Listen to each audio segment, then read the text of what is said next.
Hi, welcome back guys. This is your friend, Cabbage Head Fanfics. Back with amazing fanfiction. This is the series of What If Deku Became UA's Golden Boy?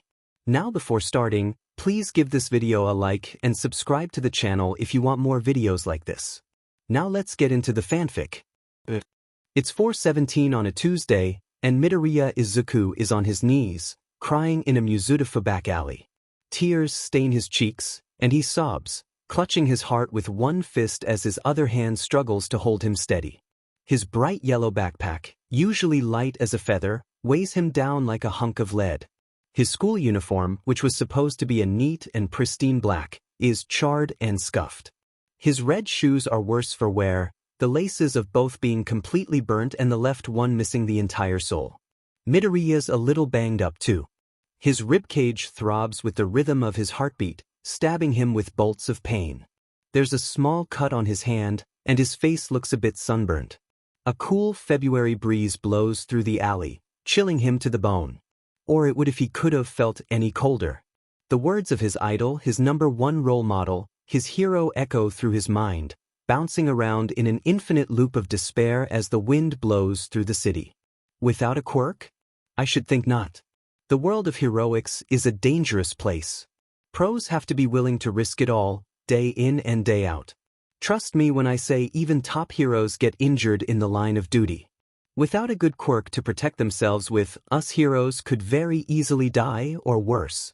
All Might's smile, formerly bright and joyful, becomes strained. I cannot condone someone quirkless running around fighting villains or dealing with natural disasters. It's just too dangerous. Then, almost as an afterthought, if you really want to save people, be a police officer. They get a lot of flack for not being pros, but it's still an important job and a much more realistic dream. Everything just hurts. His head, his heart, his throat, his back, it's all awful. Awful in more than just the fact that All Might, his hero for as long as he can remember, doesn't think he can do it. Midoriya had known all his life that most people thought his dream was foolish, or even suicidal.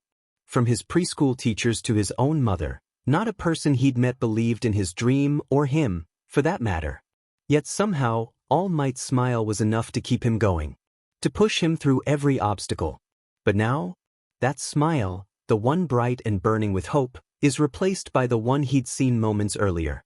It's trying so desperately to be happy, but it just isn't possible. Instead, it becomes sad and mournful, wishing that things were different, but stubborn in the belief that things were always going to be the same. How long has he been in this alley? Midoriya couldn't help but wonder.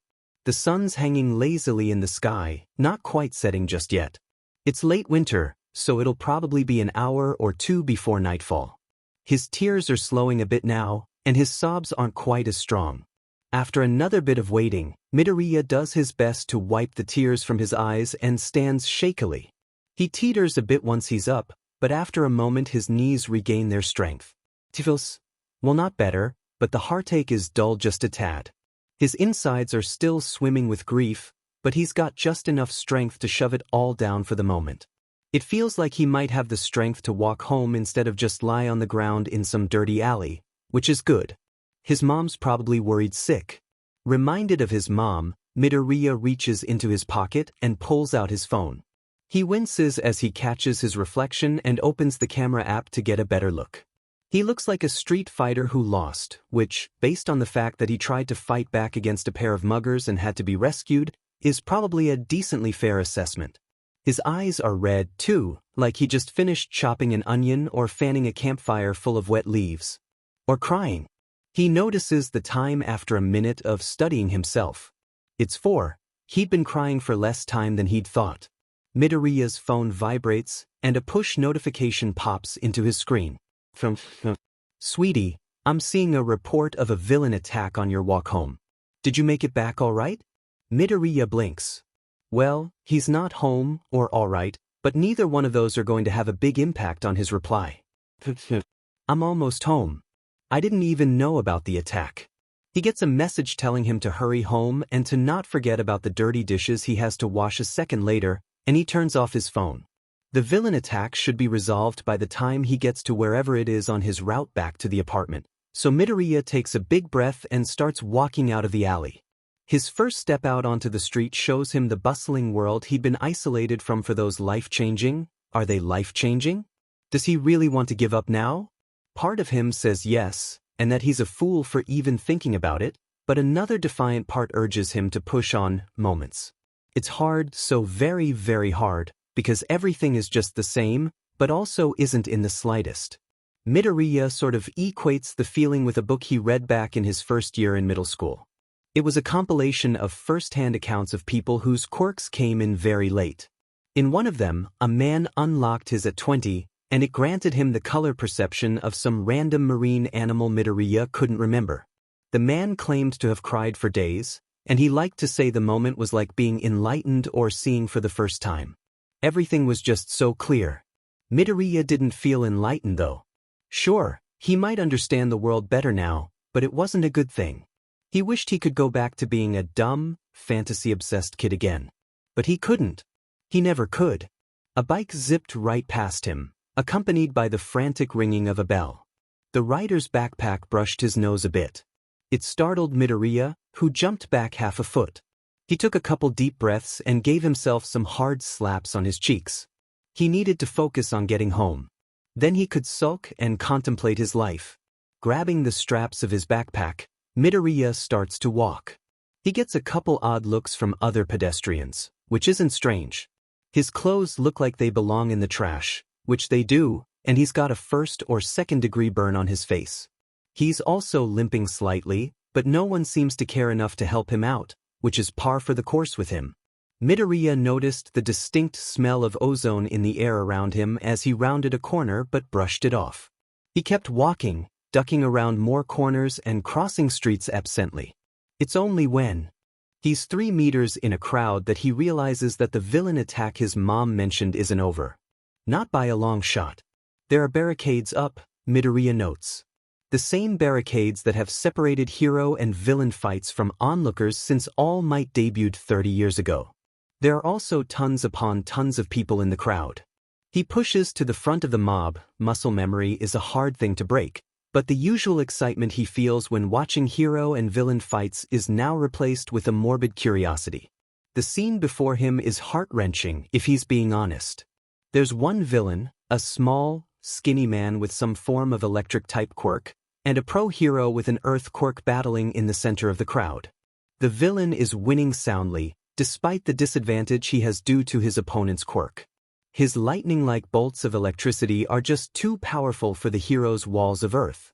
"Come on, Quake!" a booming voice shouts from Midoriya's left. The boy's head immediately spins on a dime. There, to his left, stands Death Arms, a hero who debuted 6 years ago after graduating from Ketsubetsu High. He's not particularly powerful or skilled. Midoriya really only knows him because he's a huge nerd and has memorized every hero in his town, but he's a more combat-suited hero. If things go south, hopefully he'll rush in. It's just a shame that he'd be fried by the villain. The fight continues on for a while. The hero, Quake, keeps going despite her injuries. There's a nasty gash on her thigh that Midoriya knows will scar, along with bruised cheekbones. And those are just the ones he can see. Other heroes show up eventually, but they're all ill-suited for the fight too. Backdraft, for one, arrives with his sidekicks but sticks to keeping people out of the fight and dealing with a small fire the villain must have started earlier. A snake-themed hero, Basilisk, shows, too, but he can only yell encouragement from the sidelines. "Where's All Might?" Midoriya mutters, barely realizing he's saying anything. "He was here earlier." "All Might?" a man asks loudly from his left. Midoriya flinches at the volume. "You said All Might was here?" And just like that, the crowd starts to call out for their number one. Apparently, he'd been in Muzudafu all day, so people know he should be around. But where is he? Midoriya keeps watching the fight for a while, taking mental notes on the styles and quirks of both sides like he usually does. It's not like he'll ever use them, but the familiarity helps a bit. The shouting continues for a long time, and Quake, apparently inexperienced in real fights, gets distracted by it. She looks away at just the wrong moment, and the villain hits her hard across the face with an electrified haymaker. Quake goes down. Midoriya's heart plummets for the second time that day. It doesn't seem like All Might will be here soon, if ever. Maybe it's his fault? If Midoriya hadn't been mugged, or maybe if he hadn't asked that stupid question, All Might would still be in the city. But now, because of him, All Might is probably all the way back to his agency in Tokyo, trying his best to put the sad little quirkless kid out of his mind. Midoriya can't help it. He starts to cry again. A hero might die today because of him, and no one's doing anything. Everyone's just standing there, waiting for All Might. Midoriya wants to shout and scream.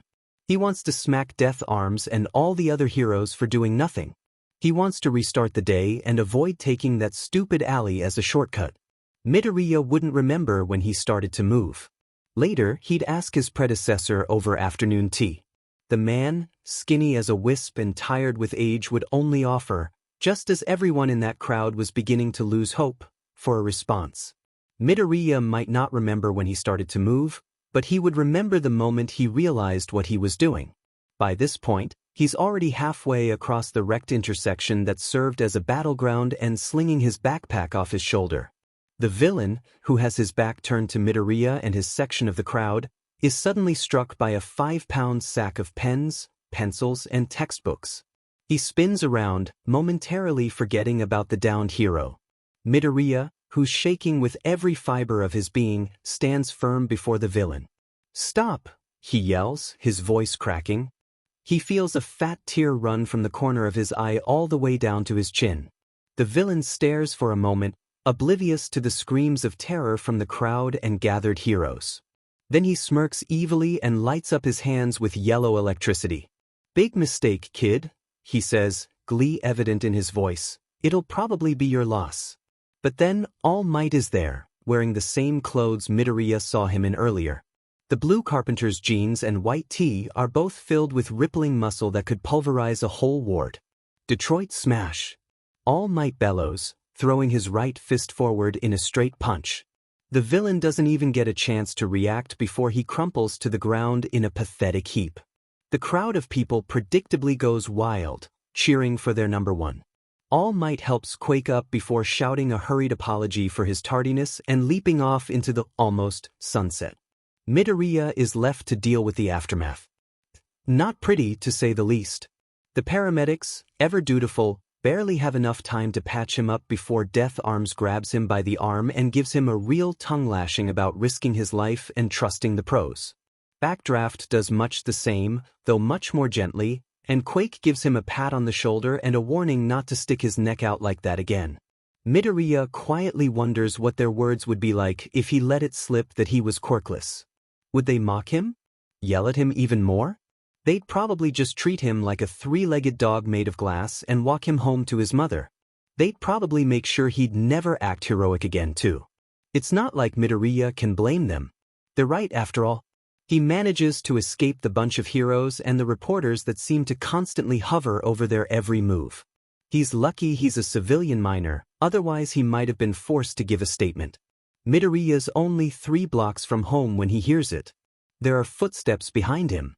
It's nothing new. He knows a few classmates that live in his apartment complex, but it's almost 6 o'clock. Everyone should have been home an hour ago. "Young man." Midoriya hears from behind him. He stops walking and turns around. There he sees a man who's very tall and looks skeleton-like with his thin build and sharp facial features. "I'm sorry," Midoriya says, taking a step backwards, "but I really have to get home. My mom's probably worried sick because of the villain attack." "I know," the man interrupts. "That's fine. I won't keep you long. I'd just like to talk." Midoriya narrows his eyes, feeling slightly apprehensive and suspicious. "I gotta." The man sighs heavily, almost like he's frustrated, then grows. He shoots up at least half a foot, and his shoulders expand to stretch out his shirt. His legs balloon up, and his once sharp and jagged face rounds out. The 2 bunny-like strands of hair that once framed his face now stick right up in the air. "All Might?" Midoriya asks, his eyes clouded with wonder. All Might is all-powerful. There's no way someone who looks like that could be him. "You're an imposter." All Might frowns. "I assure you, I am all me, He lets out an awful cough and spits out a wad of blood. Sheet. He swears before a cloud of steam erupts from his body, and he's back to being skinny again. Midoriya is half tempted to offer him a tissue, but he remembers that this is an all-might imposter and probably a villain. He reaches for his phone to call anyone before the man stops him. Wait. He moved a bit closer, though he's still a respectable 6 feet away. I can prove it to you. Midoriya lowers his phone. He looks around. There's no one on the street. It's completely dead. The rational part of him wants to chuck his backpack at the man's head, but his gut is telling him that he should let the man talk. He nods. Then prove it. The man sighs. About 2 hours ago, I saved you from a mugging. Before I could leap off, you grabbed onto part of my jeans.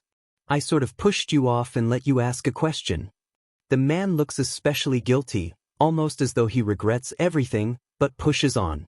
You asked if someone like you, someone quirkless, could be a hero. I told you no.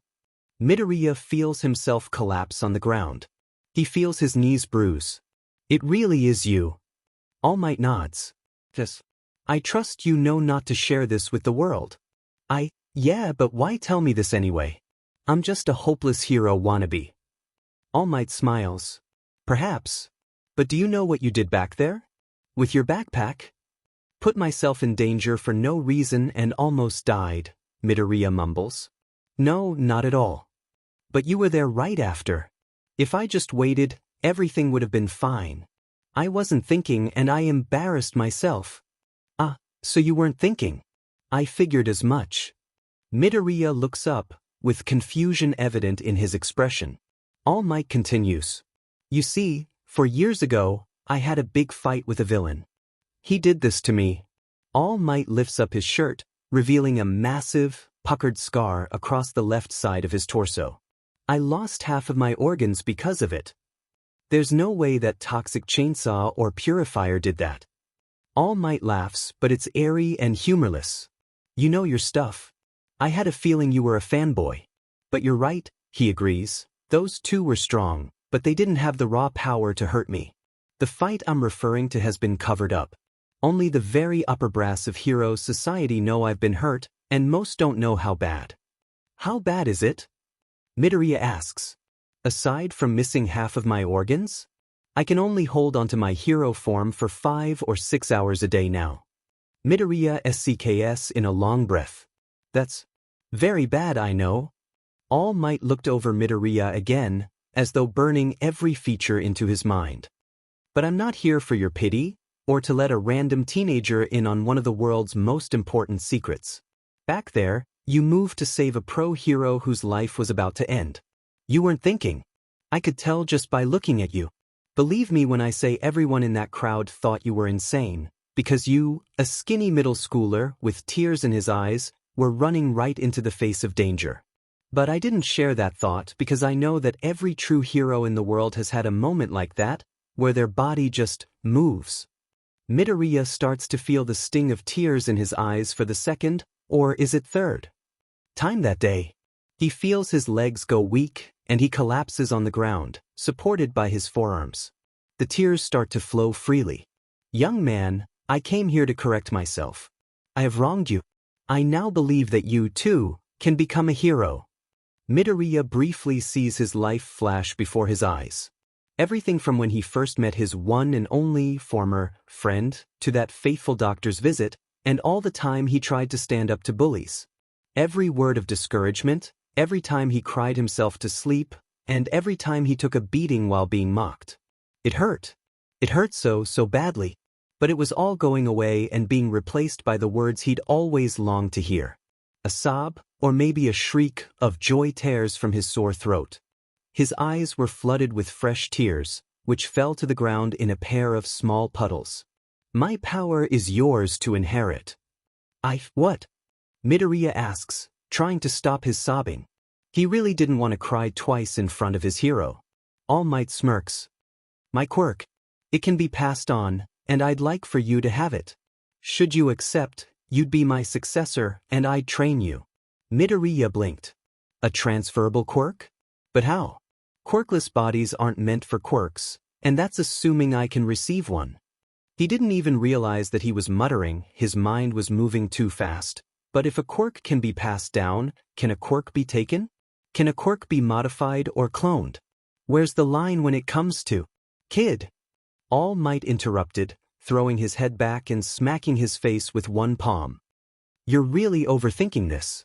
I'm not gonna force this on you, but I gotta know, do you want my quirk or not? Yes. Midoriya answered immediately. He stood up. I'll be your successor. All Might nodded firmly. No hesitation, that's what I thought. He squared his shoulders and raised a hand high in the air. Tomorrow, we'll begin your training. Meet me at Dagoba Beach at 5 p.m. sharp, got it? Yes, sir. Midoriya answered. Good. Now run home, I don't want your parents to be worried. It's 5:32 on a Tuesday, Midoriya Izuku is walking home. His backpack and clothes are damaged beyond repair, and there are dried tears on his face, but his stride is determined and powerful. Step is one closer to his dream. His shoulders are set firm and his chin is up. His eyes burn with determination and grit, and the smile on his face is wide and fierce. He'll be a hero. He'll be the best hero there ever was, even if it's the last thing he'll do.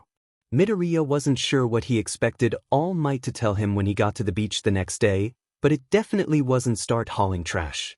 Which, to be fair, the beach was really dirty, and had been for years. If his mom was to be believed, she'd looked at him like a crazy person when he told her where he was going. It wasn't pretty.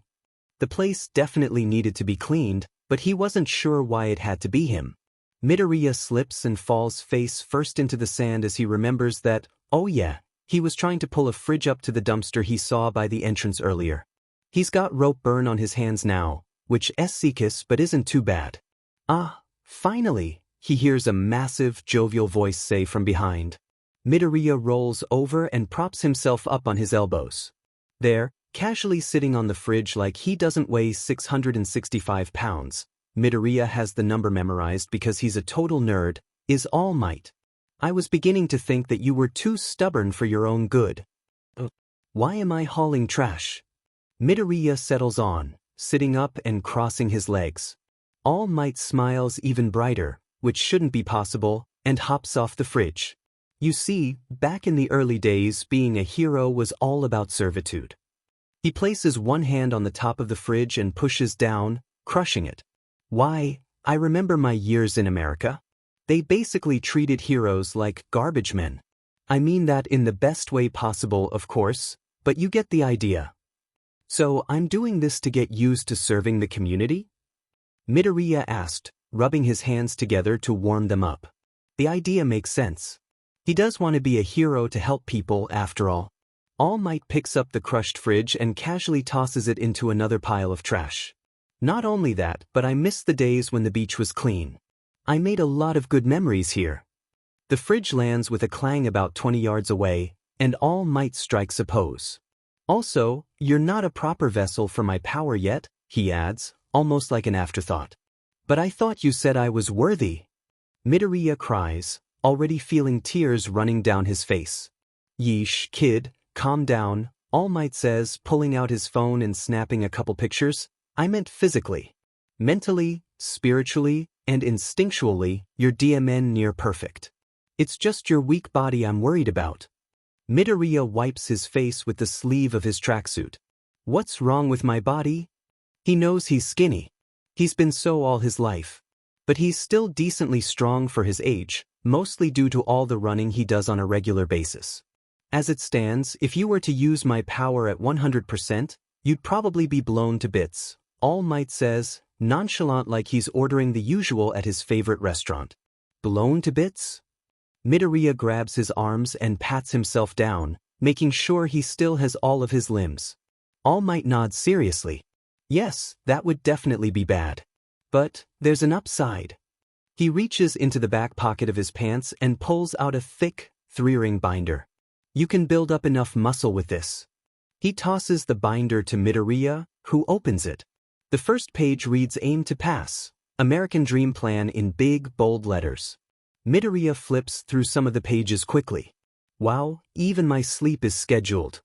That's what it's gonna take if you want to get into UA, All Might agrees. You do want to go to UA, right? Midoriya nods rapidly. Yes, of course. You and almost all the top heroes in Japan went there, and that's not even mentioning the free publicity from the sports festival or the top-notch education staff. There's always Shiketsu. All Might holds up one of his massive hands, stopping Midoriya. I get it, but it's gonna take a lot of work if you want to pass the entrance exam. This plan is your best bet. Then, as though they're being spied on, All Might looks around the beach and carefully approaches Midoriya. If I'm being completely honest, this is gonna be way hard. You sure you're up to it? He whispers, covering his mouth with one massive hand. Midoriya takes another look at the plan. The binder probably weighs 6 pounds, and it's filled with names of exercises he's never heard of. But that's not gonna stop him. Midoriya nods firmly. Yeah, I'll do it. It's 7:12 a.m. on a Saturday, and Yagi Toshinori is out for a drive in his truck. It's a newer vehicle, though it's modeled after a classic pickup from pre-Quark America. A teenage Toshinori probably would have tripped over his own feet if he saw it drive by. Adult Toshinori is lucky to get behind its wheel and drive it almost every day for a half hour to and from his agency. The radio is on and, like usual, it's tuned to a local station that plays music that was popular back when he was in his 20s. The host announces the date in between songs, saying that it's now the 17th of December. Toshinori blinks in realization. The 10 months he'd outlined for his successor had gone by in a flash, and the boy had 1 week left to get the beach clean. The thought brings a smile to his face. The boy is progressing well, and he has already demonstrated that he's not the type to settle for anything less than the best. But the last time he checked up on young Midoriya was last month. He remembers giving the boy a hearty slap on the back and wishing him a happy Thanksgiving. But now, part of Toshinori realizes that, 1, they were in Japan, and the amount of people that celebrated Thanksgiving in Japan was probably closer to 0 than it was to 10, and 2, he'd left his successor alone cleaning up a beach unsupervised for about a month. His successor who had the habit of pushing himself too hard, even past the point of exhaustion. Toshinori can very clearly remember the time that, about 5 or so months in, Midoriya had fallen victim to his own determination and face-planted while hauling an old steel toilet. It wasn't pretty, but he'd gotten the boy patched up and given him a lecture on sticking to the schedule. It should have worked on any rational adult. But Midoriya was a teenager. Toshinori remembered when he was a teenager. More specifically, he remembered how much of an idiot he was, and that he was definitely not a rational adult. The horrid image of Midoriya laid out. On the beach, face down, covered in seaweed and bits of trash runs through his mind. With a sigh, Toshinori flips his turning signal on and changes lanes. Yeah, he really ought to check on his successor. Luckily, he's only about 30 minutes away from Dagoba Beach, so he should get there in time to catch the tail end of Midoriya's training time. Usually, the boy was done hauling trash and off the sand by 8 a.m., mostly because his middle school started at 9. But, on the weekends, like today, he usually stops at 8:30 then returns in the late afternoon to sneak in a couple more trips to the dumpster. By the time Toshinori gets to the beach, it's 7. There was a villain attack on the highway that he had to resolve, but it only took one good hit, and he was back on the road in 30 seconds flat. Stepping out of his truck, Toshinori notes that the dumpster is full again. It's not exactly a good thing, considering it was emptied on Wednesday. Midoriya was probably working too hard like he had before. Hopefully the boy wasn't passed out on the sand like he'd envisioned, or worse. Midoriya! Toshinori yells as he walks down below the seawall. Midoriya, where are you? Taking care not to slip down the steps, he makes it to the bottom. His feet rest on the soft sand. Kid, you better not. Oh, holy sheet. Last month, there was probably about 20 square yards of trash to clean up, and most of it was stacked 5, 6, or even 7 feet high.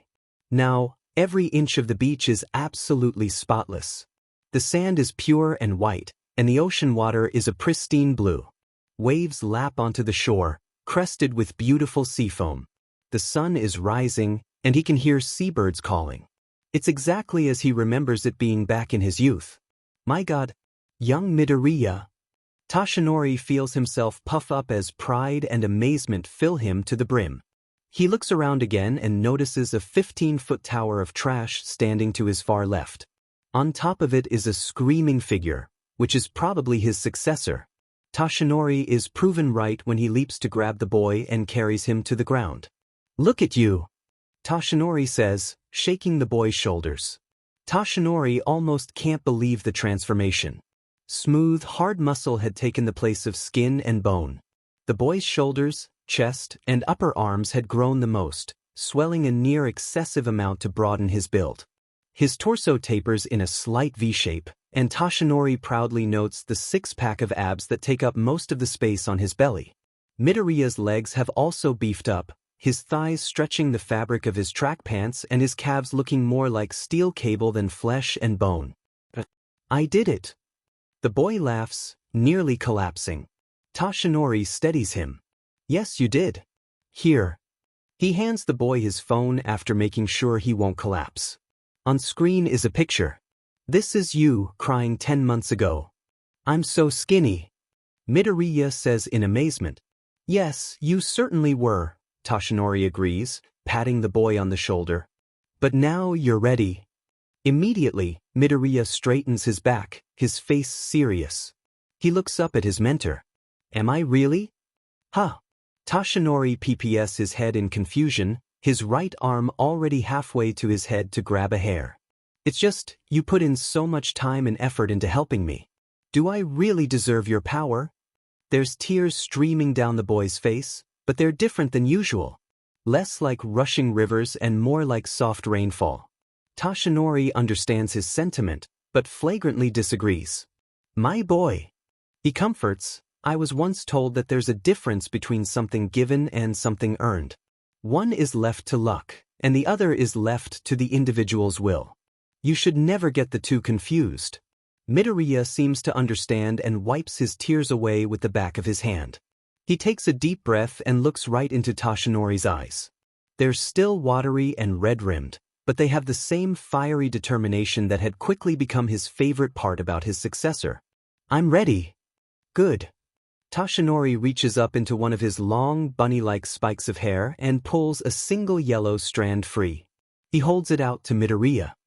"Young man, you've trained for 10 months and removed thousands of pounds of trash from this beach out of the goodness of your heart. The day that I met you, I first saw what I thought to be a delusional fool. But I was wrong. You saved that woman. You spurred me into action, inspiring me to push beyond my limits. That is why you are the one I've chosen. Midoriya Izuku, I hereby entrust my power, one for all, to you." Midoriya carefully grabs hold of the hair, which Toshinori still holds on at the other end. "Now eat this." What? Toshinori lets go of the hair. It sways in the wind, held firm by Midoriya. "For the power transfer to work, you have to ingest my DNA, that's how it is," he explains, awkwardly rubbing his neck. "Just hurry up and eat before this gets awkward." "But..." Eat. The next day, Midoriya shows up to the beach at 6 a.m. sharp. All Might had explained that it would take a day or so for the transfer to work, so it was best for him to rest up before they tried it out. Not that Midoriya had done much resting. He could barely sleep the previous night, and before that spent the entire day researching stockpile quirks and how to regulate the output of emitter types. But now was the moment of truth. The day of reckoning. The most important day of his. "Ah, young Midoriya. There you are." The voice of All Might's small form called. Midoriya always found it interesting how his mentor acted differently after changing sizes. Good morning," Midoriya replied, running down the steps to get to the beach. "Am I late?" "Not at all. I'm just early," All Might says as Midoriya comes to a stop right in front of him. They're standing about 6 or 7 feet from the tower of trash Midoriya made the other day, which he'd probably have to help drag off the beach later. But he'd have a quirk for that. Hopefully. "So, do you feel any different?" All Might asks, bouncing on the ball of his feet. "A little. My stomach's all floaty and weightless." That's just nerves. Don't worry, it'll all be fine." All Might spins around to face the open ocean and buffs up. "How about a little demonstration? First, you have to plant your feet firmly in the ground," his teacher says. I like to stagger my stance, it helps deal with the backlash better. Next, you have to stand tall. Make sure to square your shoulders and puff out your p. Finally, pull your fist back, clench your buttocks, what? And yell this from the depths of your heart. Smaz. All Might's fist shoots forward faster than Midoriya can follow. A massive boom rips through the air, momentarily rendering him deaf. The ocean is nearly split in two, a large strip of bare sand nearly a kilometer long separating two 10-foot waves appearing to keep the two mountains of water apart. Now, All Might turns around, his smile wide. Your turn. It takes a minute for the water to settle, but after it does, Midoriya stands roughly where his mentor did before. All Might himself is a couple feet back, just below the tower of trash. He's in his skinny form now and has his arms crossed. Remember to clench your butt. I know. Midoriya calls back, exasperated. Still, he mentally runs through the crash course he got earlier. He sets his stance. Is this okay? Straighten your back more, a bit more, too much. That's perfect. Midoriya takes a deep breath and shakes out his arms. He can do it. All he has to do is yell smash and clench his butt. Anyone can do that. He's got this. He PPS one arm back and takes a massive breath of air. He holds the pose for just a moment before his arm shoots forward. Smash. Nothing happens. Midoriya opens his eyes, just now realizing that they were closed. The sea is flowing like normal. There are birds gliding in the wind. What happened? Why didn't it work? Was it all for nothing? Was he going to be quirkless for the rest of his life? How stupid was he to hope? You can't just get a ka. A loud crack rips through the air, startling Midoriya. He spins around and sees All Might standing under the pile of trash, on top of which is a 100-pound fridge, which sways on the edge dangerously. The fridge starts to fall, and Midoriya moves. It doesn't occur to him that his mentor wasn't in any real danger. In fact, he doesn't even think. All Midoriya does is act. Using his new quirk for the first time, he leaps into the air, stirring up waves of both water and sand behind him with the sheer force of his kickoff. He intercepts the fridge midway, ping his fist back to punch. His arm shoots forward, striking true and pulverizing the appliance. The entire tower of trash falls due to the force, and not a single speck of dust lands on his teacher. Midoriya only has a second to think, holy shit, I did it, before he feels his stomach drop. Suddenly he's plummeting right to the ground, but All Might catches him right before he hits the sand. Midoriya can hear his master talking as they descend safely together. It's a bit hazy. His words sound like something about his buttocks and a brilliant smile, but then the man swears in English before leaping into the air himself. Don't worry, he says, I've got a friend who can patch you up. We'll be there soon. It's only after they fly over a familiar set of walls and land in the courtyard of the school of his dreams that Midoriya's adrenaline wears off along with the haze. He realizes very quickly that both of his legs and one of his arms are completely shattered, and awawowfuffic, that hurts. Just hang in there, kid. Only a few more seconds. All Might mutters, breezing through the halls of U-Day at top speed. Eventually he reaches the medical wing and kicks down a door. You can knock, you know. A high and airy voice comes from behind a solid wooden desk. A small woman stands up on top of her chair. Tashinori? What on God's green earth happened to that boy? All Might carefully sets Midoriya down on a nearby exam table. He tried to use one for all for the first time, and you let that happen to your successor? I didn't just let it happen. The woman, who's already gotten up from her desk, cuts All Might off with a hard smack to his left side. The man spits blood. Stop talking and let me work. All Might deflates and rapidly nods, moving out of the way. The woman carefully gets on top of a nearby stool to get a better look at Midoriya. Your recovery girl, he recognizes, finally connecting all the dots. She's his mom's favorite hero, but Midoriya secretly thinks that she only said that to keep him from dreaming about fighting villains when he was little. That I am, dearie, she says, calmly taking his mangled right arm in her hands. She looks it over for a moment before moving to study his legs. Well, as far as I can tell, all of the breaks are clean and nothing's twisted. You've dislocated your shoulder, though, so that'll have to be fixed before I heal you. Toshi. All Might coughs and sputters in surprise before rushing to the bedside. Flip the boy over to his stomach so his bad arms hanging over the side of the bed. And carefully, the youthful heroine orders. All Might quickly complies, wincing every time Midoriya lets out a groan of pain. The boy can feel all the blood in his arm rush to his broken fingers, which hurts even more. He bites his lip to muffle a curse. Now, Recovery Girl instructs, firmly grab hold of his upper arm, the part that's not broken. You big oaf, you're going to pop his shoulder back in, not break more bones. Like this? All Might asks, gingerly holding onto Midoriya's arm a couple inches below the shoulder, but still above where his flesh is purple and bruised. Yes, but firmly. Now, pull the arm down until you hear a crack. Boy, this is going to hurt, but you can scream good and loud, understand? She directs the last part of her instructions to him, and he nods firmly in response. All Might draws several deep breaths and takes his time preparing himself mentally.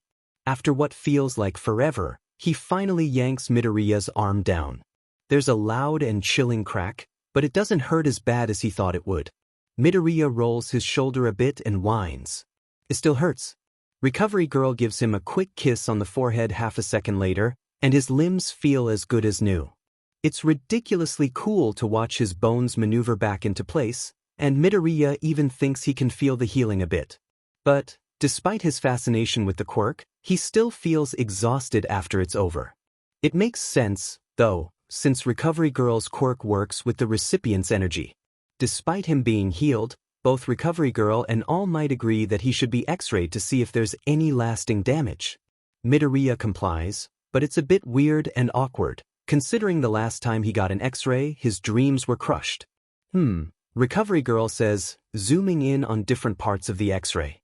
Of Midoriya's left leg. I can tell that this one got the worst of it, though I don't know why. Midoriya, what happened when you used one for all? Midoriya looks over to All Might, who's sitting to his left with a contemplative look. She knows the whole truth. It's fine, he explains. Midoriya takes a moment to think. There was this huge pile of trash on the beach that I stacked.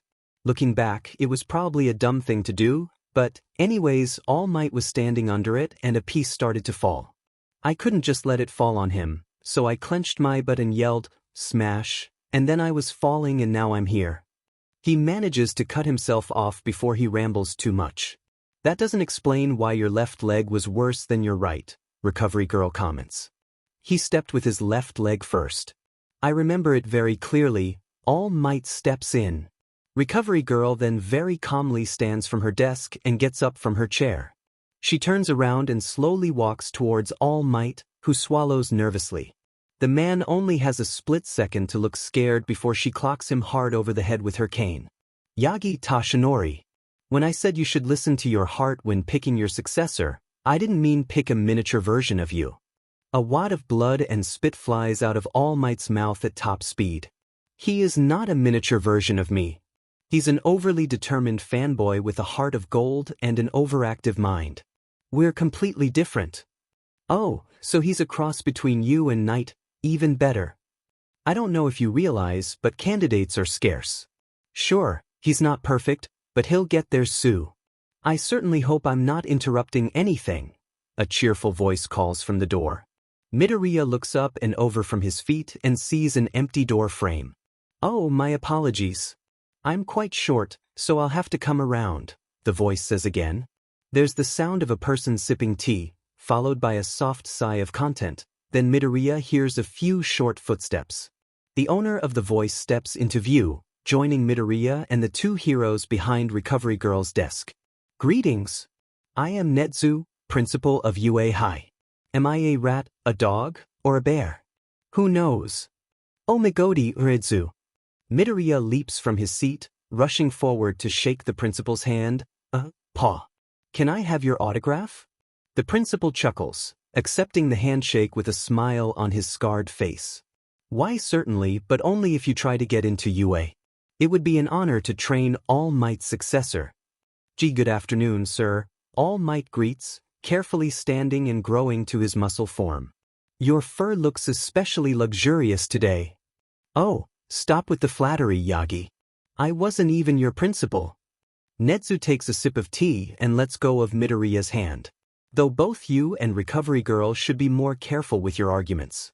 You're all very lucky the medical wing is empty this early in the morning. If it was any later in the day, someone might have overheard. We wouldn't have to worry about arguments if this buffoon was more careful with his successor. Recovery Girl says sharply. Nezu takes a quick look at the X-rays on the computer. I take it the backlash was far too great for Midoriya, is it? The boy nods. For Midoriya to handle. Those breaks look bad. Why, I don't think I've ever heard of a leg breaking in over 10 pieces. I'll work with the boy on that, sir. Rest assured, by the entrance exam, he'll have it under control. All Might rushes to reassure. You better, Recovery Girl warns. If he breaks his limbs like that too many times, he could lose use of them. What? Midoriya cries, rubbing his legs rapidly. There's no need to worry, Nezu soothes. Something that severe will take multiple breaks of similar magnitude, and Yagi is already working hard to help you. Midoriya calms down a bit and sits back down in his chair.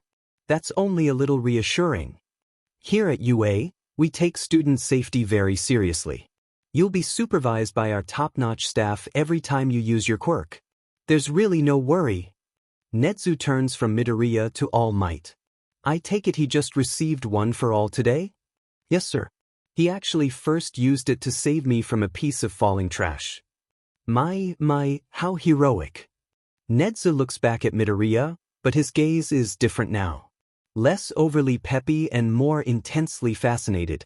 I can't wait until you make it into my school, Midoriya. I'd love to help shape your mind and spirit.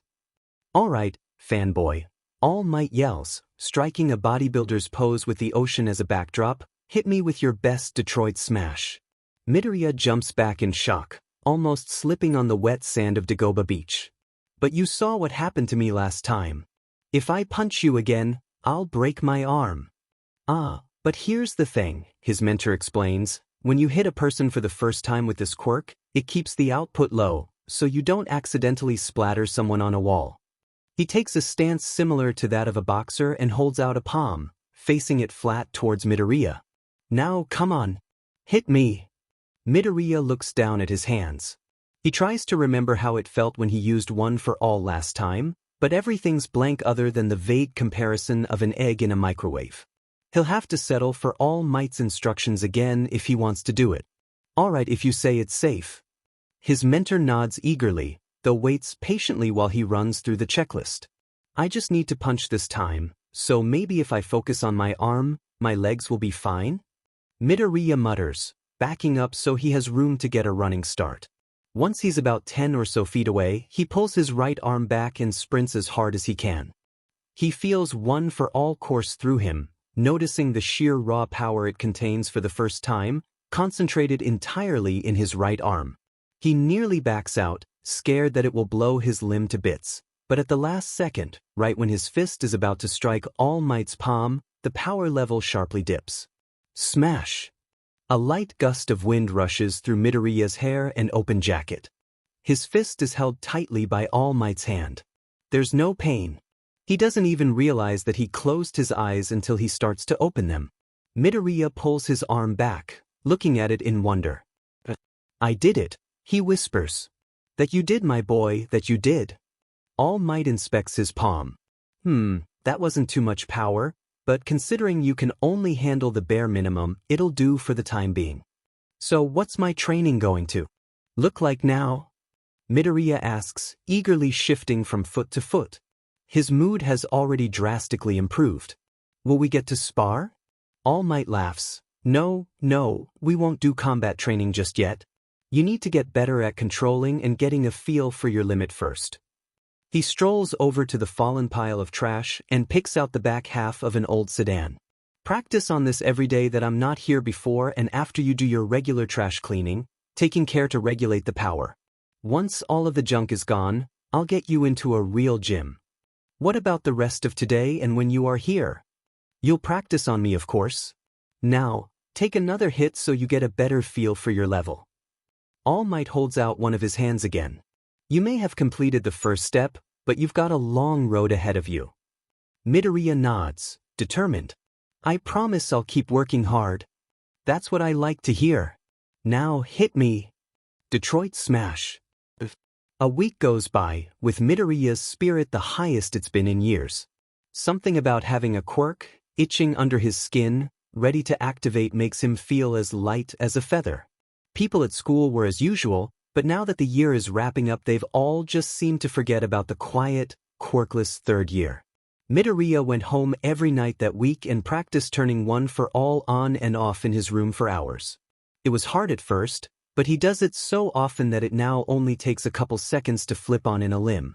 Regulating the power is another story, however. All Might had once mentioned offhandedly that, in his prime, he could generate enough force to affect the weather patterns in an area 4 times the size of Manhattan.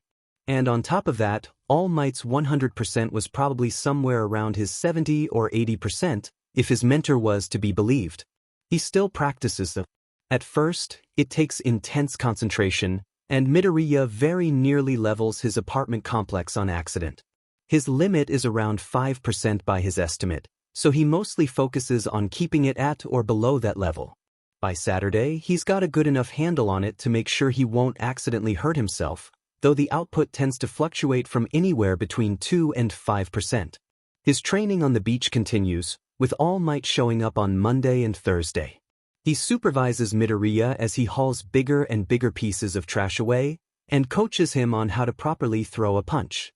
It's Saturday now, though, and Midoriya is happily sitting on the last piece of trash left on the beach. It's an old engine block, rusted over and brown. It's probably staining his pants, but he doesn't care. The next step is coming. Midoriya closes his eyes, taking in the rays of the setting sun and the crisp sea breeze with a bright smile. School the previous day was really easy, and he got to take notes on a hero fight on the walk home. What's more was the fact that it was Gang Orca he got to see. The man had stopped a bank robbery with amazing efficiency, and Midoriya got to see the rare event that was a water-based hero fighting on land. A soft patter of footsteps on the sand behind him interrupts his thoughts. Midoriya looks over his shoulder. "Oh, hi, All Might," he greets, waving even though his mentor is only 2 feet away. "Good evening, young Midoriya. I take it that's the last piece?" All Might's bundled up in a long cream trench coat with a violet scarf around his neck. "Yeah. I got everything but this one in the dumpster a couple minutes ago." Midoriya stands, brushing rust off his pants. All Might looks thoughtfully out to sea for a moment. He closes his eyes and sighs. "We're sparing today. Just get that engine block in the back of my truck and we can start." Midoriya quickly complies, leaping over the seawall with 5% one for all channeled into his legs. He kind of botches the leap back, but he can't bring himself to care. He's going to learn how to fight from All Might. Right? Since this is your first real practice match, we'll go easy. All Might grows to his hero form. "Don't be intimidated by my stature or my reputation. Right now, I am your teacher." It's hard not to be, but Midoriya nods anyway. "So, do we just, start?" "Real fights don't have starting guns," All Might says. "So is that an?" All Might cuts him off with a quick swipe to his head, which Midoriya barely ducks. "Keep on your toes, Yuhi." They spar until sundown, and Midoriya gets more than a couple bruises, but he couldn't be happier. Toshinori looks up at the moon. It shines brightly, lighting up the sea and casting long, narrow shadows on the world. It's full tonight, he notes. Something about the moon has always made him more thoughtful.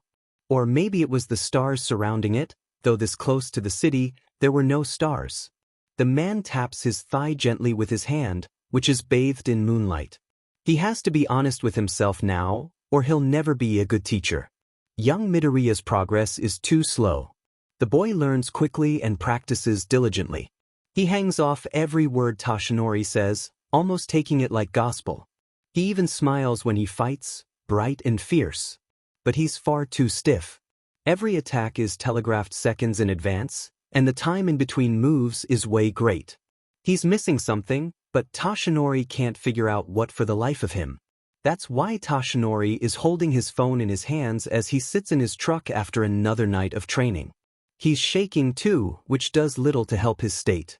There's 5.5 weeks before the UE entrance exam, and he knows his successor doesn't have the technical skills to get enough robot kills to get in. Shiketsu is also an option, but they're very cutthroat, and Midoriya wouldn't be at his best there. Of course, there's a solution to the problem. Toshinori knows this well. It's actually pretty simple if he's honest, which he always tries to be. But at the same time, it's also so difficult. With a deep breath, Toshinori selects a contact and hits the call button. While it rings, he thinks, will he be ignored? Sent a voicemail? Will his teacher even care? The person on the other end finally picks up with a confused, hello. Hello. Is this Sorahiko? There's a pause. Who is this? It's All Might. Who? All Might. Toshinori? Yes. It's me. Why are you calling me Toshinori?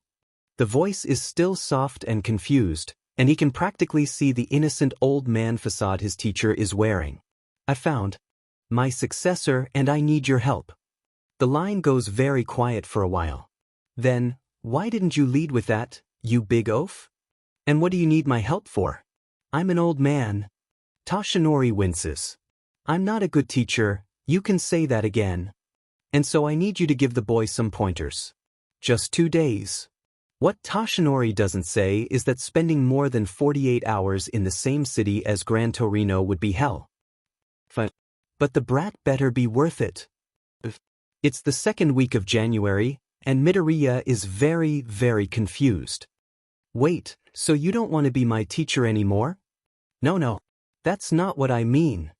All Might spits a wad of blood into the sand. I just like for you to see someone else briefly. Learning from just one person isn't good. And it's not like I'm throwing you to the street, the man's my former teacher. He wavers a bit at the end and his legs start to shake, which confuses Midoriya even more, and even adds a tinge of worry. Just how scary is this guy? He half mutters. All Might looks at him with a serious expression. There's fear in his eyes. Very. Midoriya swallows. His mouth feels dry for some reason. So, where do I meet this guy? Here's the address. It's an old building I rented out to be your gym. We'll use it after Gran Torino's done with you. He hands Midoriya a small slip of paper. Do I just show up tomorrow after school? Midoriya asks, focusing more on the sheet of paper than All Might. Yes. And good luck, kid. Gran takes no prisoners. The building Gran Torino is waiting in is an old one. It was about 3 stories tall and made of red and black brick. The roof was flat and had what looked like an old jungle gym made of pipes on top. The windows were boarded up, and the fire escape on the side was rusted. A crude wooden sign that read Gym Midoriya was hung over the heavy metal door. Carefully turning the handle and pushing in, Midoriya entered. The lights were off, and he clumsily waved his hand over the wall. Eventually, he found a switch, and the lights flicked on. Taking a look around, Midoriya noticed that the room was filled with workout equipment and boxes. The building was probably one of those restaurant-apartment hybrids before it was sold because there was also a counter in the far end and a staircase leading up. Hello. Midoriya calls, carefully taking off his backpack and setting it on a nearby bench. I'm looking for a person named Gran Torino? Are they here? There's a small sign sitting on top of the counter. Midoriya approaches it, feeling slightly unsafe. Upstairs, he reads out loud. Toshi says you're great, but we'll see about that. GT. He quickly grabs his backpack again before climbing up the staircase. It's narrow and creaky, which doesn't help his nerves. Once he gets to the top, he fumbles for another light switch and nearly jumps out of his skin when the room lights up. Oh my God, he's dead. There's the body of an old man, laying on the floor in a pool of blood and what looks like entrails. Midoriya drops his backpack. Oh God, what do I do? I should call. I'm not dead, the old man exclaims, pushing up. I just took a fall while carrying some sausages. Midoriya looks around the room. It's probably 20 feet tall, and all cold, gray stone, with lots of protruding slabs of concrete. There's some pillars that go from floor to ceiling, and table-like rectangles of varying height. Why would Gran Torino be making sausages in here? Say, kid, who are you? Gran Torino walks over and starts to poke at his backpack with his cane. I'm Midoriya, he says. The man is very clearly senile, which kind of makes sense. He taught All Might, so Midoriya knew he'd be old from the get-go. But this is almost too much. Tashinori? Gran Torino asks. Midoriya, the boy corrects. Tashinori, what are you doing here? I said my name is Midoriya. The boy sighs. Then the old man bends over and starts digging through his backpack. Wait, you can't just dig through my stuff. But then, almost at the flick of a switch, Gran Torino changes. You've got good workout clothes and wrist weights. You came prepared for this. He's suddenly gruff and serious, inspecting Midoriya's green track pants and gray sweatshirt with a critical eye. Can you stop? It's not like you can just look through my bag. Midoriya tries to stop him. Sure I can. Now, why don't you fire off a one-for-all smash at me? Gran Torino says after throwing the set of gym clothes Midoriya brought onto a nearby hunk of concrete. I what? Right now? But I'm not even warmed up. Warmed up? I'll get you warmed up after you show me how you fight. Gran Torino gets into a loose fighting stance a couple feet away from him. Any day now. Midoriya bows his head in acceptance. All right, he says, tapping into one for all and ping his left arm back. He rushes forward and swings his arm at 5%, aiming down so he hits Gran Torino across the face. But he only hits solid air. Oh, that's pathetic. You're so stiff and awkward. Tashinori wasn't kidding, Gran Torino berates, casually resting on a lumpy section of the wall. Get your butt changed. I can already tell that I've got a lot to teach. We're gonna be here a while. Midoriya changes at top speed and quickly re-enters the training room. He doesn't even get the chance to ask a question before Gran Torino slams into his back, drilling him to the floor. Keep on your toes, kid.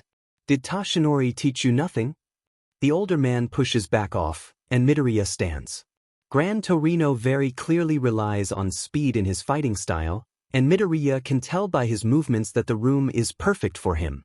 Narrowly ducking an attack, Midoriya leaps to put his back to a pillar. If Gran Torino attacks chaotically, then limiting his options should help. Hey, you're not dumb. That's good. Gran Torino slams a fist into Midoriya's ribs, who didn't even see him coming, but not good enough. Midoriya quickly recovers, pushing up in time to take a kick to the thigh. Gran Torino continues to bounce around the room, diving in for a hit every now and then. As time goes by, it becomes clearer and clearer that there's a pattern. Left, right, left, right above, behind, front, left, right above. Midoriya mutters, biding his time. Finally, after a couple more minutes of being hit, the moment shows itself. Gran Torino pushes off the ceiling, and Midoriya throws himself to the ground, rolling to his back. At the last second, he pushes up with one hand and throws a punch directly at Gran Torino's head. The man simply tilts to one side before giving his student an uppercut. Good eye, but you can't always sit and wait for the right moment. Gran Torino lands on the ground in front of Midoriya. Real fights don't always have perfect moments, and natural disasters never do. Biding a time like you did is a good skill, but overuse will get you killed. I understand, Midoriya says, kicking at the floor in disappointment. Wipe that look off your face. You did good for a newbie. Better than All Might, anyways. At least you didn't puke your guts out. All Might did what? I'll tell you later. For now, I'm gonna eat some dinner. You're welcome to join me, or you can practice on those pipes on the roof. Just be careful, I don't want to scrape you off the pavement. Midoriya chooses to go up to the roof for more practice. It's a no-brainer, really. He needs more practice. All the other kids taking the entrance exam have had at least 11 years to get used to their quirks, but he's only had one for all since December. The exam's in 5 weeks, so he needs every bit of practice. The roof of the building is wide and shrouded by a 4-foot-tall stone wall. The bulk of the floor space is taken up by the 10-foot jungle gym in the middle, but there's also a punching bag in one corner and another corner styled like a boxing ring. The jungle gym on the roof looks old, but a quick shake shows that the welds and metal are both strong. The design is old and would probably give his mother a heart attack. The shapes the pipes make are all inconsistent and off-kilter, crisscrossing every which way. It's clearly made for someone his size, too, which is odd. Maybe it's so he can work on his flexibility? Grabbing onto a pipe, Midoriya climbs up the jungle gym. He feels himself slipping and quickly activates his quirk. He overshoots the next pipe and has to use his left leg to kick back up. It continues like that for a while, with him maneuvering all over the pipes, sometimes going scarily fast. At one point, he even swings a full circle around a particularly high pipe before landing on the ground. That was pretty good, but your admiration for All Might is like shackles. It'll only slow you down. Midoriya looks up to see Gran Torino, who's standing with a plate of steaming pastries. Midoriya says, unsure of how to respond. His admiration for All Might was what made it possible for him to keep going, and now that was a bad thing? Don't think too hard about it. Come on, let's get some more practice in before you gotta go home. The sparring after that goes a little better. Midoriya tries to mimic Gran Torino for a bit, but he quickly realizes that the focus needed to channel one for all first to his legs, then to his arms, then back again is way too difficult for him to achieve. In fact, the focus needed to repeatedly turn the quirk on and off is way too much for him. Towards the end of the practice session, Midoriya just settles on keeping the power in his arms at 5%. It goes well until he loses concentration and accidentally hits with what feels like 7 or 8%. It's not too bad, but Gran Torino still sends him home a whole half hour early because, you've messed up once like that and it'll just get worse the more you practice. Come back first thing tomorrow morning. That night after dinner, Midoriya takes a shower. His mom raised a fuss about the bruises and cuts that Gran Torino gave him, but he brushed her off.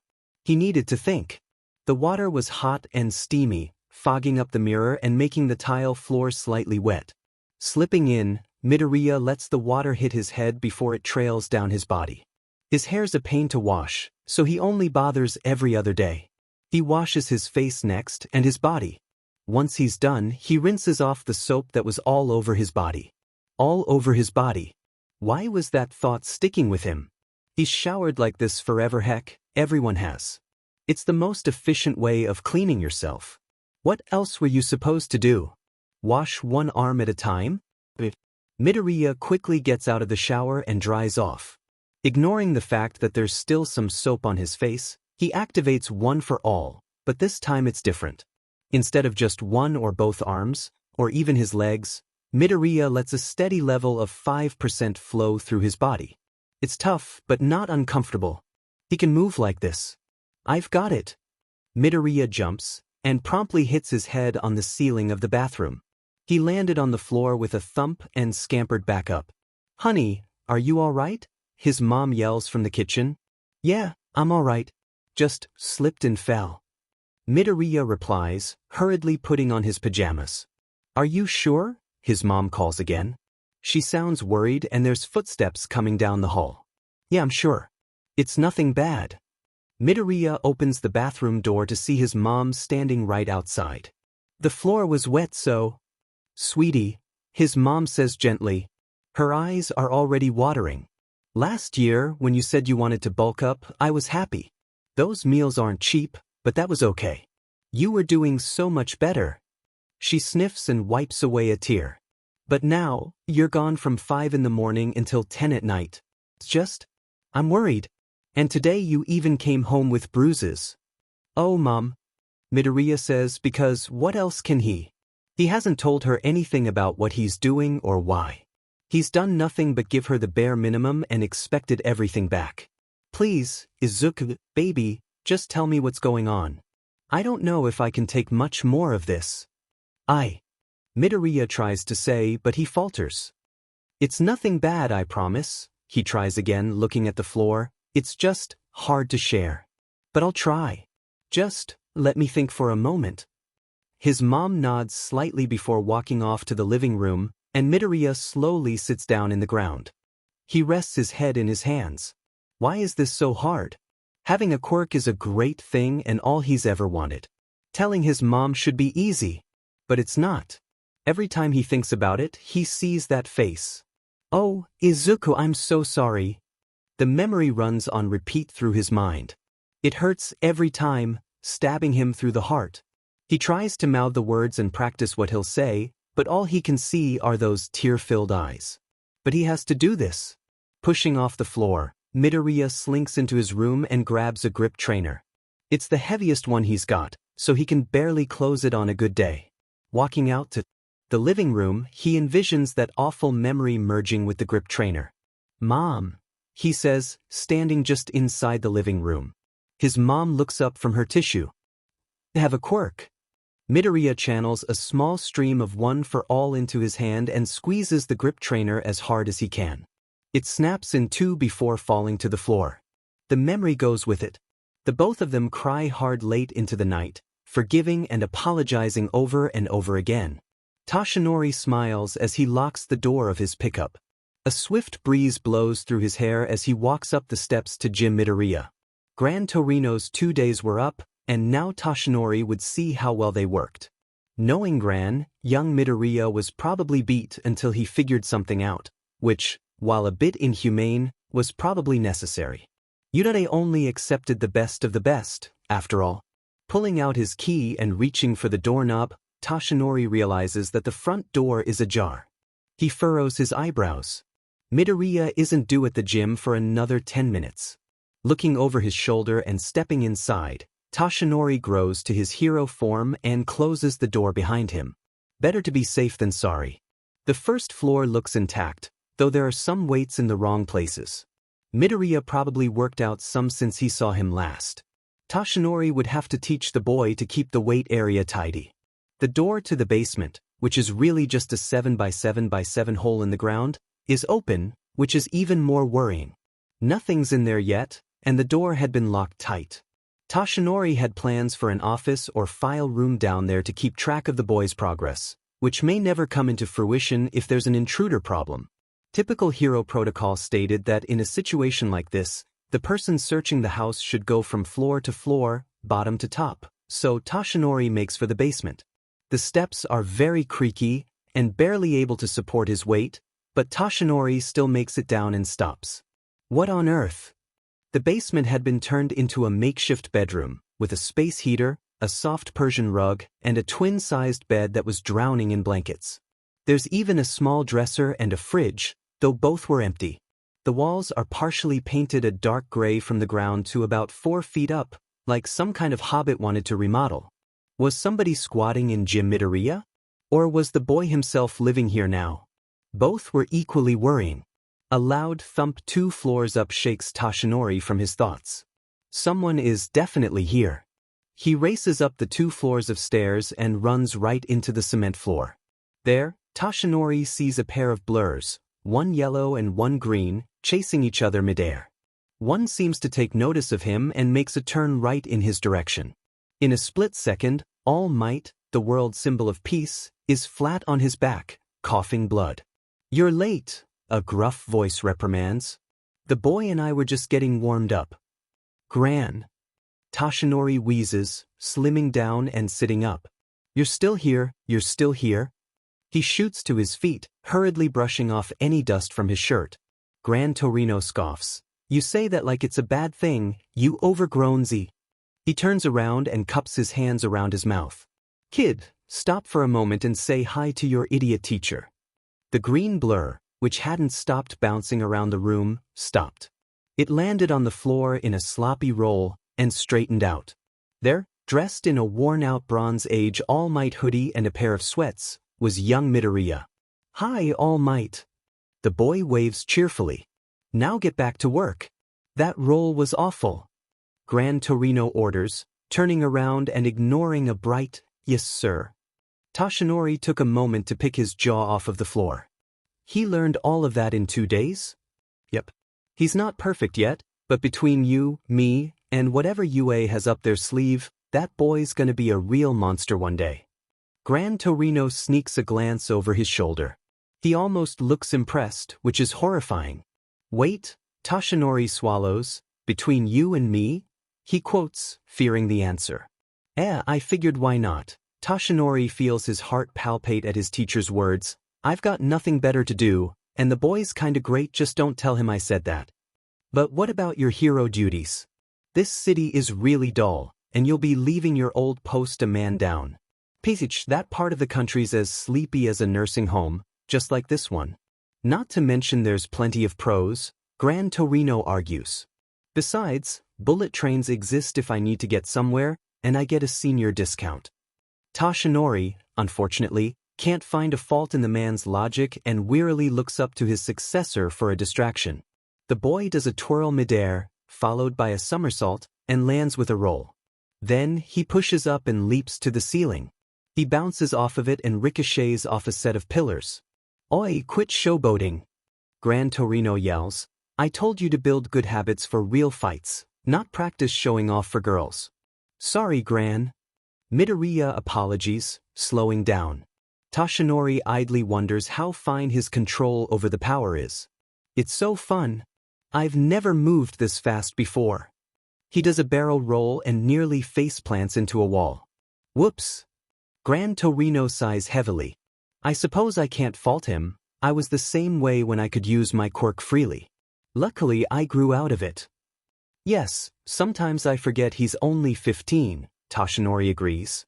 He works so hard and is very mature. At least, when it comes to thinking like a pro. Come to think of it, has he shown you his notebooks yet? No, he hasn't. What are they, full of autographs? Yes and no, Toshinori says, looking away from Midoriya. I think they started as a way for him to show his adoration for heroes. You know how kids are these days. Hey, All Might Gran? Can I get some help? Midoriya asks from afar. He's ignored. Boy, do I ever. I'm old as dirt, and I still get ankle biters bugging me while I'm on patrol just 'cause I've got a cape. Wasn't like that back in the day, not at all. All Might? Midoriya asks again, sounding much more worried. Yeah. But young Midoriya's notebooks are full of insightful entries on heroics as a whole. Costume design, super moves, catchphrases, fighting styles, quirk laws, rescue protocols. The boy's a fanatic. All Might help. Midoriya shouts shakily. Toshinori and Gran Torino look up and around but see nothing. They look on the floor. Still nothing. I'm up here. Midoriya says. Weakly. Toshinori looks up. There, in the middle of the room, hovering 15 feet above the floor, is Midoriya. What on earth? Toshinori mutters. Beside him, Gran Torino says roughly the same, albeit much more vulgarly. I can't. Midoriya shoots off to the left before stopping suddenly. Control. He shoots up and then down, stopping with the soles of his shoes a half-inch from the cement. Myself. Then, Midoriya's eyes roll back, becoming a milky white, and he collapses to the floor, unconscious. He scratches his head and opens his eyes, but he's assaulted by a blinding, multicolored beam of light. He quickly covers his face with one hand and sits up. He opens his eyes again, slowly this time. It takes a while, but eventually he's able to see through all the colors. The first thing he notices is that he's on a beach. The white sand is a comforting, familiar ground to lay on. The second thing he notices is the sky. It's different. There are still stars, but they're faint and tiny. There's no moon, and the vast majority of wherever he is dominated by 8 spheres. The one furthest to the right is the smallest. It glows a soft white, like the North Star.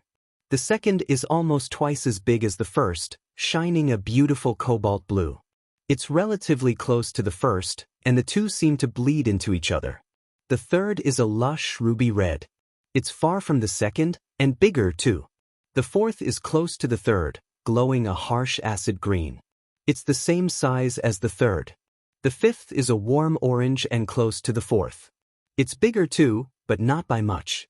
The sixth is a soft lavender. It's bigger than the fifth but shines nearly as bright. The seventh is purple, too, though a rich, royal-looking one. It's comforting and shines the second brightest. The eighth is by far the biggest. It's a bright gold and dwarfs the others by a mile. Still, it's not brash like the fourth.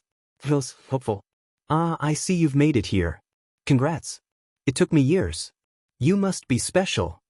Midoriya scampers away, startled by the voice in his ear. What? The voice laughs. I'm not going to hurt you. You're safe here, can't you feel it? I can, Midoriya agrees. Where are you? I'm here, the voice says from behind. Midoriya whirls around to see, a woman? Not what you were expecting? She pps her head. No. Midoriya defends, it's just, who are you? The woman looks like a pro hero. She's tall and muscular, with a white cape, yellow pants and boots, a black bodysuit, and a red sash that's tied around her waist. Her hair is put up in a messy ponytail, and her eyes are a bright, intelligent gray. There's a beauty mark on the left side of her chin, and her smile is soft and fond. Me? I'm the 7th, she says. It's nice to meet you, 9th. You can call me Nana. 7th? 9th? Wait, does this have to do with One for All? Midoriya scratches his head. What even is this? A hallucination? A fever dream? Ask Toshinori about it later, but right now, I have a job to do, Nana says. Then she shoots into the air and over to Midoriya. My float is a great quirk. When I was still alive, I used it to save many people. As she spoke, the beach started to glow a bright white, and everything began to fade. Wait, you're going too fast, Midoriya says, trying to grab hold of Nana. He barely gets half a finger on her cape. There's no time, kid, you're waking up, Nana hushes. Anyways, it's a lot stronger than it used to be. You can thank Toshinori for that. When I was in my prime, I could only suspend myself and move slowly in one direction. Now you could probably use it to fly. Fly? What are you talking about? Midoriya shouts. Everything's starting to get really hazy, and he's losing his balance. Fly, kid. I mean really fly. Like a bird, but better, Nana says a bit impatiently. Anyways, wear a helmet when you practice and find out what triggers it for you. Bye, knife. And good luck. Everything fades to black, and he wakes. The first thing Midoriya feels is a large, calloused hand repeatedly smacking him in the face. Kid, a voice shouts, Midoriya, wake up. You can't just slap the boy, you justice-obsessed oaf. He could have a concussion, another, slightly angry-sounding voice says. Midoriya cracks open one green eye and tries to sit up. He falls back down with a huff. What happened? He asks. You tell us, kid, Gran Torino says. You've been out for 10 minutes. Yes, All Might agrees. I'd like to know why you were floating like my master. He lets out a soft curse as Gran Torino snacks him with his cane and tells him to be more patient. Your master? Midoriya asks, rubbing his eyes and propping himself up on his elbows. Wait, I had a vision. A vision? All Might questions, shifting away and ping his head to one side. He looks thoughtful. Yeah, there was this beach and 8 sons and a woman, Midoriya lists. I think her name was Nana, and she told me to wear a helmet and something about triggers. Kid, slow down. Gran Torino stops him, looking about 10 years older than he did just a second earlier. Start from the beginning and go slow. Midoriya nods and stands up before recounting what he saw in the vision. Some things are a bit fuzzy, but he can remember perfectly how the stars felt and looked, along with the woman. Her words aren't as clear, but a few stick. Nana, float, 7th, helmet. And that's all you remember? All Might asks, leaning against a hunk of concrete. He looks like he desperately wants to push for more, but doesn't. Yeah, I think so, Midoriya says, fiddling with the strings of his hoodie. Do you know what this means, All Might? His mentor regards him for a long moment, looking thoughtful. About the visions? My master only mentioned them once offhandedly and didn't go into detail. All Might looks Midoriya deep in the eye. But I have had one. The day I got this. He taps his left side and flinches. Who is she? Midoriya asks. The woman, I mean. Shimura Nana, Gran Torino answers. The 7th wielder of One for All. 7th. Midoriya mutters. Is this normal? No, everything about this getting more quirks, visions is actually quite spooky, All Might answers hollowly, but considering the origins of One for All. It's not exactly a surprise, Gran Torino finishes. What are you guys talking about? Origins? What even is one for all? Midoriya rapid fires. All Might and Gran Torino exchange glances. They nod. It's better if we sit down for this. Let's go downstairs. The older one says. It takes some time for his mentor to gather his thoughts, but the contemplative expression disappears from his face. Young Midoriya, you know that one for all can be passed down? Midoriya nods. And you know that you're the ninth. Another nod. All Might takes a deep breath. It all starts with two brothers at the dawn of an era. You see, after the luminescent baby, people everywhere started to get powers of all kinds. At first, nothing really changed. There just weren't enough people with quirks around to shake things up. But after the years went by, more and more children were born with abilities.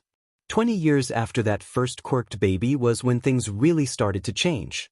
There were riots, protests, battles in the streets, massacres. Those without quirks started to fear and were consumed by it. Had it not been for quirks, humanity would be vacationing among the stars, Midoriya quotes. I read that in a textbook once. Gran Torino grunts. The war started pretty quickly after they passed quirk laws. Those with abilities either saw themselves as betters being oppressed or as cursed. They fought back or endured the hate. But one man rose to unify the quirked. All for one, All Might says softly. He covers his left side with one palm. He started and led several revolutionary groups, gaining many followers with his ability, which he shared a name with. With his power he could give and take quirks. Midoriya feels his lips move, mouthing a swear his mother would have fainted at. Yes, All Might agrees, it's very concerning. But this man, All for One, had a frail younger brother. He was quirkless but had a strong sense of justice. He tried to stop his older brother, but was defeated. Whether it was out of pity or a move to force his brother to submit, All for One forced a quirk onto his sibling, Gran Torino continues. It was a stockpiler that allowed the user to build up mass amounts of power and use it to make their body stronger. But the younger brother, as it turned out, wasn't so quirkless. Midoriya's head snaps to look at All Might. Yes, the younger brother had the ability to pass down quirks. It's rather useless on its own, but once it merged with the stockpiler, it made something new. Midoriya breathes, one for all. And that's the origin of this power of ours. All Might finishes, something born of evil, but changed by the heart of a hero to destroy its creator. The three of them sit in silence for a moment. The air is thick with emotion, worry and fear being most prevalent in Midoriya. This All for One, is he still around? What happened to the other holders? Are we safe? The boy asks. All the previous users were killed by All for One, except Toshinori, Gran Torino speaks, gazing at his cane thoughtfully. The BSDRD's gone now, thanks to ye old symbol of peace. All Might smiles sadly. I beat him, but at a cost. He's the one that forced me to take this form. Midoriya tries to imagine what that fight must have been like. Faster than the eye can see, he decides. Fast, but at the same time drawn out and brutal, something that should be in a history book or made into a movie. Just imagining what someone could do with hundreds of years of quirks gives him shivers. So what now? Midoriya asks. What's the point of this power if its objective is complete? I may have finished off All for One like the power was meant to, All Might says, but the world's not safe. I'm weak now, and I'll probably have to retire in the next 5 years or so. But the world will still need a symbol. This power, it's not meant to eliminate anymore, but instead, it's meant to make the world safe and keep it happy. You're the next me. I trust that you'll fill my shoes well, Midoriya Izuku. They sit like that for a while, Midoriya in amazement, All Might in contemplation, and Gran Torino in memory. But then Midoriya realizes something. So I probably have 8 quirks? Not 8, Gran Torino corrects. Toshinori was quirkless, so 7 at most, if you count one for all. We don't know much about any of the users but Nana, but we'll work on that. Then, after a pause, if you ask me, the first couple probably didn't have quirks. Midoriya must look absolutely distraught, because All Might rushes to comfort. It's not that big of a deal. I never showed any signs of the quirks of the previous users. You might only get float, or maybe this was a one-time thing. It'll be fine. The physical enhancement aspect will be plenty for you to take my place as the symbol of peace. It's just kind of a lot to handle since I've never had a quirk before, but I'm sure I'll manage with you too. But what will people say if I suddenly show off more than one quirk? Will they think I'm with All for One? No, he's dead, but what about his followers? It's just so stressful. Midoriya. All Might gives him a firm chop to the shoulder. Quit word vomiting. It's fine. We have plenty of time to figure this out, and if we don't, UA will probably help. What's important is that we keep training and figure out how float works for you. He turns to Gran Torino. You'd know more about that than me. The old man rolls his eyes. You think just 'cause Nana and I were good friends, we knew everything about each other's quirks? The silence that followed was telling. Gran Torino huffs. I know a little, but this is something he'll have to work on mostly alone. They train for weeks after that. It's hard, back-breaking work for Midoriya, but every second feels amazing. Even when Gran Torino suddenly amps up the speed of his attacks, or All Might blindsides him with a backhand, his smile never wavers. Every day he gets better, and that itself is a reward. What does throw him for a loop, though, is when Gran Torino throws him into a mildly dubious fighting area in some shady section of Tokyo. Apparently, if Midoriya only fought Gran Torino and All Might until he got into he'd end up with bad habits, and apparently his older mentor wasn't against the morally gray. He gets his butt kicked, obviously. But he learns a lot about different fighting styles from the two occasions he got talked into going. All fighting was done quirkless and with gloves, which is nice because according to Gran, some places throw two people in a cage and wait until one comes out. Midoriya keeps weightlifting too, focusing on building up as much muscle mass as possible. All Might shows him no mercy on that front, constantly coming up with more and more difficult exercises. Such exercises include but are not limited to hanging upside down from a bar, bent at a 90-degree angle at the waist, one-handed push-ups while training his grip strength, and walking around the building with All Might on his back. That last one is the worst by far, and Gran Torino gets a lot of pictures of Midoriya being crushed under All Might. Float never makes another appearance. It bums Midoriya out at first because he can tell that both of his teachers want him to use it, but it just never heeds his call. No matter how long he bounces around with full cowl, All Might change the name from Gran Bounce because apparently he is at naming things along with analogies, or meditates with one for all active, or envisions himself soaring through the air. He just can't float. All Might and Gran Torino comb through thousands of records for all of the previous holders of One for All and even make a notebook for him. They promptly hide it and only let him look over the information on float because they don't know if he'll show any other quirks. But soon, almost in the blink of an eye, February 26th arrives, and with it, the UDA entrance exam. Bonus: Midoriya's quirk files. Subject: Gran Torino. Quirk. Desk. Allows the user to shoot out jets of air from the soles of the feet. The jet comes from the air the user breathes. Strengths: amazing linear acceleration, speed, turning, and adaptability. Excellent for close quarters combat and hitting hard fast. Works best with hit and run tactics and against disorganized opponents. Weaknesses: limited flight duration. Making curves. Where on the body, the user is just a normal man, albeit tough and experienced, but still feels the force of impact on a target. Counter strategies: a strong hardening quirk or a robust shield and a net would be great for stopping jet. However, the person taking the force would have to remain upright. If they can do so, then all they have to do is push the jet user into a net or capture device. After that, the best way to secure would be to cover the holes on the feet. Shock-absorbing or shock-redirecting quirks would also be ideal. Ranking, on its own, B. Combined with the user's skill, S+. It's fine. Everything's fine. He's ready for this. He's not worried. He feels great. He's gonna ace the test and eat a nice, hot dinner when he gets back home. He's not panicking. Nope, not at all. Except he totally is.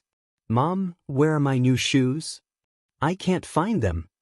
Midoriya yells, frantically tolling his half-dry hair and hopping into a pair of track pants. It's 6:30 in the morning, and by all accounts, he should still be asleep. But even though the exam isn't until 9, he's getting ready. There in the hall closet, on the second shelf. Still in the box, his mom calls back. She's in the kitchen, happily frying eggs. Yelling a thanks, Midoriya finally gets his pants on and throws the wet towel into the dirty laundry. He pulls on a pair of socks, brand new with miniature All Might faces, and slips on a heavy long sleeve. His jacket is last, and he quickly looks himself over in the mirror. He looks like a total nervous wreck. His hair's a mess, and there's sweat on his forehead, and oh god, his hoodie strings are uneven. Midoriya rushes to fix this, at the same time looking over his room for his backpack.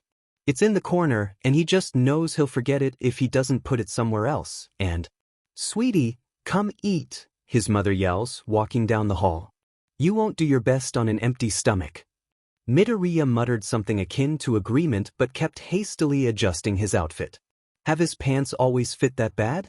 They really shouldn't show off his thigh definition, but he got them 3 months ago. Should he change? Yeah, he probably. Izuku. Now, his mother orders, grabbing him by the arm and dragging him to the kitchen. Plopping down at the table, Midoriya looks over his breakfast. It's large, but smaller than usual, probably because he's not doing his morning workout today. Half the plate is filled up with eggs, and the other with brown rice. There's a small bowl of grapes, along with a tall glass of chocolate milk. He picks up his fork and stares. "Thanks," he says quietly. "I'm not hungry." His mother looks at him worriedly. "Honey, you need to eat. Even if you don't feel up to it, eat the eggs, at least. They don't reheat well." "But, no buts," his mother cuts in. "Today's a big day. You need food." Midoriya eats slowly. There's probably a million thoughts that run through his head between each bite, but he manages to set everything down despite the fact that it tastes like nothing. After breakfast, he slips on his shoes and looks through his backpack 5 times. For pens, 2 black, 1 red, 1 blue. 6 pencils, number 2. A sharpener. 3 erasers. A 1-subject notebook, college ruled. Highlighters, 1 green, 1 yellow. Emergency cash, which is enough yen to get him home even if he's 50 miles away. Phone, set to silent. Wallet, with his student ID and the printable a hopeful card. That should be everything. He looks again 2 more times before he's finally standing in the doorway. He's crying, which is normal. His mom's also crying, which is also normal. It still feels different, somehow. Mom, Midoriya doesn't know what to say. His mother doesn't either and settles for pulling him into a tight hug. Midoriya's worries melt in an instant. He feels light as a feather now, but he hasn't stopped crying. "Do your best, son," his mother sobs into his chest. "I'm already so proud of you." Midoriya squeezes her tight, trying to blink away the tears that won't stop. "I will. I promise." They separate after that, and Midoriya turns to walk down the hall to the elevator. He's probably late now, but that's fine. He's got this. "Wait," his mother says suddenly, disappearing into the living room. Midoriya sighs, a bit annoyed, but mostly eager to go. "Mom, I gotta leave, I'm all ready." His mother reappears, a heap of bright red in her hands. She moves it into his arms. "Here," she says, backing away, "it was your father's." Midoriya blinks, half tempted to ask another question. "Mom," he starts, but he's quickly interrupted. "Go," his mother shouts, practically slamming the door in his face. "I'll tell you later. Good luck, I love you." The run to the train station was a bit hectic, but he got there just in time to swipe his card and take a seat. Well, he would have taken a seat if one was open. The amount of people taking the U.A entrance exam must be in the thousands, because the normally half-full train car is packed to the brim. Carefully wrapping an arm around a pole, Midoriya looks over the lump of cloth. Unfurling it, he finds that it's a scarf. It's about 4 feet long and a bright red-orange. It smells of gunpowder and fire smoke, which, considering his father's quirk, isn't surprising. He'd never met his father. At least, he doesn't remember meeting his father. It's a little weird having something to remember a man he'd never even talked to, but it's comforting somehow. Like the scarf is definitive proof that the man existed. Wrapping the cloth around his neck and tying a loose knot, Midoriya looks around his train car. Most of the people in it are kids his age who he's seen around the neighborhood. There's even a pair of students from his homeroom. One spots him and whispers in the other's ear. Midoriya has to burrow his head into the warmth of his scarf to escape the giggles.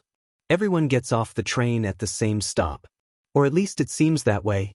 50 middle schoolers eager to enroll in Japan's top hero school all march in one direction to the school's gate. The crowd thickens as they get closer, and Midoriya winds up with a couple elbows in his ribs and a stomped foot. The line at the gate moves quickly, and Midoriya feeds his pass into a machine, which prints out a card.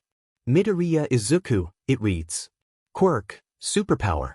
Exam, heroics. ID hashtag. There are strict instructions to head right for the test room and even a couple pros hanging around keeping an eye on the mob of kids.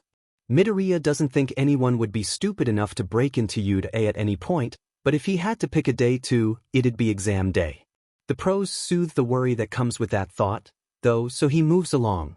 The written portion of the exam is separated by middle school, so Midoriya has to sit and wait in his seat surrounded by hopefully soon-to-be former classmates.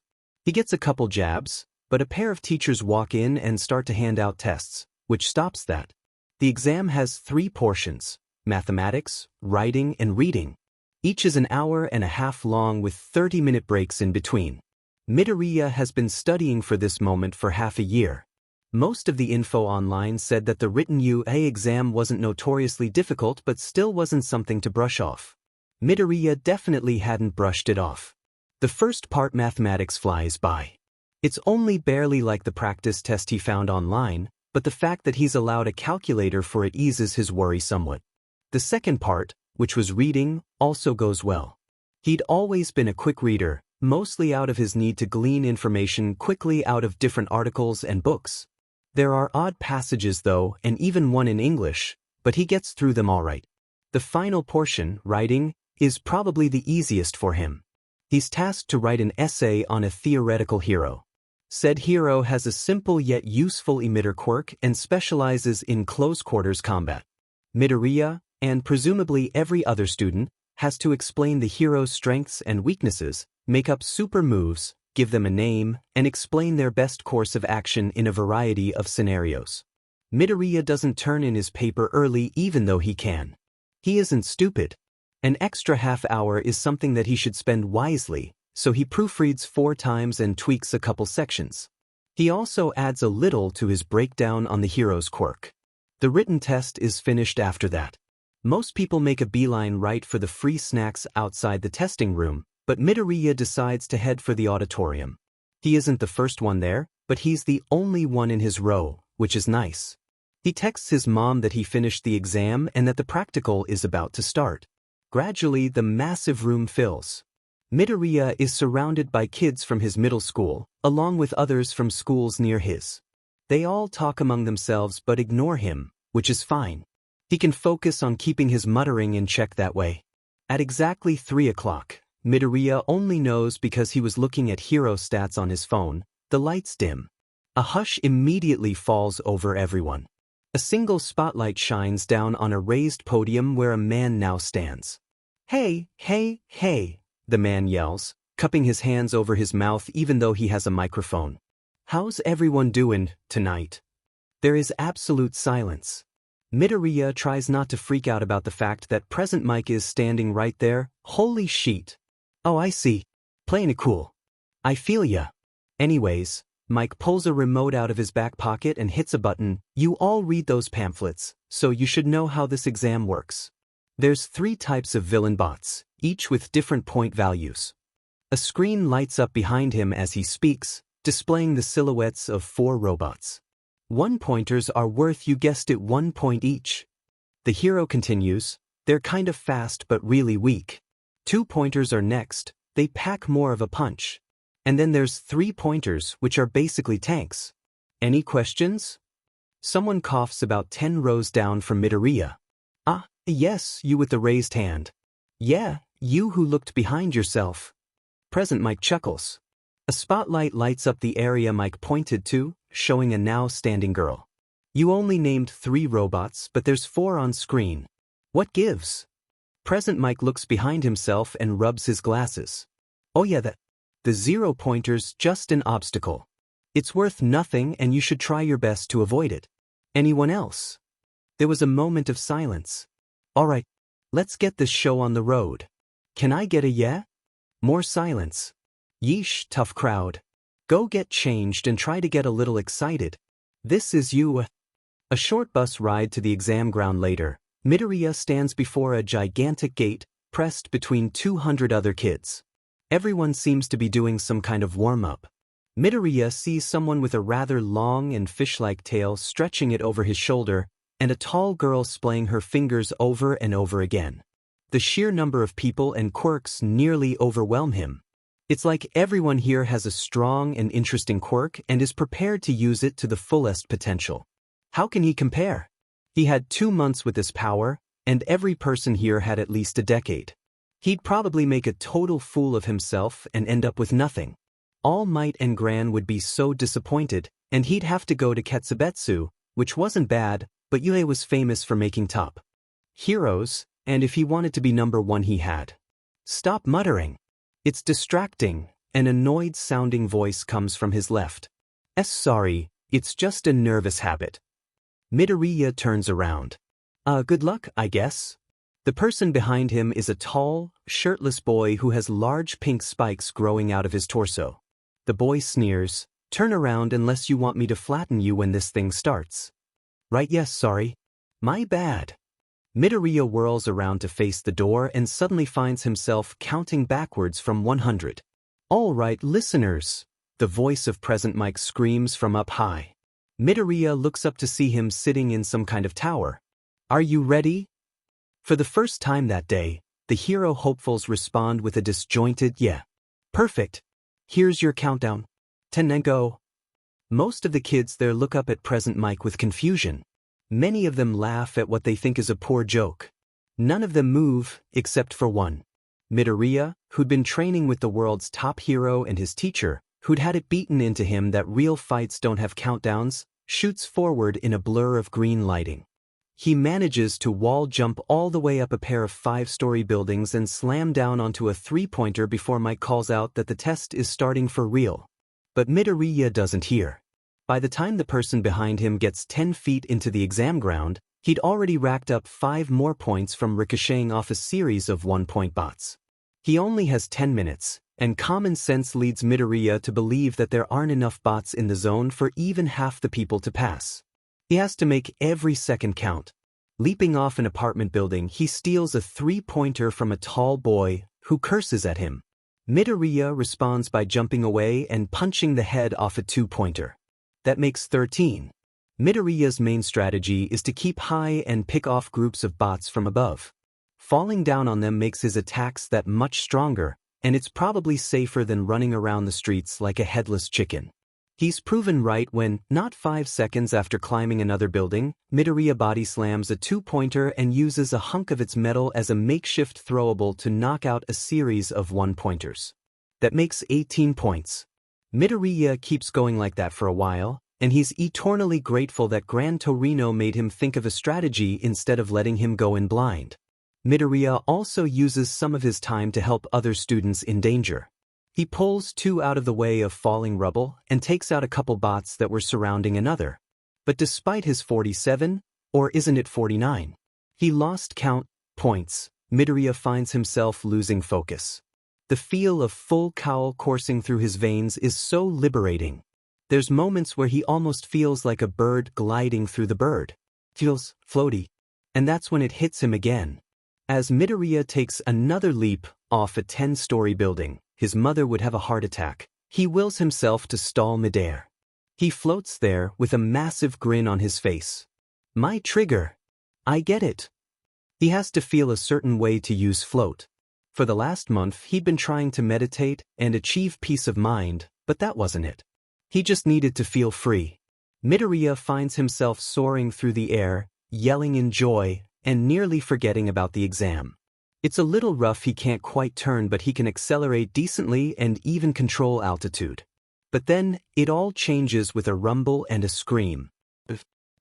Not a very good crop this year. What a shame. A single tired-looking, dry, black-colored eye opens to take in the world for the first time, and the eye swings over to a nearby clock 3 hours.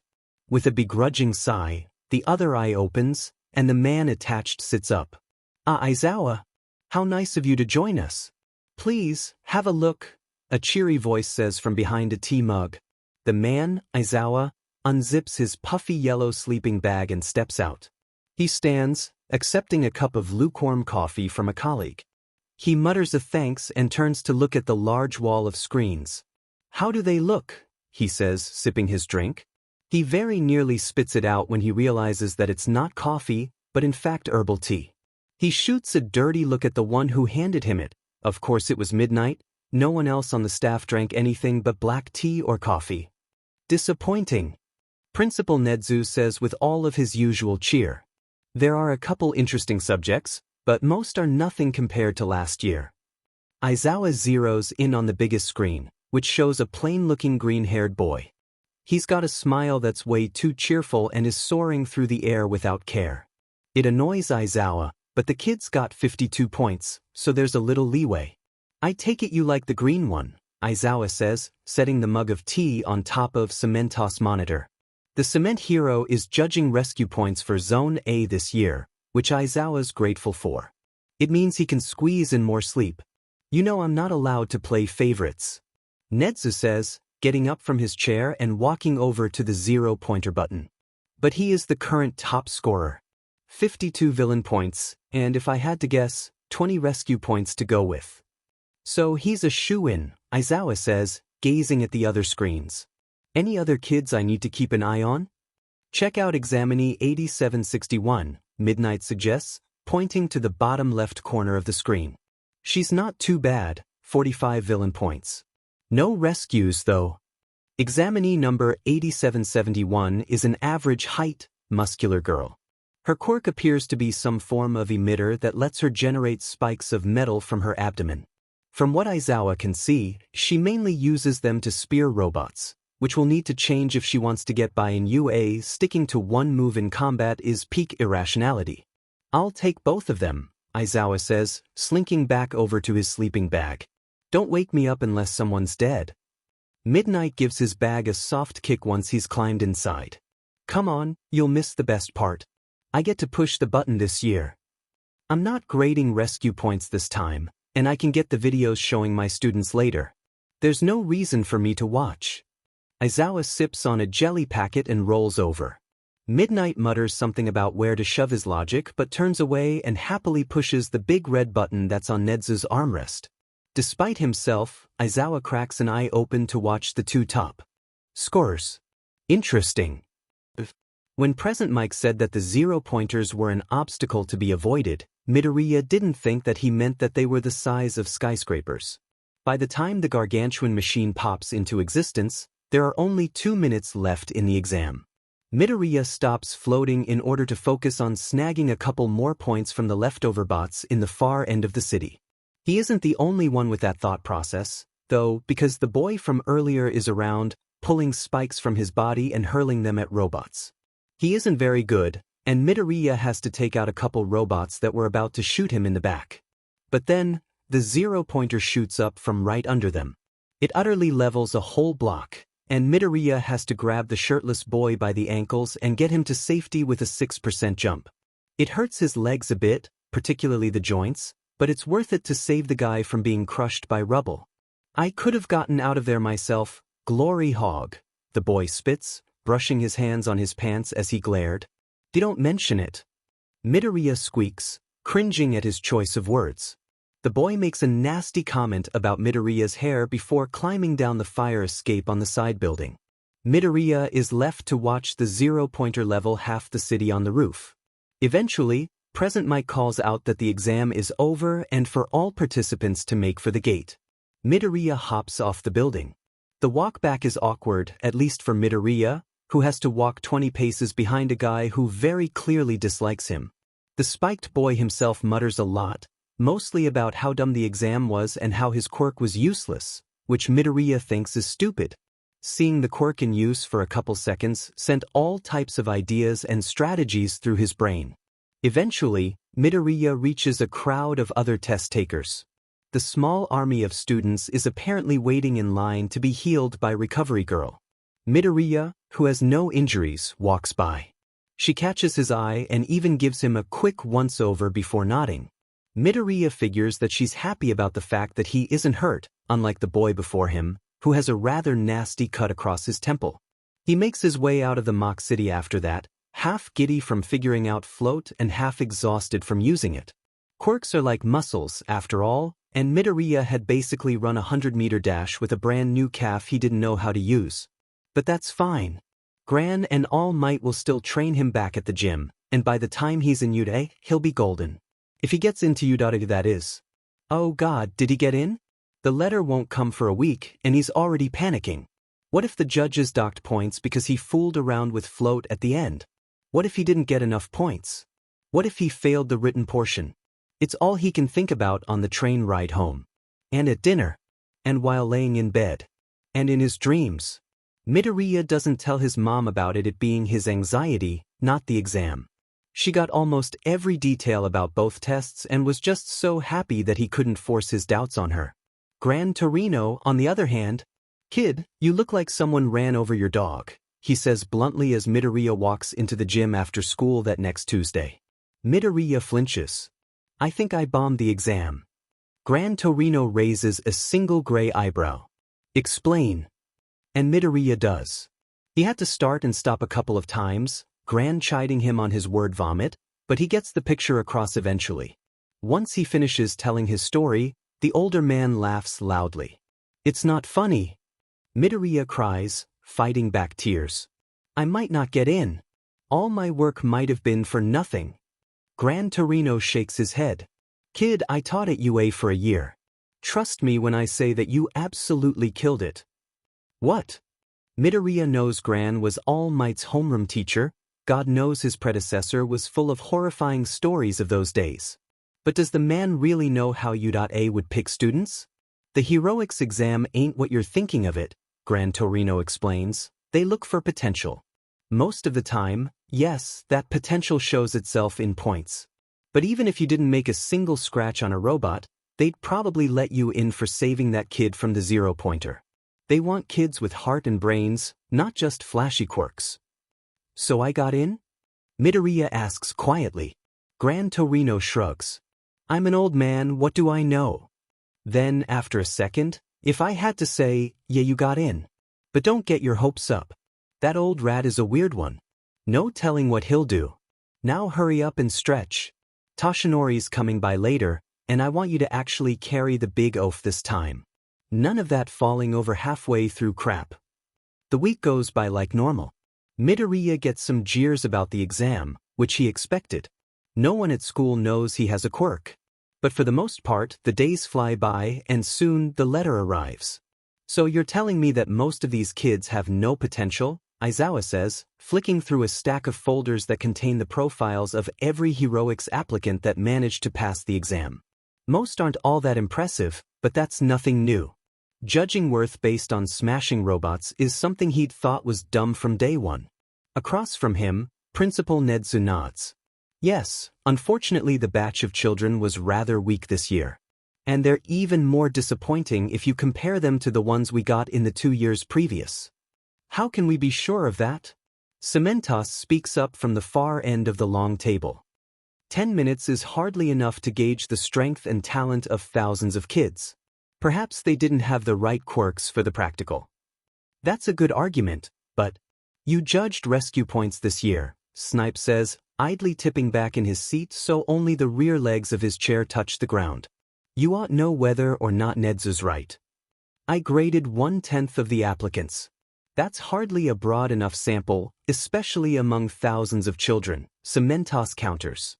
"It's not just rescue or villain points we're talking about here," Midnight says. "Most of the test takers couldn't give a half-decent analysis on the written exam. Not to mention the rather crude ways most of the top 60 use their quirks. which were mostly simple emitters and transformatives suitable for taking out robots, I might add. A wave of murmurs breaks out among the teachers. Each and every one of them was either a judge for rescue points, a zone manager, or both. They're who decide what prospects get picked and are probably the most important part of the U.A staff. And at this moment, they're unsure. We can't just not have a heroics course. Present Mike speaks up, casually flicking through a lesson planner. Most of the staff look at him incredulously. What? He defends. Both Eraser and Nedzu say most of those kids don't have potential, and we all know what that means. But we can't refuse to teach some of them just because they can't be great. The world needs average heroes too. Not everyone can be All Might. Excellent point, Yamada, Nedzu says, swirling his teacup around. But we are UA. Our motto is plus ultra, no? We take those with potential to be great and make them so. No less. We could shrink the hero course, Aizawa suggests, carefully scrutinizing the profiles of the top 2 placers. You said most don't have potential. Give me the ones that do have some, and I'll put them through the usual and then some. Can we really do that? 13 asks, tapping their fingers together. Just change the outcome of the exam after it's over? Most of the teachers present seem to agree with her sentiment. Aizawa does not. It's been done before, Nedzu says. I know that in the early days of our school, the staff would annually vote on the number and size of the heroics classes. They discontinued it after they realized the average was 2 classes of 20, but we could bring it back for a couple years if needed. You'll give Eraser the cream of the crop and leave me with nothing, Vlad King complains, thumbing through his own stack of student profiles. Aizawa lets the corners of his lips twitch up just a little. There's always next year. And besides, I might end up expelling them all. Then, it's not like there's much to look at here, if I'm honest. You all saw the videos, you know how little cream of the crop there is this year. There's a small mutter of agreement, but most of the teachers still present seem unsure. Let's have a vote, Nedzu decides. Our 2 options are having 2 classes of 20 like usual, splitting the top scorers in each class, and molding our rather meager crop as best we can. Or, we have only 1 class and handpick the best students for Aizawa to teach. They vote. The result is 8-7 in favor of Aizawa's idea. The man himself takes a long look over the 4 recommendation students. Contracts stipulate that there had to be 4 no matter what, but there's nothing too interesting there. The top 2 who took the regular exam, though, well, he certainly hoped they wouldn't disappoint. Izuku. Oh my gosh, it's here. Honey, come quick. The letter. It's for you. The sound of his mother frantically jogging through the apartment shakes Midoriya from his trace. Quickly closing his hero notebook, volume 14, he gets up from his desk and leaves his room, nearly knocking his mother over. A rather heavy envelope is moved into his hands. Open it, his mother cries. Midoriya blinks, almost not believing that the expensive feeling paper with gold lettering is real. Can I open it in my room? He asks, mostly because he wants to be composed for when his mother finds out. He knows she'll cry no matter what. Sure, honey. But please make it quick. My heart can't take all this waiting. Sitting back down at his desk with his mother pacing on the other side of the locked door, Midoriya sits down at his desk. He stares at the envelope and pokes it with 1 finger. Biting his lip, he carefully pulls away at the seal. He gets the envelope open but sits back in his chair. He can't do this. The weight of everything is just too much. The letter will determine his future, and he can't bring himself to open it. Every poster of All Might in his room seems to stare down at him anxiously. A bead of sweat flows down his neck and onto his collar. He has to do this. Staring determinedly at the letter, Midoriya reaches in and pulls out a heavy, metal disc.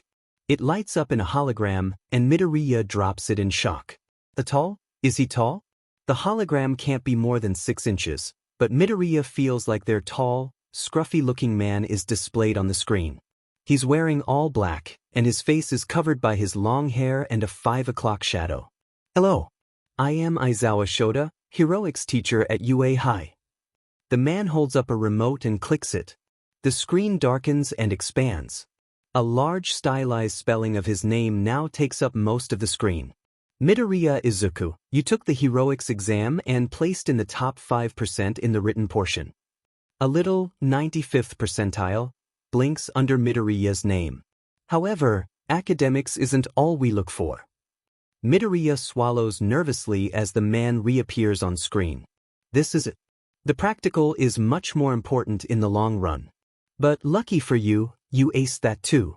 The screen changes again, displaying a colorful list of 10 names. He's in the top left corner, bright gold with a bold one next to it. There's 3 rows of numbers next to his name, reading 60 villains, 25 rescue, 85 total. Congratulations. This is your hero academia. The screen blinks out and collapses back into the disc. Midoriya can hardly breathe. He reaches for the disc, hoping to play the recordings again, but his hands shake so bad he drops it. He sits there for a while, trying to process. It's a lot. Too much really. His dream school accepted him. And he's number 1. He pinches himself hard a couple times, just to be sure he isn't dreaming. He's not dreaming. His eyes start to water, but he wipes away the tears before they fall. He did it. He did it. He's not useless. He's not foolish. He passed, top of the rankings. He's gonna be a hero. But next he has to tell his mom. Getting up onto his shaky legs, Midoriya walks across his bedroom and gently opens the door. Immediately, his mom rushes forward and wraps him up in a hug. She's crying hard. I was listening through the door, she sobs. Izuku, I'm so proud of you. Midoriya can't help it. He cries too. All of this time. Toshinori hears a voice yell. He turns around and smiles as he sees his successor jog towards him. I got in. I got in. The boy slides to a stop, sending particles of white sand everywhere. He's smiling like usual, wide and bright. It's a different one than the one he has for combat and weight training. Toshinori can't decide which he likes better. Congratulations. Though I can't say I'm surprised. We did work you hard this past year. Toshinori pats the boy on the shoulder. Young Midoriya laughs and rubs his neck self-consciously. Yeah, I placed first too. With a total of 85 points. Toshinori raises an eyebrow. That's only 10 shy of my entrance exam score. Though I'm sure you did better on the practical than I did, so it balances out. You got 95 points. Midoriya's jaw drops. Did you beat the 0-pointer too? Toshinori laughs. I tried, but I couldn't quite take it down in the allotted time. I did get a lashing from the support department head for denting his creation, though, so you probably dodged a bullet by not attacking it. Toshinori blinks. Wait, you didn't attack it, right? Please tell me you didn't break your limbs smashing that thing. I don't need another lecture from Recovery Girl next time I go for my monthly checkup. Young Midoriya chuckles. No, I didn't try to. I did pull another guy out of the way of it, though. He wasn't very happy about it. Toshinori shrugs. Some people don't like getting help. But that doesn't change the fact that they need it. There's a comfortable silence after that. The two stare out to sea, enjoying the cool air and the sound of the waves. I can't believe I'm actually going to be a hero, Midoriya says after a while. Toshinori looks at him oddly. Still? I thought you would have accepted that a year ago. God, it's already been a year since that fateful day. Toshinori can still remember how Midoriya looked as he slung his backpack at the villain. Yeah, I know, it's just... The kid looks down at his feet. I was quirkless for so long, I think I just got used to how people assumed I'd never amount to anything. But now that I got into UA, I can start to prove them wrong. I'd say you already have, Toshinori says, gesturing to the beach and the sea beyond. Young Midoriya looks a bit confused at his words, so he continues, you already are a hero. No, I'm not. Midoriya denies. I don't have a license. Sure, I have a quirk now, but that doesn't mean anything. I need education and experience, and he's cut off by a newspaper clipping being shoved into his face. Anonymous youth cleans Dagoba trash heap, the boy reads aloud. Spotless sands and clear waves make the former dumping ground a new summer hotspot. He looks up to Toshinori, confused. How does this make me a hero? I did it so I could hold your power. Cleaning the trash was just a plus. Toshinori sighs. Do you remember what I told you that first day on this beach? When it was covered in trash? That if I used your full power, my limbs would fly off? Technically correct, but no. I said that being a hero is about service. This beach was dirty, but you reverted it back to its former glory, bringing joy to thousands. You helped those in need and expected nothing in return, Toshinori says, and last year, the day I met you, you proved yourself as well. By risking your life to save another, you embodied the traits of a hero. Servitude. Self-sacrifice. They are what make a hero a hero. You, my boy, have already shown both. Here on this beach and the day we met. The boy sniffs, and Toshinori thinks for a moment that he's going to cry. But then he wipes his face and stares him directly in the eye. His mouth is curled into his fierce smile, and his eyes burn with passion. I promise to be a hero worthy of your power, he says, his words wavering. I'll be the successor you and the world need. Toshinori can't help but beam. The kid will go far, he'll make sure of it. I am here. I'm here. I'm here. I am. A fist smacks down on the head of an All Might-themed alarm clock, silencing it. Midoriya stares wide-eyed at the ceiling. He's been up for 2 hours and got 5 hours of sleep the previous night. He lays there under his covers for all of 10 seconds.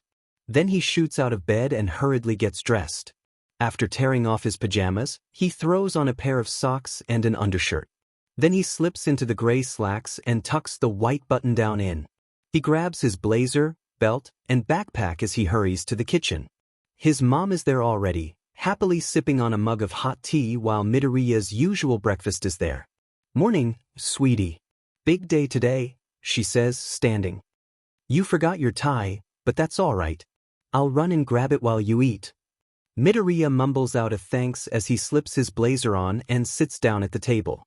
Shoveling food into his mouth as his mother came back into the kitchen with a red tie, part of his mind reminded Midoriya that classes started at 7:30 and that it was only 6. He ignored that and kept rapidly shoving rice in his mouth. You know, if you keep eating like that, you'll get the hiccups, his mother chides. No, Midoriya hiccups, won't. He turns bright red and quickly drinks a glass of water. And that's how his first morning of being an official hero in training went, earning the glares of fellow train passengers as he awkwardly hiccups the whole ride to school. It could be worse, he reflects as he walks through the gateway of UA. The train could have broken down, or he could have overslept, or the Udata faculty could decide that he's not good enough and expel him on the first day. Boy, would that Izuku. All Might and Grand's looks of disappointment would haunt him for years. Midoriya decides to stop thinking about that halfway to his classroom. Instead he focuses on getting there on time. It isn't like he needs to after all, he's a full 20 minutes early and has directions from the front desk, but he needs something to think about. After less than a minute of walking, the rooms for the hero classes were closer to the entrance, probably because UA was a hero school. Midoriya reaches it, Class 1A. Taking a deep breath, he pushes on the absolutely massive door. Stepping in, he's greeted with a familiar, yet odd, sight. There's a group of 5 girls in the back, talking and laughing despite the fact that they probably just met. Similarly, a quartet of boys, all taller than Midoriya, converse loudly, while another pair, who look like twins, play hacky sack. In the middle of the room, a couple people are sitting at their desks, but they're all talking too. One boy with an obvious lizard mutation flirts with a red-faced girl. It's just like middle school. And wow, that's weird. Midoriya thought that the kids who got into Udate would be better disciplined, but then he remembers. They all probably have strong quirks, and were allowed to be rowdy. He'd seen examples of that every day for the past 10 years. Why would high school not be the same for them? Midoriya sits down at his desk in the second row. He's student number 9, so he's pretty close to the door, which is good, though it'll SCK being so far from the window. He gets out all his pens and pencils. It's the first day, so homeroom should just be a syllabus and maybe some introductions. Actual hero classes are in the afternoon, but even those shouldn't be too intense. The minutes go by, and more students trickle in. The one to his left is a dark-skinned girl with an ear piercing and short black hair in an undercut. She gives Midoriya a once-over then busies herself with organizing a notebook. At least someone else is trying to be a good student. By the time there's 2 minutes before the first bell, everyone is in their seat. They're still talking though, which can't be helped. Everyone in the room is a classmate, and they should get to know each other a little. No one talks to Midoriya, though, but that's fine. It means more time for him to double and triple check his utensils. Then he hears it. A soft, barely audible over the hum of talking teenagers' thump. Midoriya's eyes hover over to the doorway. There, lying on the ground just outside the classroom, is a massive caterpillar. Said caterpillar has a human face. Said human face looks ridiculously sleep-deprived and mildly annoyed. The girl to his left must have noticed the creature. Midoriya wants to think it's human, but the world's so weird that he wouldn't be surprised if it wasn't, because she lets out a soft, "What the F dash?" Finally, the bell rings. The ongoing conversations in the room dim a bit. Most start talking about their lack of a teacher. Midoriya and the girl to his right both watch with identical confused expressions as the caterpillar unzips from a yellow sleeping bag and stands up. The man, because it's definitely a man now and no longer a bug, leans against the door frame, looking terribly disappointed and tired. It's the man who made his acceptance video, Midoriya realizes. He somehow looks a bit more scruffy than before, with bigger eye bags and greasier hair. He looks like hasn't shaved all week too. Eventually, the rest of the class notices the man in the door.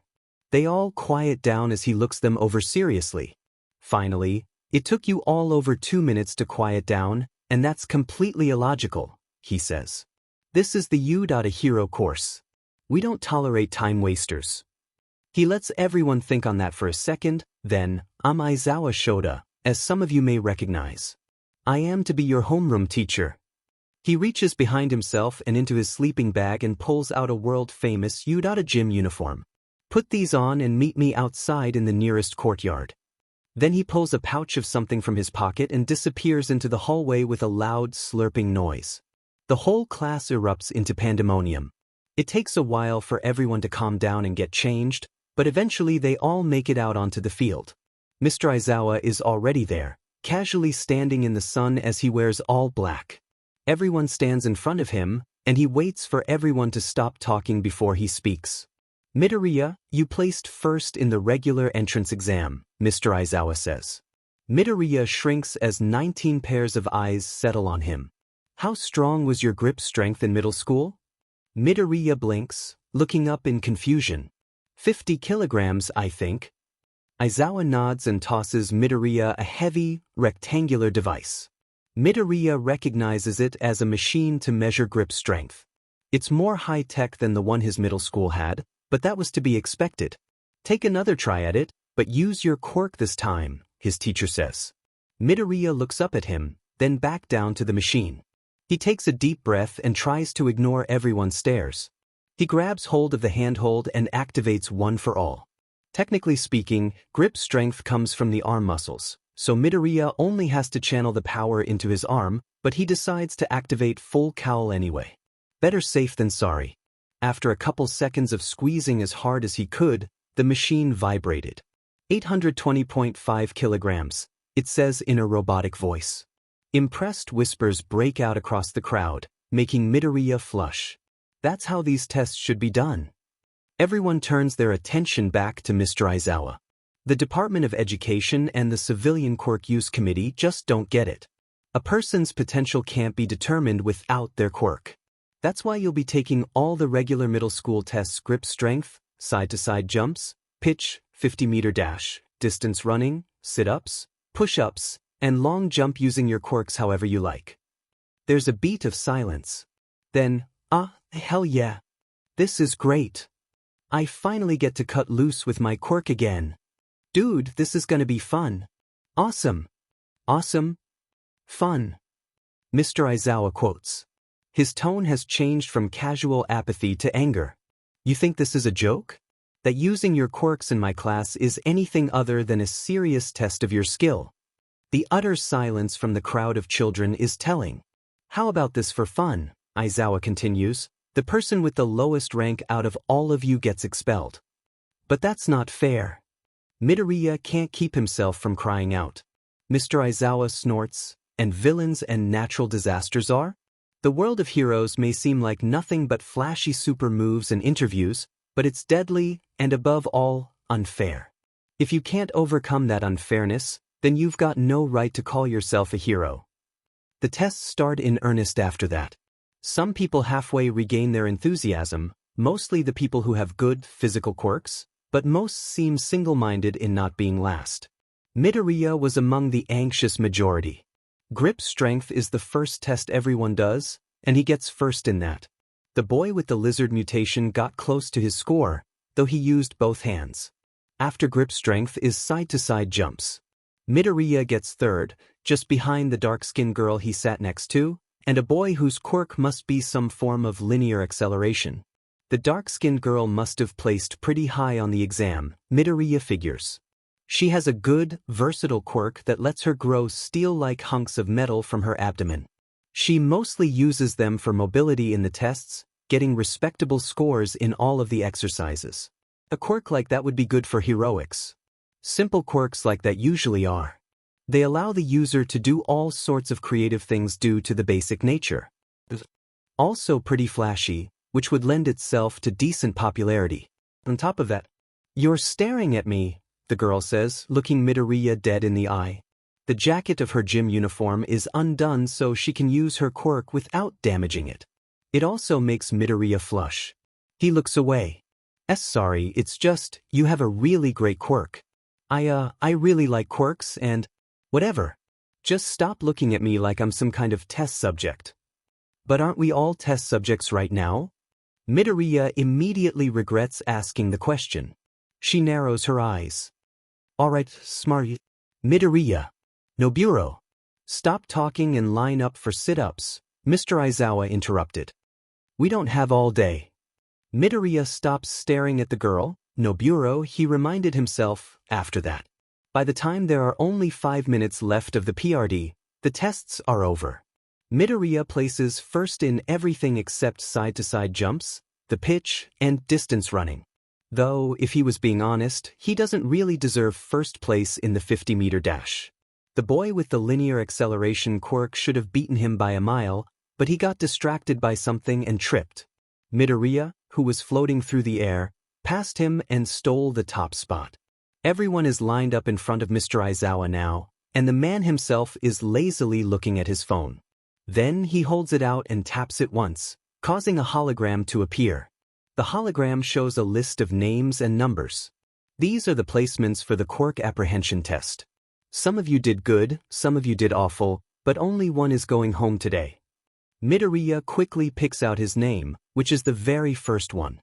He lets out a sigh of relief, much to the ire of his nearby classmates. Then he hears someone behind him start to cry. He can't help but turn around and look. It's one of the tall boys from before, who could turn his arms into fire. Considering he can't use them for propulsion, and that fire didn't really have a lot of mass, it makes sense that he's last. Oto, head to the principal's office immediately, Aizawa orders. The crying boy quickly ran off the field, and a heavy weight was soon felt in the air. Tai, Yuyu, Katsu, Liwan. 5 other students looked up to the teacher with fear. You 5 are out of the hero course. See the student counselor about transferring to Gen Ed immediately. You can't do that. We all placed in the top 12, one girl yells. The other 4 also chime in, voicing their anger. I'm a hero course teacher at UA, where freedom of expression is valued above all else. I can do what I want, Mr. Aizawa says, slipping the phone into one of his pockets. But we passed the test. And the entrance exam. Another boy cries, wiping a tear from his face. Yes, congrats. You beat up enough robots with your destructive, flashy quirks. But I can tell at a glance none of you have the maturity for this class. Aizawa crosses his arms. Laughing, making fun of those who do worse than you, half-butting the test just because you can. You're not fit to be heroes, but you'll get another chance at the sports festival. Now get out. They walked off of the training field, leaving the remaining 14 students to stare wide-eyed at their teacher. For the rest of you, this isn't over. You passed the first test, but as far as I'm concerned, every day in this class is going to be the same. If you don't try your hardest every single day, I will not hesitate to kick you out of my class. Midoriya gulps at his teacher's words, shrinking down, but that only gathers the man's attention. Midoriya, you're on thin ice, he says. But he got first, a random classmate defends. That means he's better than all of us, right? Oh, he performed better than all of you today, that's true. Mr. Aizawa stared at Midoriya, but he didn't utilize his full potential. Why didn't you fly for the pitch? Or distance running? You could have easily done better if you did. I can't control my flying yet. Midoriya cries. I can barely control the speed and direction, much less stay in a 2-meter circle. That was true. He'd worked on float for days following the entrance exam. All Might slapped a helmet on his head and had him train for hours while he and Gran helped. Helped probably wasn't even the right term, because neither of them could fly. Sure, Gran had forgotten more about aerial combat than most would ever learn, and All Might glided regularly, but they couldn't fly. Midoriya's float training boiled down to him running into walls while his 2 mentors shouted out tips from Flying for Dummies. Fine, Mr. Aizawa says, turning around and walking back towards the building. But you're still on thin ice. All of you, get changed and pick up a syllabus. Make sure you aren't late for math. And that's how Midoriya's first homeroom at UA went. Somehow, he feels it still could have been worse. At least no one thinks he's useless. And then we got normal classes for the rest of the day like nothing happened. We even have our first hero practical exercise tomorrow, costumes and all. Was this what UA was like for you? Toshinori carefully sets down his stack of papers. He'd been busy for the past couple of days and was taking time to catch up on paperwork while checking in on Midoriya. No, absolutely not, Toshinori says, circling a rather important line in a confrontation manuscript in a bold red. A villain he'd taken down recently had said something that seemed to pertain to an ongoing case, and just because he isn't on it doesn't mean he can't help. But considering your homeroom teacher is Aizawa, it's to be expected. You've worked with him before? Midoriya asks, pausing his back squat. Is he any good? I mean he teaches at UA, so he has to be. But what's he like? Toshinori thinks for a moment. Focused, he decides. I haven't worked with him directly, but I've read reports of his work, and since you, my successor, are enrolled in UA, Netsu allowed me to read up on him. In all the documents I read, Aizawa was described as the type to do a job to the best of his ability as quickly and efficiently as possible. He's a little rough around the edges, but since he doesn't have an agency or a public persona, that's excusable. He flicks over a leaf of paper before setting it in another pile. Switch to deadlifts, will you? Sure, Midoriya says, carefully setting the bar on the rest and then on the ground. So he's underground then? Toshinori nods. Yes, he considers himself to be an underground hero. More a licensed vigilante than a public figure who responds to ongoing crime and disasters, in my opinion. Why do you ask? Well, the boy says, loading up his normal weight for deadlifts, all the teachers at UA are heroes. Heroes that I know too. Except Mr. Aizawa. He carefully rolls the bar back and forth before lifting it up to his waist. I've been trying to piece it together all day, but I haven't figured it out. He slowly lowers the bar back down so there's an inch between it and the floor. But you know who he is, so? Toshinori considers for a moment. I think I'll let you figure this one out on your own. Despite his surprise, Midoriya doesn't falter. How come? Toshinori sets down his pen. Think of it this way. If I had all of the great power one for all grants me but had the mental capacity of a 7-year-old, would I be an effective hero? Definitely not, though I can think of a situation or two. I wouldn't, let's just keep it that way for simplicity. Toshinori waves his successor off. My point is that your brain is just as important, if not more so, than your quirk. It's vital that you exercise it like you would any other muscle. So you want me to figure out what Mr. Aizawa's hero name is?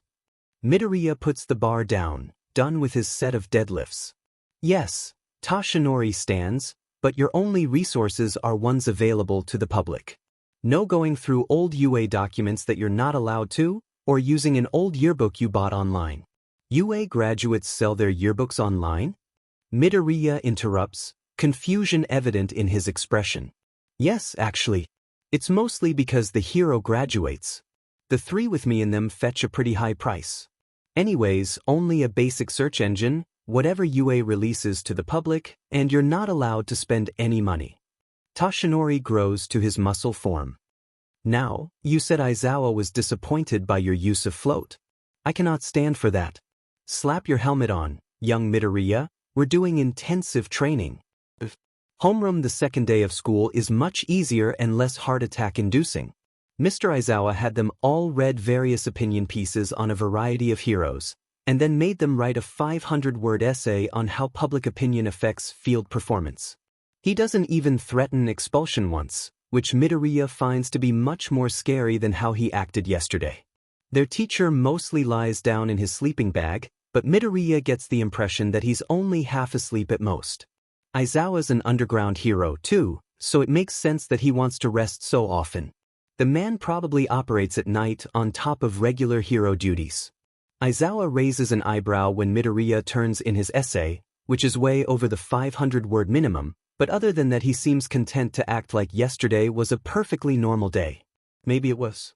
Midoriya wouldn't know, because there's no info online about Mr. Aizawa, excluding the bare-bones profile UA has of him on their website, which hardly counts. After homeroom, they have a slew of regular high school classes, though they're sort of tailored to heroics in a vague fashion. For example, English focuses on learning phrases and verbs useful for working with international heroes, as English is used for most international team-ups, for whatever reason. Math and art history are also linked to heroics, focusing on physics formulas and old paintings or images of heroes respectively.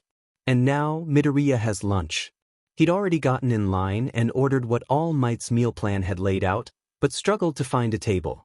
He'd always eaten alone back in middle school. Should he keep doing that here? Can he sit with the older years? Or are freshmen supposed to stick together?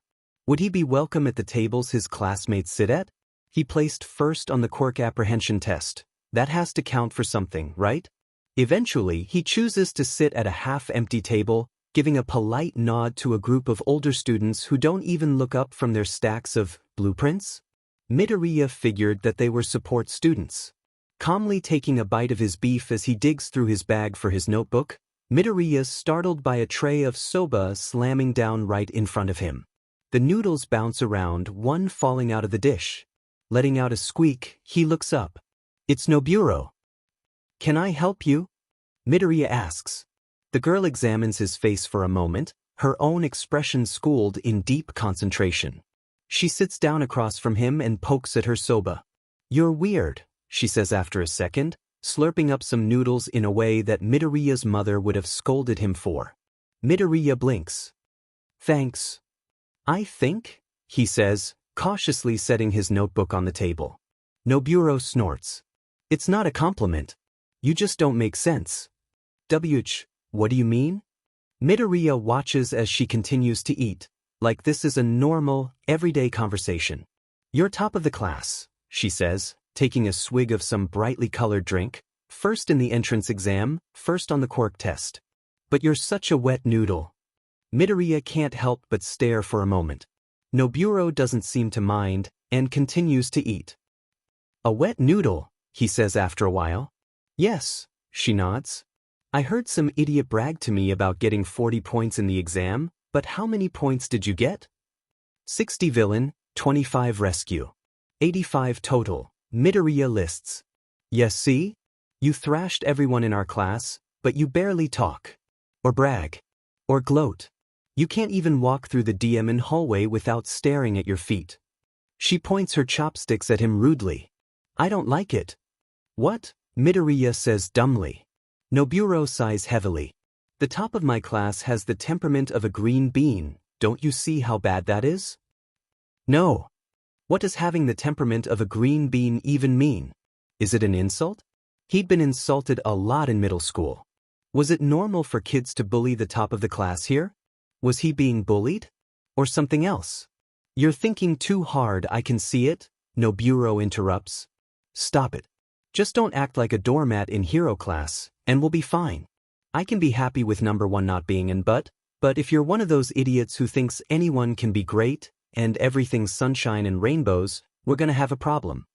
But if they work hard enough, Then anyone can be amazing. Midoriya defends. Noburo rolls her eyes.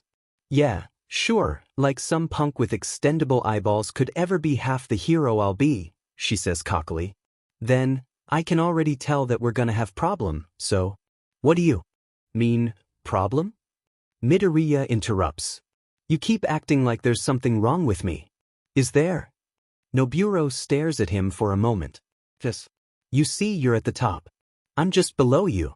If you walk around acting like a wet noodle, then everyone in the school will think our whole class is full of pushovers, especially me because I'll be playing second fiddle to someone like, she gestures to the entirety of Midoriya, this.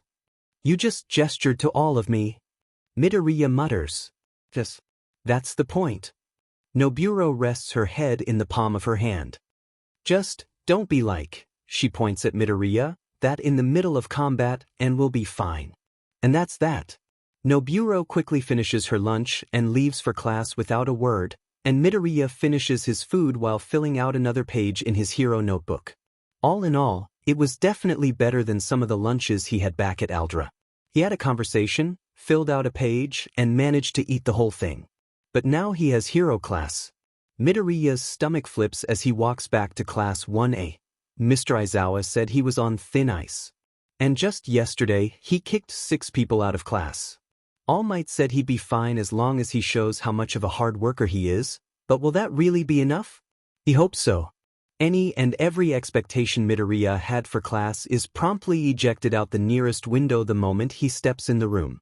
There, nervously fidgeting in his seat with a wrinkly Yurata uniform, is the boy Mr. Aizawa expelled the previous day. Midoriya wipes his eyes to make sure they're working and pinches the back of his hand. Nope, he's not dreaming. Which means, are you going to stare all day like a fool or sit down? The telltale sign, yes, it's only day 2, but who else in the whole of Yurata walks around with a sleeping bag? Of a long, rusty zipper draws Midoriya's attention to the floor just below the teacher's podium. Mr. Aizawa stands, and it's only then does Midoriya realize that he's been standing and gaping like a fish. He flushes and quickly sits down in his spot. The remaining students fill in quickly after that, some making comments about how amazing lunch tasted, and others still mid-joke. They all freeze when they see Odo. No one gets long to stare as Mr. Aizawa snaps them out of it and makes them sit down. Once all 15 pairs of eyes are facing firmly straight ahead, Mr. Aizawa pulls out a thin stack of papers. Today is your first practical hero exercise. As your homeroom teacher, I will be present. However, I will not be your main educator. I expect you to take this class very seriously and that you treat the other teacher and the training facility with respect. Am I understood? A chorus of yes, sir, rings through the classroom. Aizawa nods, satisfied but still wary. Follow me. You won't need your things, he says, tucking his sleeping bag under one arm and grabbing an overfilled clipboard with the other. Their teacher leads them through the massive corridors of Yud A, turning every now and then until they reach a classroom marked Foundational Heroics. He herds them all in before zipping up his bag and lying down on the floor. Most of the students take their seats and begin to talk amongst themselves. Midoriya doesn't, instead fiddling with the cuffs of his sleeves and scanning the room. Eventually, the bell rings and heavy footsteps can be heard briskly walking down the hall. Midoriya has just enough time to sit up straight as the door to the classroom is kicked open. In walks a rather tall and muscular man wearing a red hero costume with thick, white gloves, boots, and a yellow-orange visor on the upper part of his head. His gray hair is spiky, and he has a peculiar jawline, with 2 teeth sticking up from his bottom lip like fangs. He stands at the front of the room and looks them over. Hello, I am Kensekijiro, also known as the pro-hero Vlad King, he says with a slight lisp. I'll be your foundational heroics teacher. Then he looks down to Aizawa, who appears to be asleep. There's fewer than 20, Aizawa. Care to explain? The homeroom teacher cracks open one eye. They weren't ready for this class, so I booted them to Gen Ed. They'll have a chance at the festival, Aizawa says, not even bothering to sit up. Vlad King huffs and flicks through the clipboard Aizawa had left on the teacher's podium. I'll just have to work with 5 less than planned, I suppose. He looks up at the class. Everyone here? No one replies. Vlad shrugs. Good enough for me. Now, a quiet click can be heard, and soon the sound of hissing fills the room. The students look around, confused. Midoriya is one of the first to notice that parts of the walls are swinging outwards, miniature doors opening like lockers to reveal cubbies. These are your hero costumes, Vlad explains. The cases are numbered the same as your student numbers are. Suitcases are sitting in the cubbies, one of which has Midoriya's hero costume in it. Already, his mind is going a mile a minute. There's a set of locker rooms across the hall, Vlad King continues. Boys in the right, girls on the left. Hurry up and put your stuff on and meet me by the door at the end of the hall. Midoriya and 7 other boys enter the locker room, nearly at a run. Oto, the boy Aizawa expelled, is quickly surrounded by everyone but Midoriya, and questioned thoroughly. Tuning the noise of the other boys out, Midoriya focuses on opening his suitcase. It's rather high-tech, which is both odd and expected at this point. It's Yurei after all. The top swings up smoothly and without a sound, unveiling a dark green piece of cloth and a leaf of paper taped to it. He pulls the paper off and tries to read the script. It's hard. Whoever wrote it must have been in a hurry, but he gets it eventually. Dear student number, your original costume design gave me a real good laugh when I first saw it. I even snapped a pic of it and showed it to my friends. They also laughed. It's now become sort of a joke here in the support department. Even the seniors are poking fun at it. I've even managed to duck the usual freshman hazing by giving something new for the upper years to mock. As you've probably figured out by now, your design was bad. Real bad. Like it was drawn by a 5-year-old bad. So as a favor I redesigned almost all of it to better suit your needs. Enjoy. Midoriya blinks. That was a little mean, but also nice. He isn't a costume designer, so he can understand a little bit of change. But was it really bad enough to warrant a nearly complete overhaul? The only way to know would be to ask the support department, but that's something he doesn't feel like doing. Why yeah, I get a second chance because I put forth my best effort. At least, that's what Mr. Aizawa says. Midoriya looks up and over to Oto, who's chatting with the other boys as they finish putting on their costumes. Midoriya hurries to take off his uniform.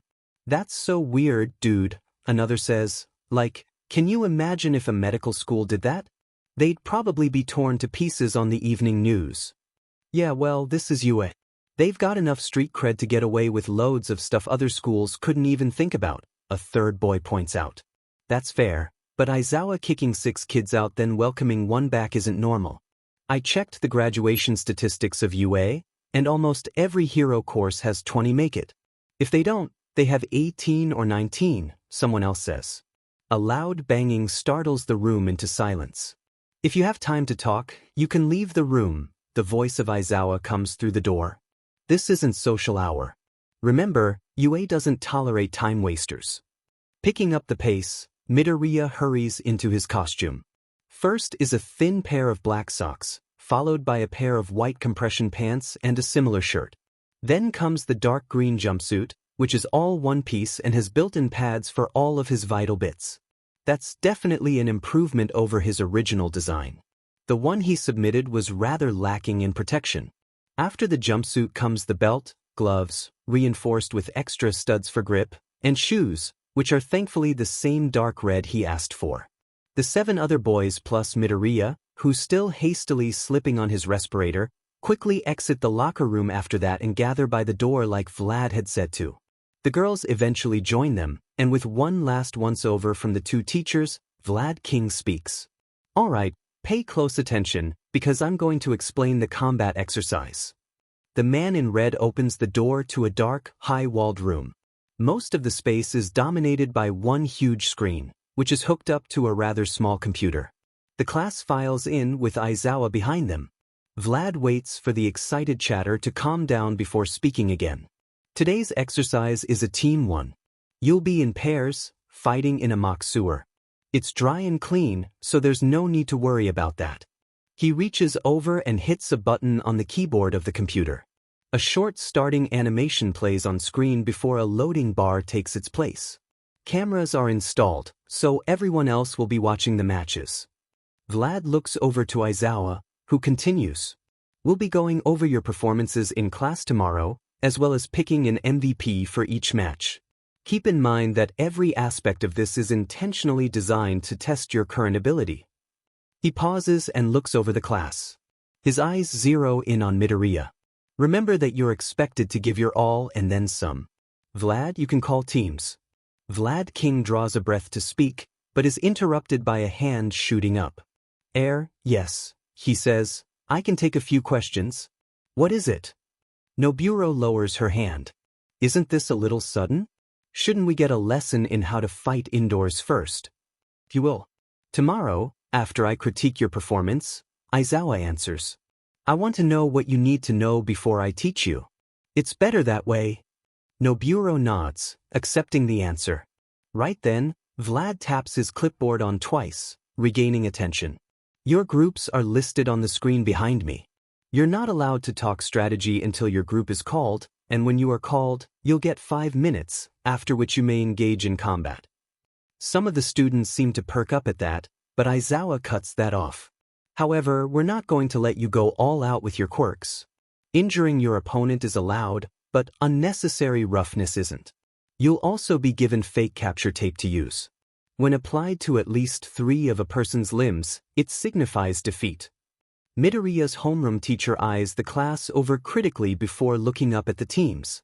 Scanning the screen, Midoriya quickly finds his name boxed in with Oto Kenji below a bold letter C. Looking around the room, he quickly finds his partner, who's standing on the edge of the group. Midoriya manages to catch his eye and shoots the boy a smile. His partner smiles back nervously and gives him the thumbs up. Satisfied, Midoriya faces forwards again in time to see the screen change to a live video feed. Teams C and F, you're up.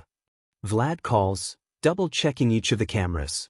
Aizawa will escort you to the entry point and give you the capture tape. Then your 5 minutes will start. True to Vlad's word, Mr. Aizawa leads the 2 teams out of the dim room and out to a mock city. Midoriya takes a moment to look over Team F, which has 3 members. One is Noburo, whose costume is based on biker wear, with a cropped jacket that lets her use her quirk. The other 2 are boys, one in a yellow jumpsuit and helmet, and the other wearing a sleeveless coat and leather pants. Midoriya remembers that one has a linear acceleration quirk, and the other can extend his arms up to 50 meters. Aizawa stops walking in front of a pair of low cement buildings. He reaches into his scarf and pulls out 6 rolls of white tape. Turning around, he tosses each student one and an extra to Oto. Team C is on the left, Team F on the right. When your time's up, head down the ladder. Don't disappoint me, Aizawa says, walking right back to where they left. Oh, and your time starts now. Midoriya immediately grabs his partner by the arm and takes him into the building. Inside is a table, which he sits down on, and starts to think. Linear acceleration wouldn't be too good in the confines of a sewer, but extending arms and spikes of metal would come in handy. With full cowl, he could move around easy enough, but floating would be difficult. His partner's flames would be handy but very eye-catching. Stealth, while preferable due to the number disadvantage, was probably out. Maybe. Yeesh, you've got a quick head. Oto comments, drumming his fingers in the wood of the table. I think you've already got half a plan. Midoriya feels himself go red. Oh, I'm sorry. I didn't mean to exclude you. What do you think we should do? Just because I got first doesn't mean I should be in charge. Wait, sorry, I didn't mean it that W. Oto laughs and rubs the back of his neck self-consciously.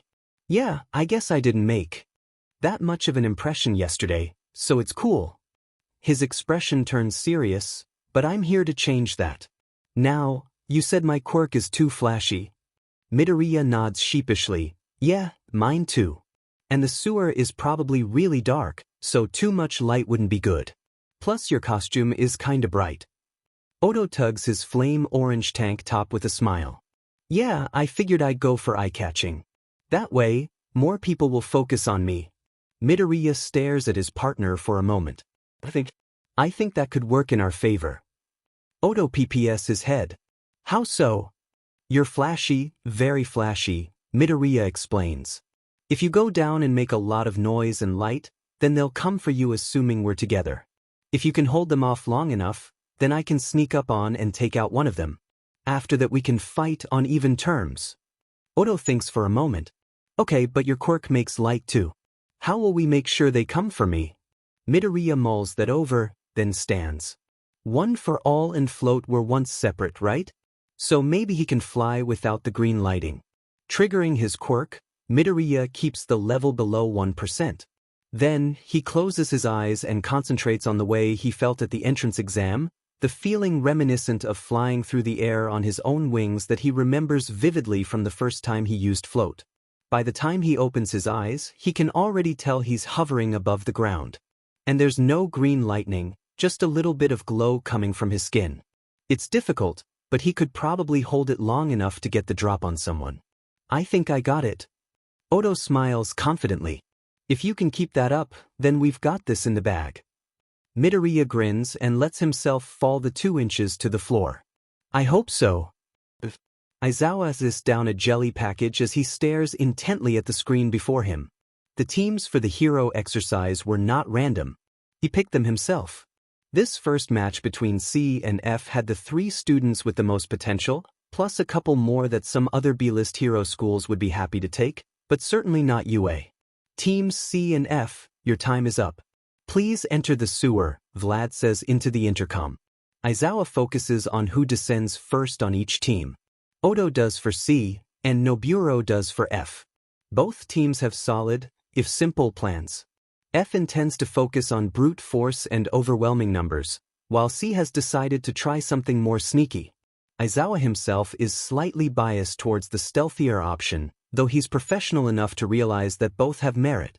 Why should Team F bother to come up with a complex plan when they could comb the whole of the location and deal with the enemy using their number advantage? They shouldn't. Keeping things simple at the skill level they're at is important and the best way to get a feel for the basics. Let the third years come up with the multi-phase operations. The freshmen will keep it nice and simple. For now. Of course, Aizawa has a slight inkling of who will win in this matchup. Or more accurately, what the outcome will be based on the first contact. If Midoriya and Odo manage to knock out Noburo with their plan, and they would go for Noburo, she's the biggest threat, then Team C would be victorious. But if Team F manages to shake off Midoriya's capture attempt and keep all their members, then the brawl that follows would end in a Team F victory. Hey Midoriya? The voice of Odo sounds through Aizawa's earpiece. What is it? The pair are quietly walking through the low-lit sewers, waiting until they hear signs of the other team. I was thinking maybe you should take my tape. I can't exactly use it with my flame arms. There's a short pause. Only if you're sure. Aizawa watches as Odo tosses a roll of tape to Midoriya. Satisfied, he switches cameras to have a better view of Team F. The trio are aligned in a triangle formation with Noburo at the point. That's a good move. Her quirk works better in a straight line, and the other 2 would do well with a distraction keeping the enemy occupied.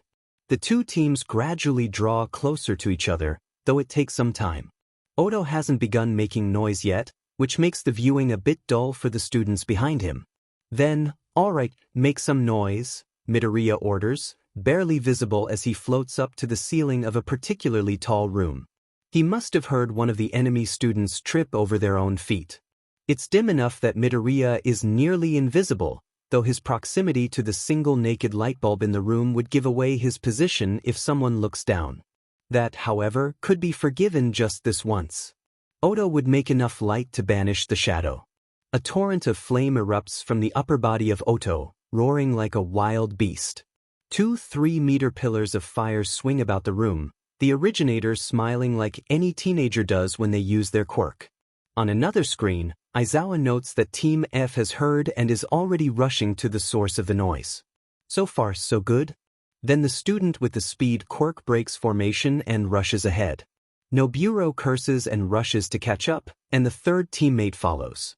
The boy who broke off reaches the room with Team C first, about 30 seconds before the other 2 would get there. Aizawa leans forward slightly, interested in how Midoriya and Odo would repurpose their plan. Odo wastes no time rushing forward to better distract the other boy, and Midoriya mirrors his actions 15 feet up.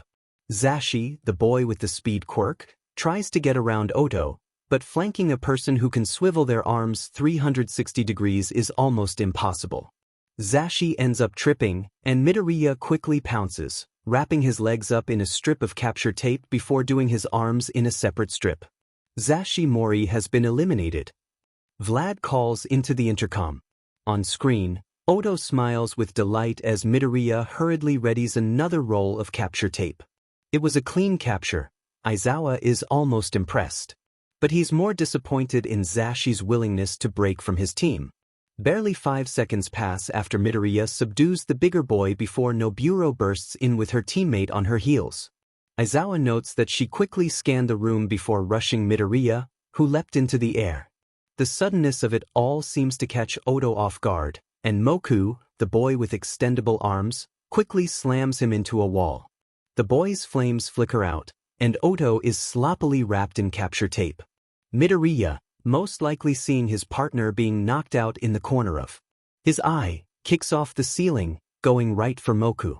The boy barely manages to sidestep Midoriya's punch but ends up slamming into Noburo, who tried to follow Midoriya. Aizawa can practically see the gears turning in Midoriya's head by now. The boy bites his lip before a wide, almost manic grin splits across his face. He shoots forward, right between Noburo and Moku as green lighting trails. Both of the remaining Team F members try to retaliate, Noburo swiftly growing a trio of angled, dulled spikes. Aizawa mentally thanks her for showing restraint, and Moku attempting to tangle Midoriya in his arms. The two attacks collide, with Midoriya flying off towards the ceiling to evade. Noburo swears loudly before angling her body upwards. A single spike, perhaps 6 inches in diameter, hits the concrete above. Midoriya shoots down, having narrowly dodged, and wraps one of Noburo's arms in capture tape. He tries for a second, but Moku quickly extends an arm, forcing Midoriya to dodge. Noburo tries to pick the capture tape off, but Midoriya rushes her again, forcing another set of spikes and a pair of extended arms to tangle. Midoriya takes that opening and sticks a strand of capture tape to one of Moku's arms, then uses the same strand to tie up one of Noburo's legs once he gets close enough. Noburo and Moku try to pull apart but only succeed in falling over. Midoriya quickly ties them up, having to dodge a few last-ditch spikes.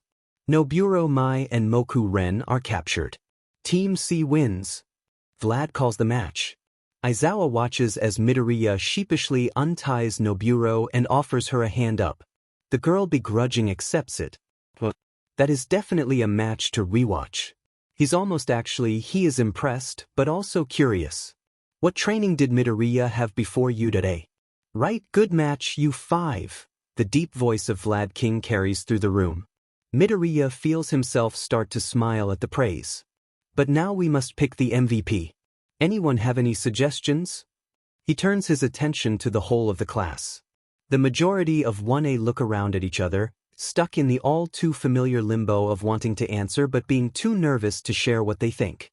Considering the behavior of their homeroom teacher, Midoriya can't blame them. Well, it's gotta be Midoriya, right? One girl finally pipes up. She immediately goes red and tries to shrink into herself. Midoriya feels a pang of empathy. He knows that feeling all too well. Vlad nods. That's a good pick, and I won't disagree, but could you explain? He knocked out all of Team F and won a 2-on-1 fight, the girl quickly replies. That's a very bare-bones answer. Mr. Aizawa speaks up, still scribbling notes on a clipboard in a way that makes Midoriya's heart palpitate in apprehension. Would anyone care to expand on it? No one does, Midoriya can tell at a glance. Mr. Aizawa seems to have expected this, though, so he sets his clipboard down and surveys the class with a critical eye. Out of the 5 participants, Midoriya acted the most like a pro. He came up with an effective plan in the allotted time, listened to his partner, stayed with said partner the whole exercise, and adapted when things went off the rails. Some mistakes were made, yes, but for a first lesson he performed near perfectly. The rest of you should think about what he did and learn from it. Midoriya feels a wave of heat creep up his neck and onto his face. A bead of sweat forms on his forehead and trails all the way down to his collarbone. Acted like a pro. The words play on loop in his mind for a bit. Oto, who's still standing beside him, looks at him a bit worriedly. Midoriya waves him off and tries to listen to Vlad. Thank you, Eraser. The taller of the two teachers gives Aizawa a grateful look. Midoriya's head suddenly loses its embarrassed flush. Eraser? Is that a weird workplace nickname or an actual title? Maybe it's an inside joke? Maybe it's Aizawa's hero name. Teachers in Yud A went by hero names sometimes, though mostly insisted the students use their actual names. Now, the blood hero continues, cutting off Midoriya's train of thought. We must critique the losers. Would anyone like to start? There's another long and painful bout of silence, and Midoriya tries not to fidget too much. Well, alright then. I guess I'll do it for you, Vlad says, slightly miffed. He flips a piece of paper over his clipboard before continuing. The most glaring issue is that Zashi broke off, he states bluntly. Whether it was out of overeagerness or plain stupidity, the mistake was still what cost Team F the match. Midoriya sees Zashi shoot his teammates a dirty look from the corner of his eye. It's not my fault they couldn't keep up, the boy in yellow mumbles rudely. Yes it is, Aizawa sternly corrects.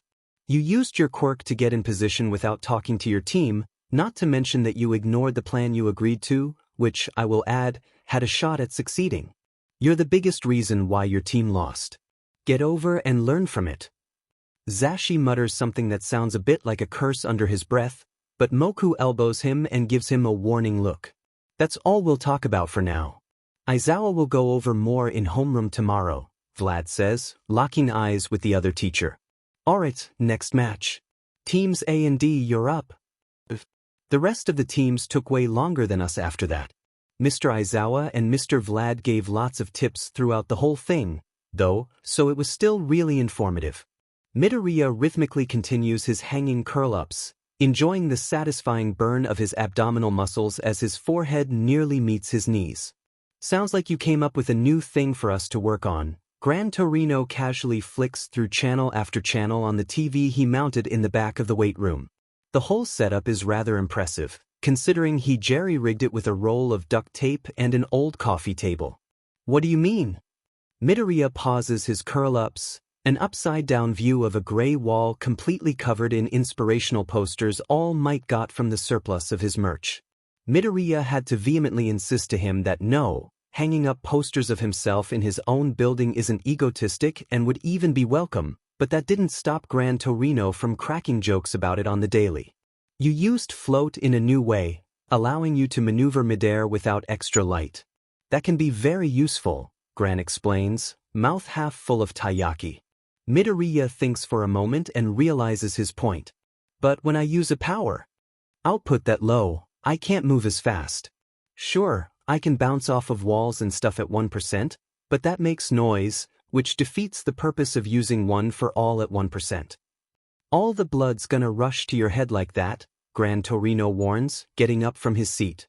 He gives Midoriya a half-hearted whack with his cane, and the boy continues doing his hanging curl-ups, the vest full of weight plates straining his muscles.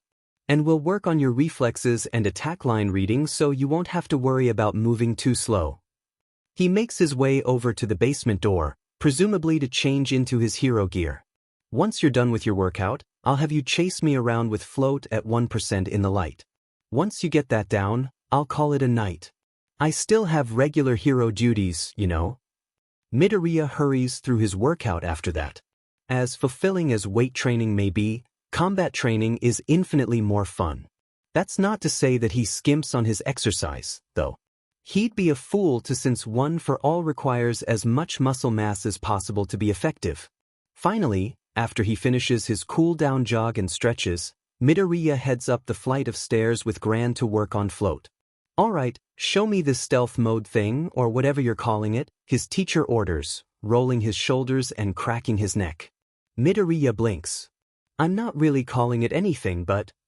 He closes his eyes and lets one for all cover his body in a comfortable 1%. All of the energy is staying in his body, strengthening him. Then he reaches out for float. That's slightly harder, as the free feeling needed to use the quirk doesn't exactly go with intense concentration. Eventually, he gets it and hovers a couple inches off the ground. Gran Torino looks him over and nods. I can see how this came into use in that sewer. If it's dark enough, you'd be nearly invisible. Nice work thinking on the fly like that, kid. He crouches down, knees bent and hands making contact with the floor. But if you really want to be clever with it, you'll need to be able to move. Midoriya barely has time to regret ever suggesting more training on top of going to UA before Gran shoots forward with a whoosh and slams feet first into his gut. Midoriya hits the floor, rolls over, and dry heaves. I can see why you think it's not good for much. You definitely can't go half as fast with it as you can with those moves you stole from me. But after today, I'll make sure you can use it somewhat reliably in combat training. Gran shakes his legs out, as though slamming into Midoriya's stomach had somehow managed to hurt his knees. Midoriya takes a couple deep breaths and gets back up. He calls upon the quirk again and rises into the air. Gran Torino rushes him without warning again. He's slower than normal, thank God, but still fast enough to graze Midoriya as he dodges to the side. Gran's doing his usual tactic of bouncing around the room but at a relative snail's pace. He's also making sure not to use a pattern. See if you can keep away from me for 5 minutes.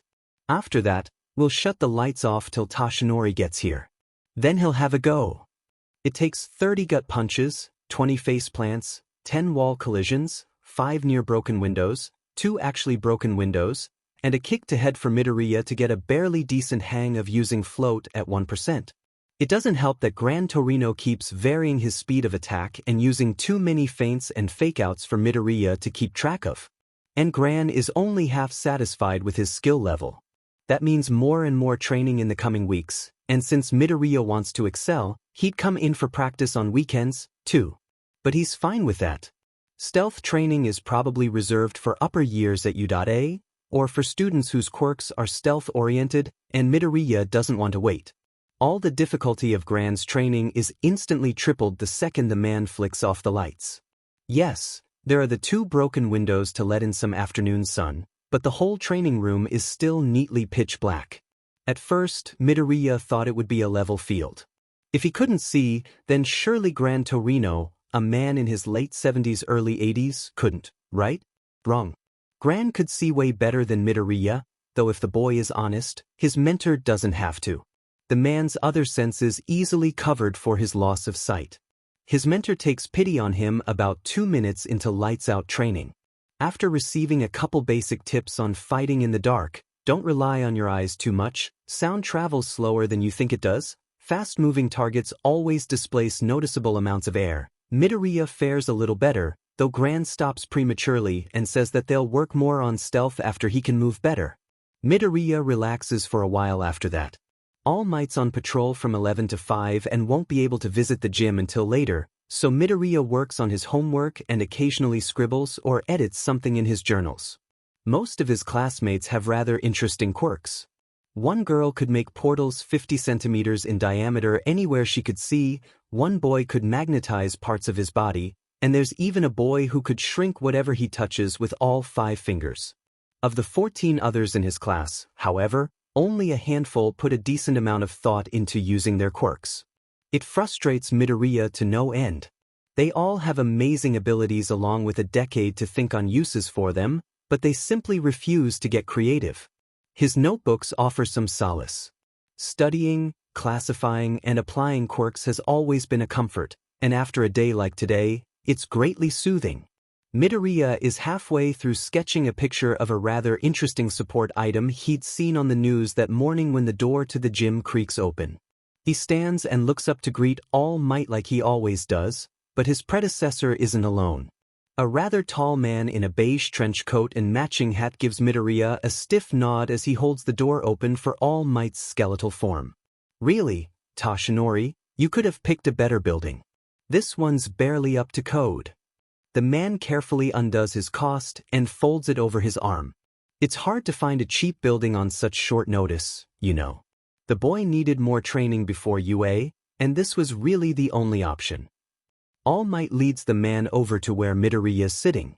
Hi, hi Yagi, Midoriya greets awkwardly.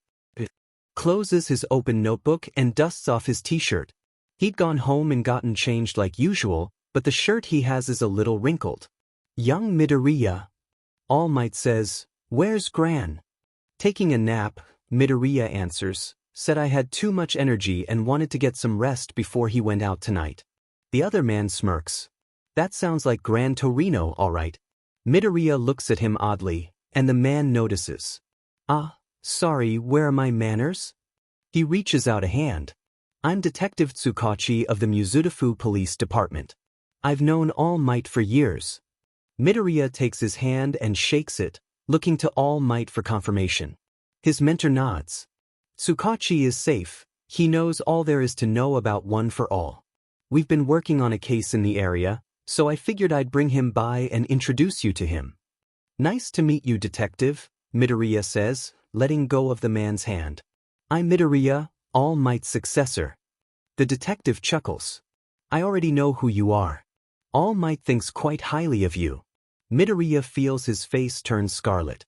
He tries to say something, anything, but everything comes out as a garbled mess. All Might pats him on the shoulder. "Yes, he's quite amazing. I'm sure you'd find his progress to be impressive." He thinks for a moment. "Actually, would you like to watch a bit of the boy's training? He has to be home soonish, so it won't be much, but it'll still be interesting."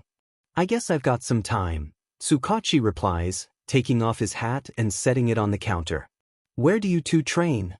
"Just upstairs," All Might explained, already moving to the staircase. "Midoriya, get the balloons from the closest, will you? And do 70 obstacles this time." "On it." Midoriya answers eagerly. By the time Midoriya gets the bundle of balloons upstairs, All Might is in an animated discussion with the detective. Instead of interrupting them, Midoriya sets up the usual course for float training. It consists of 70-odd black balloons and 10 white ones scattered randomly throughout the room at varying heights.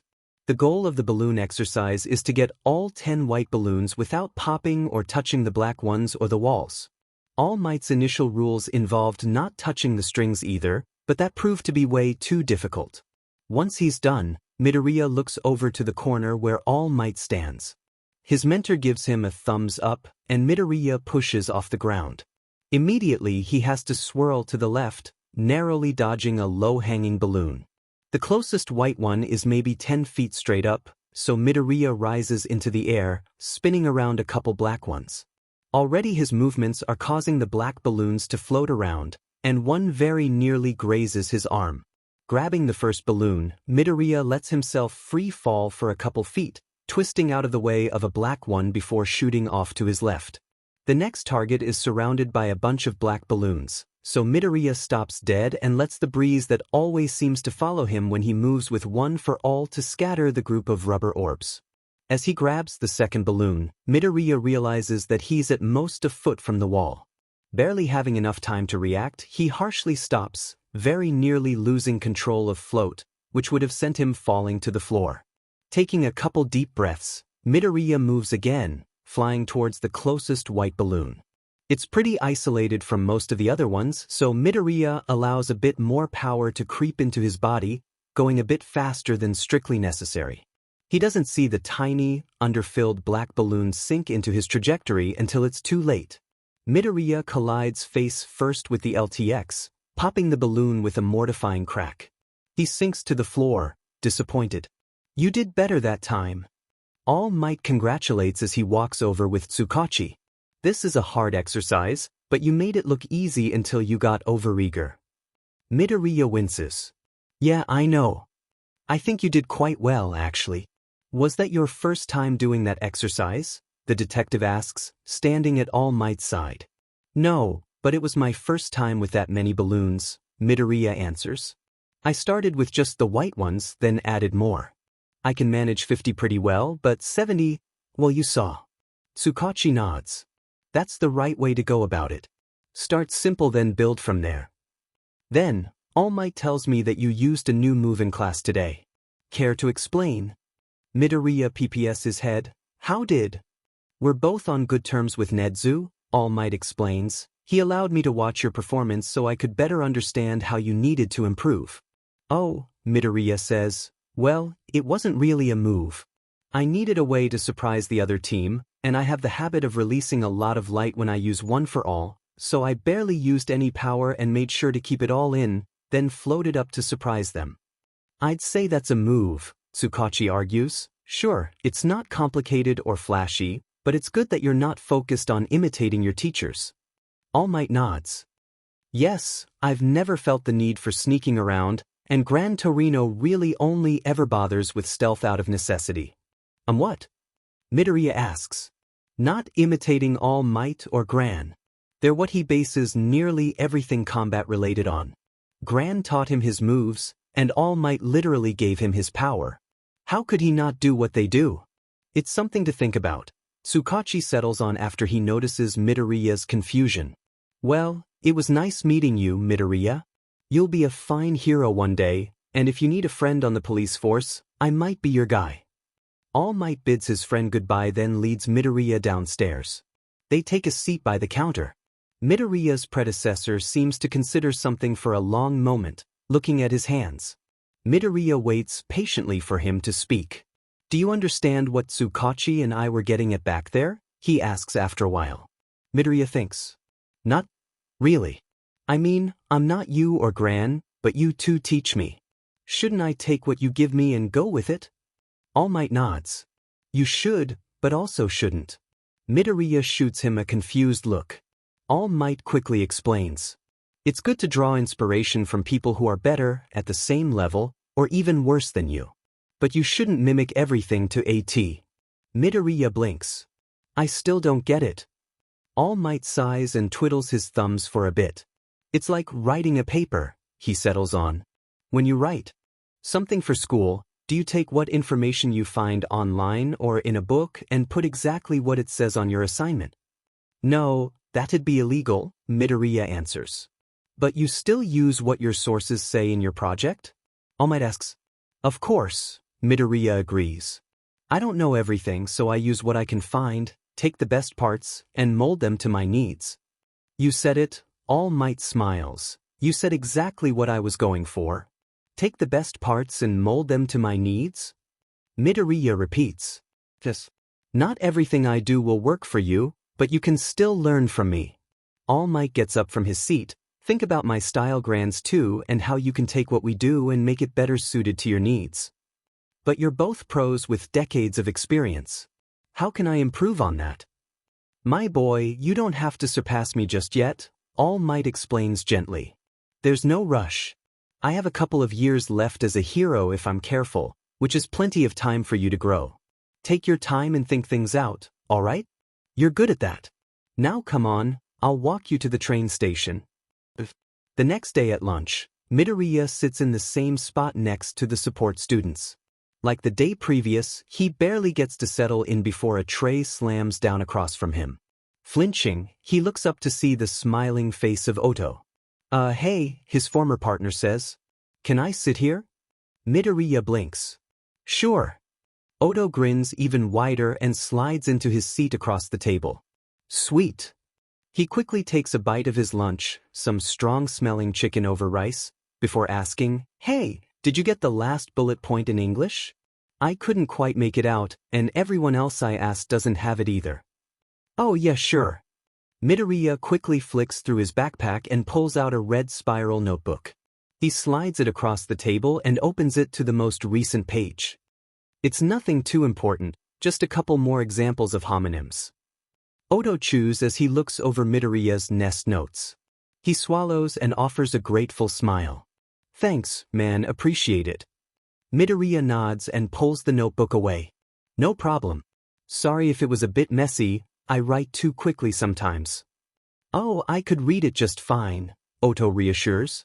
I write in chicken scratch. For the second time that day, a tray slams down onto the table. Midoriya jumps in his seat and looks at the tray to see a steaming dish of soba. Then he looks up to see Noburo, whose face is schooled in a confidently curious expression. Talking shit about me behind my back? She asks, calmly sitting down next to Midoriya. Oto snorts. Hardly. If anyone should be talking shit about anyone, it should be you about your team. Noburo rolls her eyes. Whatever. At least I passed. Midoriya winces because, well, some people didn't pass. Mr. Aizawa has apparently never heard of taking it easy for the first day because he graded all 15 students of 1A like some kind of demon. Yeah, well, you still lost, Odo counters, a piece of chicken hanging out of his mouth. How does it feel to lose on the first day? Noburo raises an eyebrow. I'm sorry, but how quickly were you taken out? It happened so fast I couldn't keep track. Odo's left eye twitches a bit. Alright, I'll give you that one. But I will still stand by the fact that my team won and yours lost, so there. Noburo let out a puff of air, amused. She doesn't answer, instead choosing to focus on eating lunch. Midoriya does the same, eating his pork as he fills in his hero notebook. Hey Midoriya? Odo asks, what are you writing in there? Midoriya stares at him for a moment. Hero notes, he says carefully. His notebooks weren't exactly popular back in middle school. A lot of other kids called them stalker journals or mocked him for being a quirk nerd who didn't have a quirk of his own. Like regular notes but for hero stuff? Odo leans forward a bit, trying to read Midoriya's writing upside down. That's cool. Aizawa has us write notes in class, but I've never thought of writing more in my free time. Yeah, Midoriya slowly moves his notebook closer to him. It really helps me out sometimes. Like yesterday I got Noburo and Moku to hinder each other instead of help, like Midnight does sometimes. How cool. My parents do advertising work for a couple hero agencies. They have to look at a hero's behavior and move set to better showcase them. Is it kinda like that? Odo sits back, the chicken on his chopsticks forgotten. A little, Midoriya says. I'm not using other people's moves to be more flashy or to show off. Instead I use what I've seen in situations where I need it. Like yesterday. So you beat me because you're a nerd? Noburo asks. Her tone isn't mean or hurtful. It seems friendly, almost, but has a little bit of edge. Yes. Midoriya tries to look her in the eye, but can't quite do it. Relax, I'm messing with you. Noburo swirls her soba around with her chopsticks. I'm not mad or anything. Just a little miffed that I couldn't think of a counter fast enough. All right, Midoriya stutters, looking back down at his lunch. It feels like they've been talking for a while, but he's barely half done with his food. Usually, he has a ton of time to do homework or look at his phone during lunch. Then the bell rings. The three of them glance at each other, then their barely touched lunches. Sheet, Noburo mutters, hurriedly scarfing down her still steaming noodles. Midoriya ignores her mutters of how hot the broth is to quickly eat his lunch. He can already tell he'll have hiccups in class, but that's better than missing half a meal. Odo is already gone. Somehow, he managed to pour the whole of his lunch down his throat and swallow it whole like a snake. It was actually quite impressive, and Midoriya would have taken notes or maybe drawn a sketch if he wasn't busy chugging his glass of water in between bites of pork. Once he finishes his food, Midoriya packs up his backpack with practiced ease and makes for class. Noburo just a few steps behind him. They make it to the hero course hall with 30 seconds to spare, passing a tired-looking Aizawa, who doesn't even bat an eye as they sprint into class 1A. The two sit down, not noticing the odd looks of their classmates.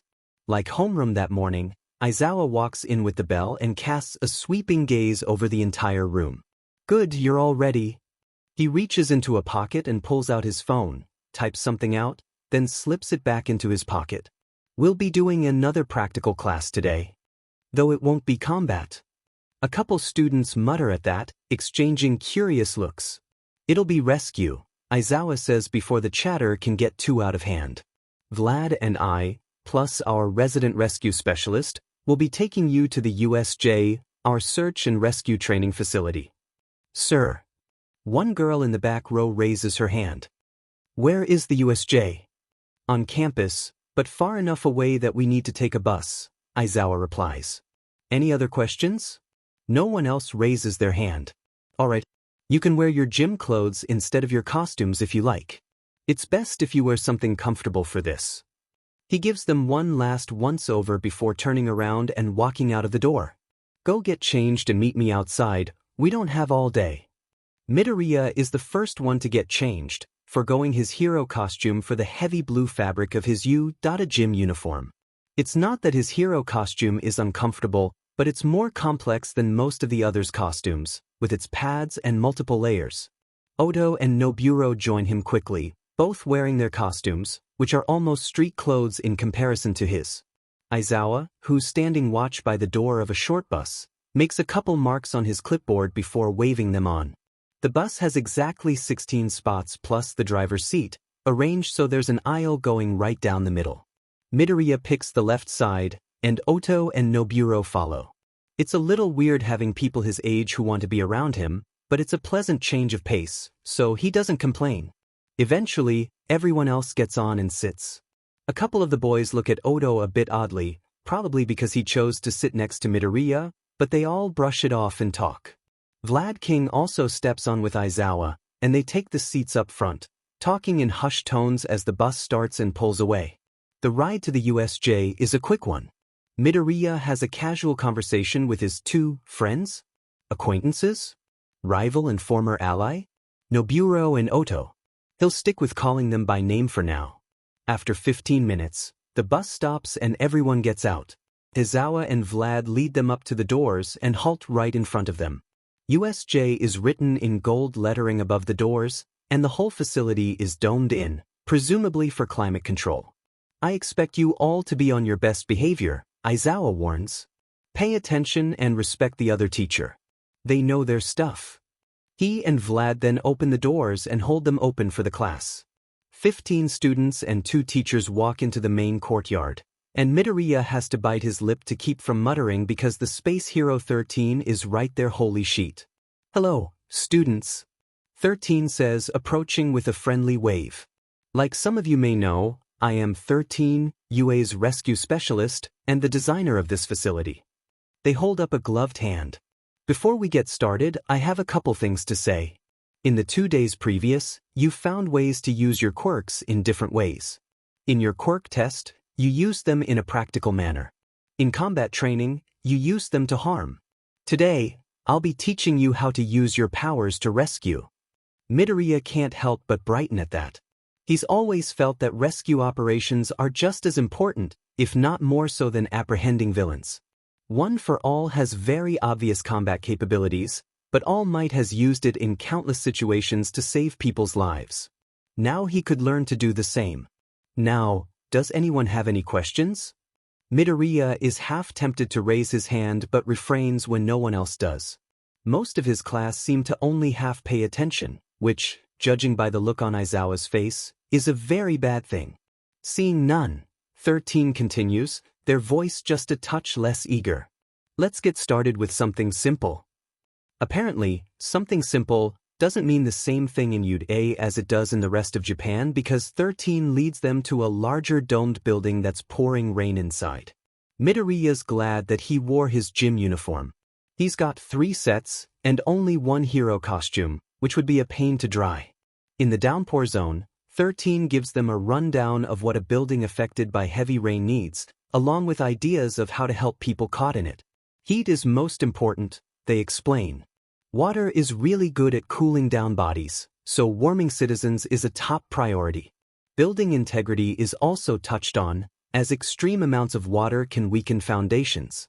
Next up is conflagration, which comprises a whole city block that's perpetually on fire. It's a nice way to dry off, and Midoriya learns that most fire rescue is performed by actual firefighters, as most heroes aren't equipped to deal with flames and intense heat. After conflagration is the landslide zone, then the flood zone, then the collapses zone and ruins. Above all, 13 stresses speed and structural integrity when dealing with urban disasters, and by the time they make it to the mountain zone, Midoriya's head is spinning. He should have brought his notebook because any and all notes he had on famous rescues aren't up to snuff. 13 had mentioned that most rescues seen on TV were the worst kind, where drastic and potentially dangerous measures were needed to save lives. Therefore, Midoriya had been misinformed on rescue for years. It takes a couple dirty looks from classmates and a soft elbow from Noburo for Midoriya to realize that he's muttering again. He apologizes, but she just shrugs it off, insisting that it was just slightly distracting having to listen to both him and 13. And that's the mountain zone. It's different from the rest, with no buildings and all, but I thought it was important for students to practice in non-urban areas, 13 says, wrapping up their segment. Are there any questions? Midoriya watches as one boy mutters something in another's ear. They both nod, and one raises his hand. Yes, you. 13 points them out, happy to have the first question of the day. Midoriya tries to listen in to what the boy asks, but another classmate, this time a tall girl, grabs his shoulder from behind and pulls him closer to the edge. Predictably, Midoriya flushes, stuttering the whole way over to a huddle of students, which is basically every boy except him and Odo. The girl lets go of him eventually, joining the rest of the group who's looking over the edge of the fake mountain. That's a long way down, one boy comments. How long? Another asks. I dunno, at least 50 meters, the girl replies. Hey, Midoriya, another boy asks. Midoriya recognizes him as Moku. Have you ever been bungee jumping before? No, Midoriya says truthfully. He has nearly fallen off a 3-story building, though, which must be pretty close. Do you wanna? Moku asks with a slightly devious look on his face. Over by the front of the group, 13 finishes answering the question they were asked earlier. Midoriya doesn't get to finish his answer before one of Moku's arms is wrapped around his ankle and he's pushed off the edge of the fake mountain by another boy. Time seems to slow down. He calls for float, but he's too panicked for it to work. But then long, thin strands of heavy, warm cloth are wrapped around his body, and the arm around his ankle goes slack. Midoriya is pulled up, heart racing as he drinks in the feeling of solid ground. You 7 are going to tell me exactly what your thought process was, or all of your academic careers are over. Mr. Aizawa's voice is deathly calm and dripping with disgust. His eyes glow a bright crimson, and his scarf lets go of Midoriya and wraps back around his neck. The entire group of students, along with the 2 other teachers, are completely silent. No one dares to answer. Very well then. Aizawa crosses his arms. I'll be having a phone call with the principal on the way back. We'll make sure everyone in this class, bar Midoriya, is blacklisted from every hero school this side of the Pacific. No, wait, the girl who led Midoriya to the edge cries. It was us 7 and Lin. We just wanted a laugh. Just push him off and then pull him up, you know? I'm afraid I don't, Aizawa says coolly. He blinks, and the glow in his eyes disperses. Vlad, take those 8 and walk them back to school. Show M to Nedzu. Tell the rat I recommend expulsion. The rest of you on the bus. Now. Everyone quickly obeys. 8 crying children are led away by Vlad, and 6 slack-jawed and wide-eyed students are rushed away by 13. Midoriya, however, can't move. He stands there, staring at Mr. Aizawa. His teacher stares back. You okay, kid? The man asks. His expression has softened, but there's still trace amounts of anger in his eyes. Your Eraserhead, Midoriya breathes. Aizawa raises an eyebrow. I'll take that as a yes. He turns and gestures for Midoriya to follow. Hurry up. I don't want to be late getting back. There's business to attend to. The worst part about getting shoved off a 50-meter cliff, Midoriya thinks, is how worried it makes his mom. Midoriya Inko is a strong woman she has to be, to raise a quirkless kid alone. But she's got a very sensitive heart and the ability to cry a literal puddle of tears. His mother's tears are why Midoriya tries to get Nedzu and Eraserhead. He still can't believe that the Eraserhead has been teaching him this whole time, to downplay the events when they file an official report. It would have worked back in middle school. God knows that everything and anything to do with Aldra hated him, but at Udon, everything has to go by the books. And the look Mr. Aizawa gives him when he asks is a slightly horrifying mix of worry and anger that makes Midoriya's stomach churn. Not every student involved in the prank gets expelled. Oh, Eraserhead wants them to be. He makes sure to voice his opinion loudly at every opportunity. But Nedzu can't. Being complicit in assault, because being pushed off a cliff is assault, isn't quite as bad of a crime as actually assisting said assault. Therefore, only 4 are expelled. The girl that led Midoriya closer to the edge, Moku, who tied his ankle, the boy who pushed him, and the boy who asked 13 a question to distract them. The rest are booted to general education and told that they're being watched closely. Their punishment is only so light because Midoriya can't bring himself to press charges. People always deserve a second chance, even if they nearly killed him. Classes resume in earnest that Friday, which Midoriya is grateful for. Gran and All Might heard about what happened through Detective Tsukachi because a police report was filed. His two teachers try to take it easy on him, which, while Midoriya's grateful for it, he'd much rather brush it off and return to normal.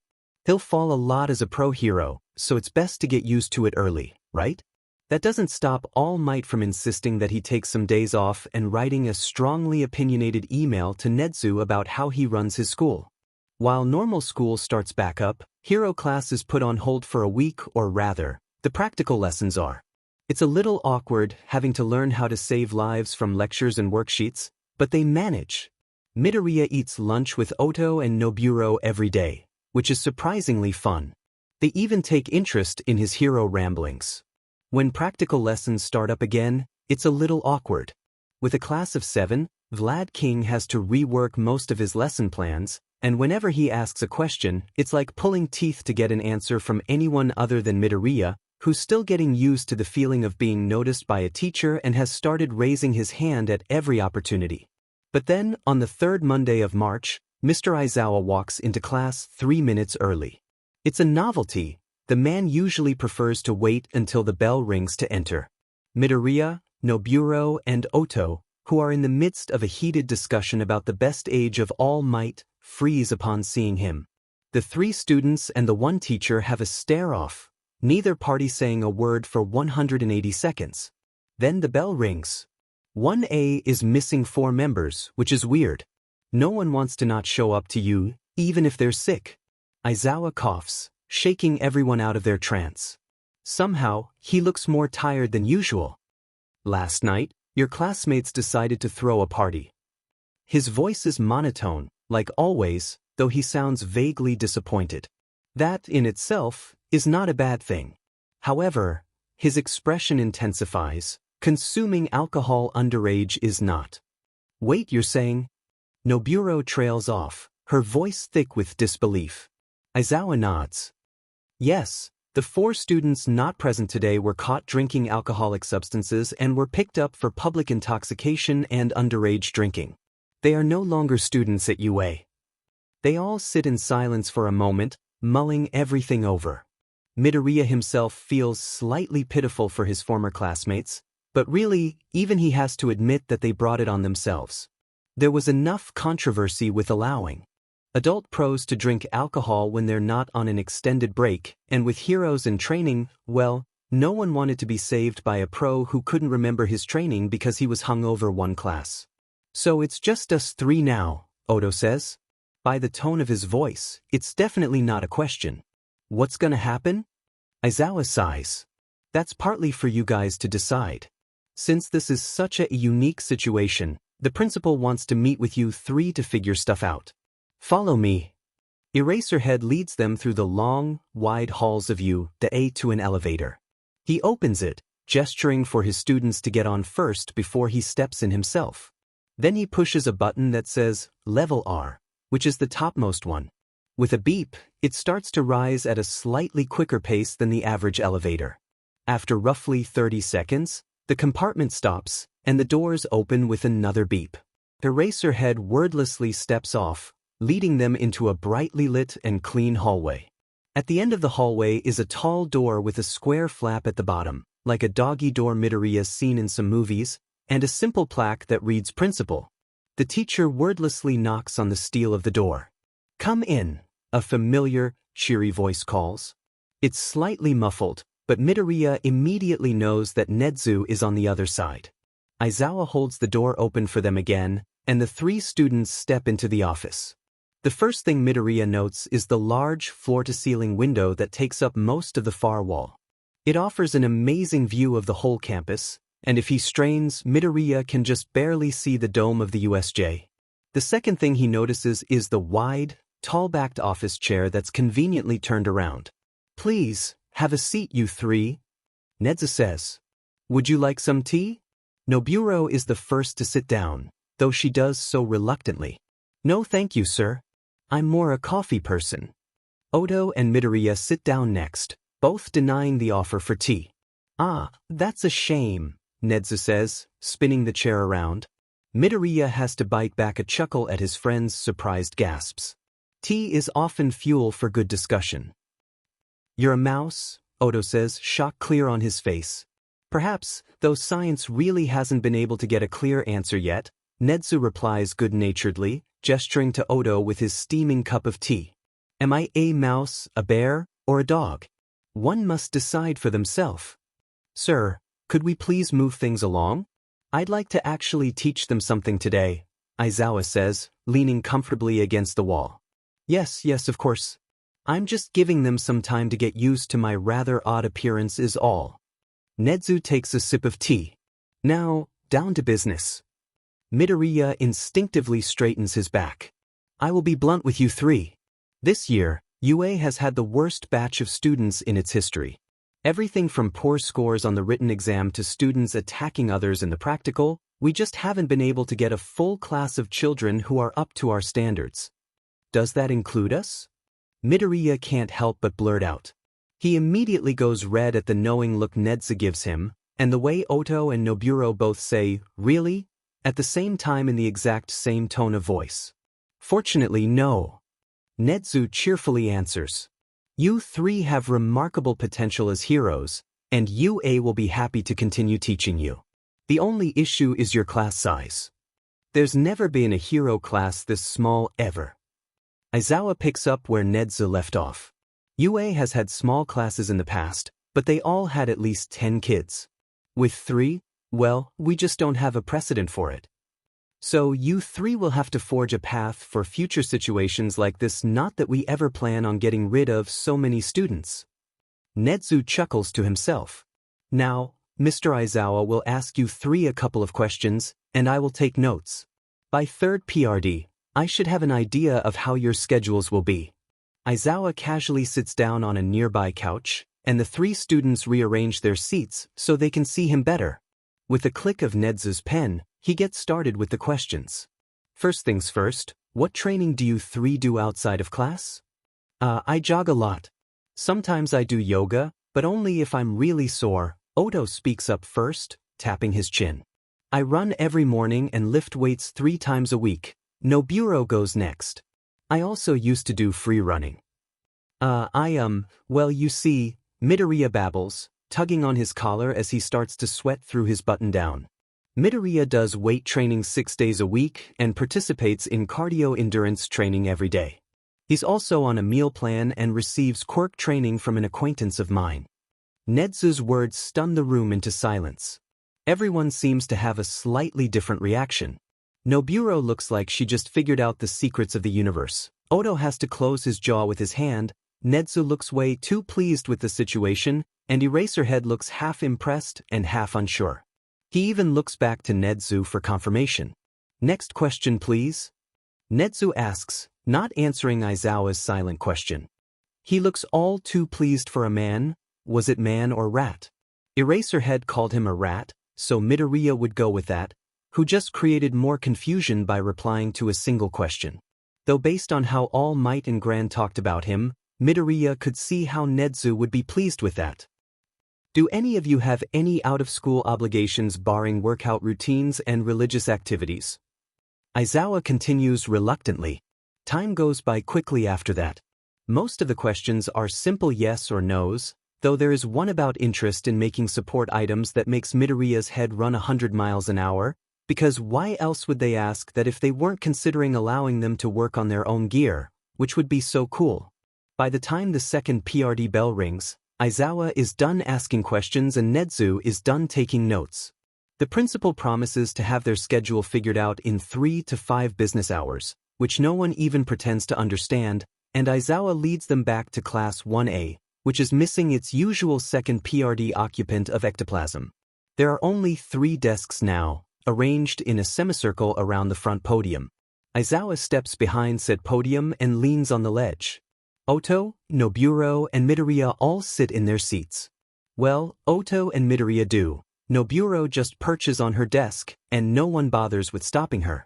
You won't be having normal classes today, Aizawa starts, glancing down between his arms, but we still need to be productive. I'll be teaching all of you some basic quirkless hand-to-hand combat. However, I simply have to ask. Midoriya. The student in question fidgets in his seat. How and why do you have a full-on training regimen outside of school? It's not a bad thing, it's just odd. Midoriya taps his foot as he tries to figure out how to put everything. He can't tell the truth, but he also doesn't want to lie. Well, my quirk is kinda weird and… How? Noburo interrupts. Sorry, it's just, you've got a basic strength enhancer with a flight ability, right? Not exactly, Midoriya corrects. It's called superpower, and it basically gives me a massive amount of energy to enhance my body with. I can also radiate it outwards to suspend myself and fly. How massive? Aizawa asks. Massive enough that I can't use 100% of the power without breaking my body, Midoriya answers. Aizawa sighs. Forgive me, but that's a little far-fetched. You can ask Recovery Girl. Midoriya defends.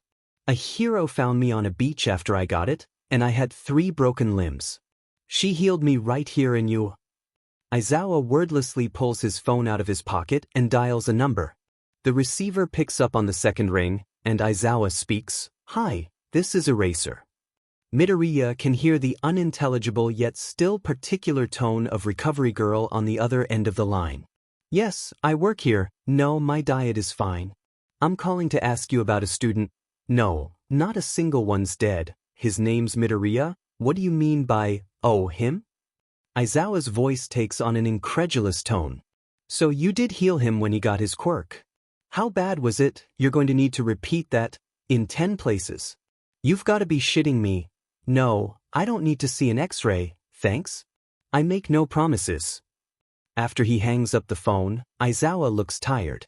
More tired than usual, Okay, next question. Who's the hero that's training you, and are they the same one that found you on the beach? Gran Torino isn't the one that found me on the beach, Midoriya says nervously. Aizawa's expression is hard to read, but at the very least it seems annoyed. Then who did? Midoriya suddenly gains a slight blush. All Might, he mumbles. He barely hears Aizawa mutter something about problem children before Noburo gets up from her desk, marches over to Midoriya's, and looks him dead in the eye. The symbol of peace saw you with 3 broken limbs then carried you to you? She asks calmly. Yes. Midoriya squeaks. Noburo nods, her expression turning more eager. That's pretty cool. Did you get an autograph? I'm sorry, but did we just hear the same conversation? Oto interjects. Because I don't think we did.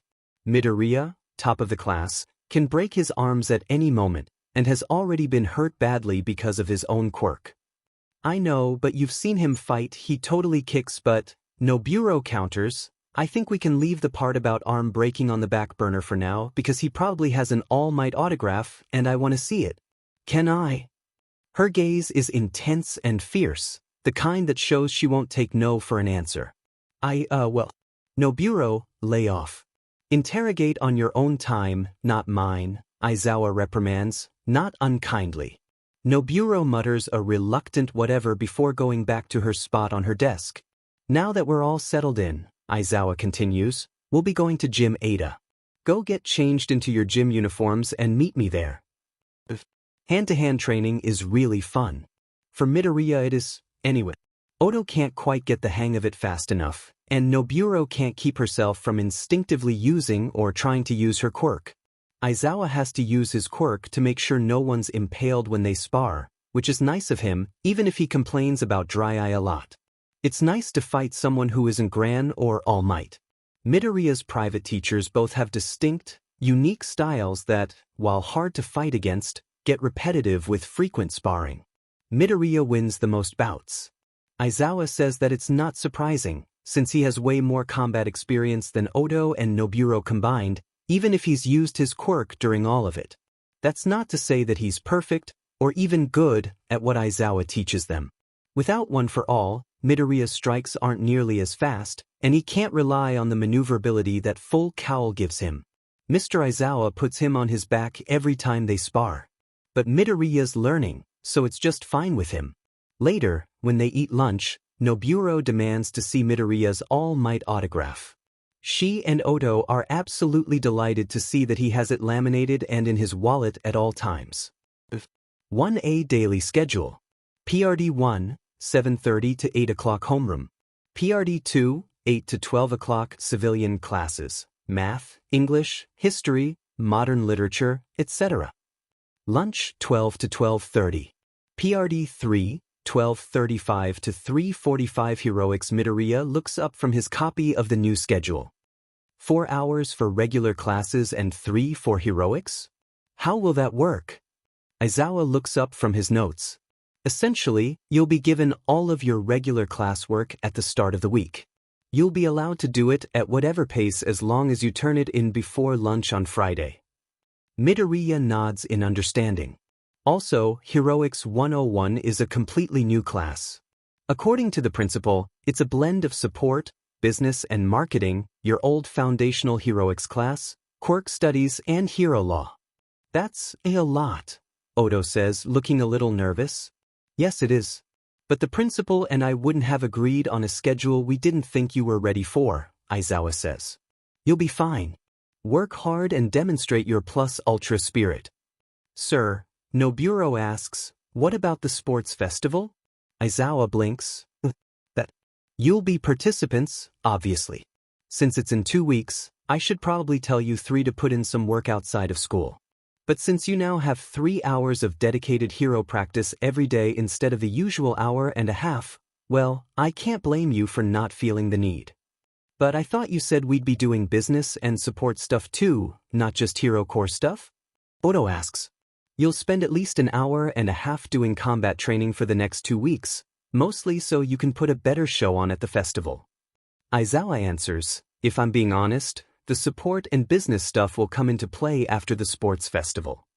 Oto nods, and Aizawa looks his 3 students over for a moment. Any other questions? Everyone shakes their head no. All right then. He reaches under the table of his podium and tosses each of them a packet of paper. Mike will be here in a half hour to answer any questions you have about the English stuff. I'd suggest working on that first. Also, don't disturb my nap. Aizawa curls up in his yellow sleeping bag and collapses on the floor. Midoriya immediately opens his packet of school work and schemes the entire thing, noting that the math is mostly review, history is still focused on heroics, and English is mostly new adjectives. Boys, Noburo says, thumbing through her own packet, Aizawa said we could do whatever just as long as we turn it in on time, right? Yeah. Oto replies. Where are you going with this? I'm not going anywhere, but the 3 of us definitely are. The cocky smirk she usually reserves for combat training slips into her face. Yeah, I still don't follow. Oto pulls out a pencil and opens to page 1. Let's just get to work until Present Mike gets here. You're an idiot, Noburo deadpants. Takes one to know one, thank you very much, Oto bites back. I'm just gonna spell it out for you. This is UA. They like it when we think outside the box. Therefore, we should all work together on this stuff, Noburo explains. Even UA has rules against sharing answers, Oto argues, and they also value individuality. But we don't have to share answers to work together, Midoriya speaks up. We could do every problem one by one, working together. It'd be easier for us, even if it's more consuming. And we won't be copying answers either. Oto considers for a moment. All right, push the desk together. If we get in trouble, I'm shoving all the blame on you too. Of course you would, Noburo chuckles, but I'm definitely not gonna let you weasel out of detention. The 3 students get to work after that, quickly getting through the English portion before Present Mike arrives. And if they occasionally joke more than they work, no one cares to stop them. Even if a single bloodshot eye cracks open to watch occasionally. Oto. Kenji flinches out of his stupor and activates his quirk in time to burn up an incoming projectile. To his left, Midoriya skids to a halt, kicking up dust. Are you okay? You almost got hit. Midoriya asks. He looks a little worried but not at all pitying, which is nice. Kenji tries for a smile, but he can tell right away that it's shaky and weak. Yeah, I'm okay. Just can't get Mr. Yamada's English lesson out of my head is all. Kenji hates lying to his friends. He hates it even more when they believe his lies. Midoriya laughs. Yeah, I don't think he understands that we don't need songs to remember different idioms. Not that Nobuo will let us explain that to him. Kenji chuckles, and the first time in 2 days, it's genuine. Yeah, Nobuo's something. I heard that. Nobuo yells from behind them, focusing on the exercise while her two friends chat. You might want to get back to work before Aizawa forces you to. She makes a good argument, Kenji thinks. While Aizawa has somewhat softened, he's still SLV driver when it comes to training, so Kenji returns to the task at hand, dodgeball. It's not actually dodgeball. Dodgeball implies that they're dodging ball, when in reality, they're trying not to die. Kenji barely ducks under a ball, shivering at the feeling of it grazing his hair. He's already been nailed by 15 of them. Each one hurt like hell because they were hard rubber shot out of compressed air cannons. Apparently the motto, plus ultra, applies to pain as well as schoolwork. While Kenji and Nobuo crawl along the ground to dodge Aizawa's ball of doom, which is just an awful name now that he thinks about it. Midoriya gets to fly overhead, which just feels unfair. Kenji seriously thinks that he hasn't been hit once while even Nobuo has gotten hit at least 5 times. By the time dodgeball is over, Kenji is exhausted. He's bruised all over, breathing heavy, and has sweat completely through his tank top. Nobuo and Midoriya, however, look near peachy. They smile and pat Kenji on the back as they go to get changed, which makes him feel worse. See, Kenji is not an idiot. He knows he's at the bottom of the class. Academically and physically, he just can't compare to his friends. While he barely scrapes by every lesson, they breeze through, Midoriya especially. Kenji's green-haired friend has enough motivation and drive to grow to do extra practice outside of school every day. Kenji respects that. Really he does. But he knows that he doesn't have that same drive. He looks at his two friends and sees great heroes of the future. Then he looks in the mirror and sees a mediocre public servant who'll never amount to much in the hero sector of society. His friends always deny it when Kenji voices his opinion on their skill levels. They always claim that he'll catch up, or that maybe direct combat isn't his thing. Midoriya never seems to be lying when he says that stuff, which is worse than Nobuo's hesitant agreement with the shorter boy's words. Kenji wants to help people, but there's more than one way to do that. Right now, he's probably doing more harm than good by holding back future top-tier pros. That's why when school's over for the day, Kenji holds back in class 1. Midoriya bids him a happy goodbye while Nobuo looks a little suspicious. Kenji can't blame her. You know you can leave now, right? Aizawa says. Kenji can tell his teacher has an idea of what's about to happen. I'd like to talk to you about switching courses. Aizawa sighs. Kid, I know you're not the best. But you've got heart, and if I'm being honest, the right personality for a pro. Why do you want to switch? I'm holding them back. I can't, it's not right of me to impede their progress. I can't stop you, Aizawa says, but I will strongly recommend that you don't do this. Please, Kenji asks, just let me do this. It's what I want. His teacher gives him a long look. It's the first time Kenji thinks that he can tell what his teacher is feeling. Disappointment. Alright, let's go see Netsu.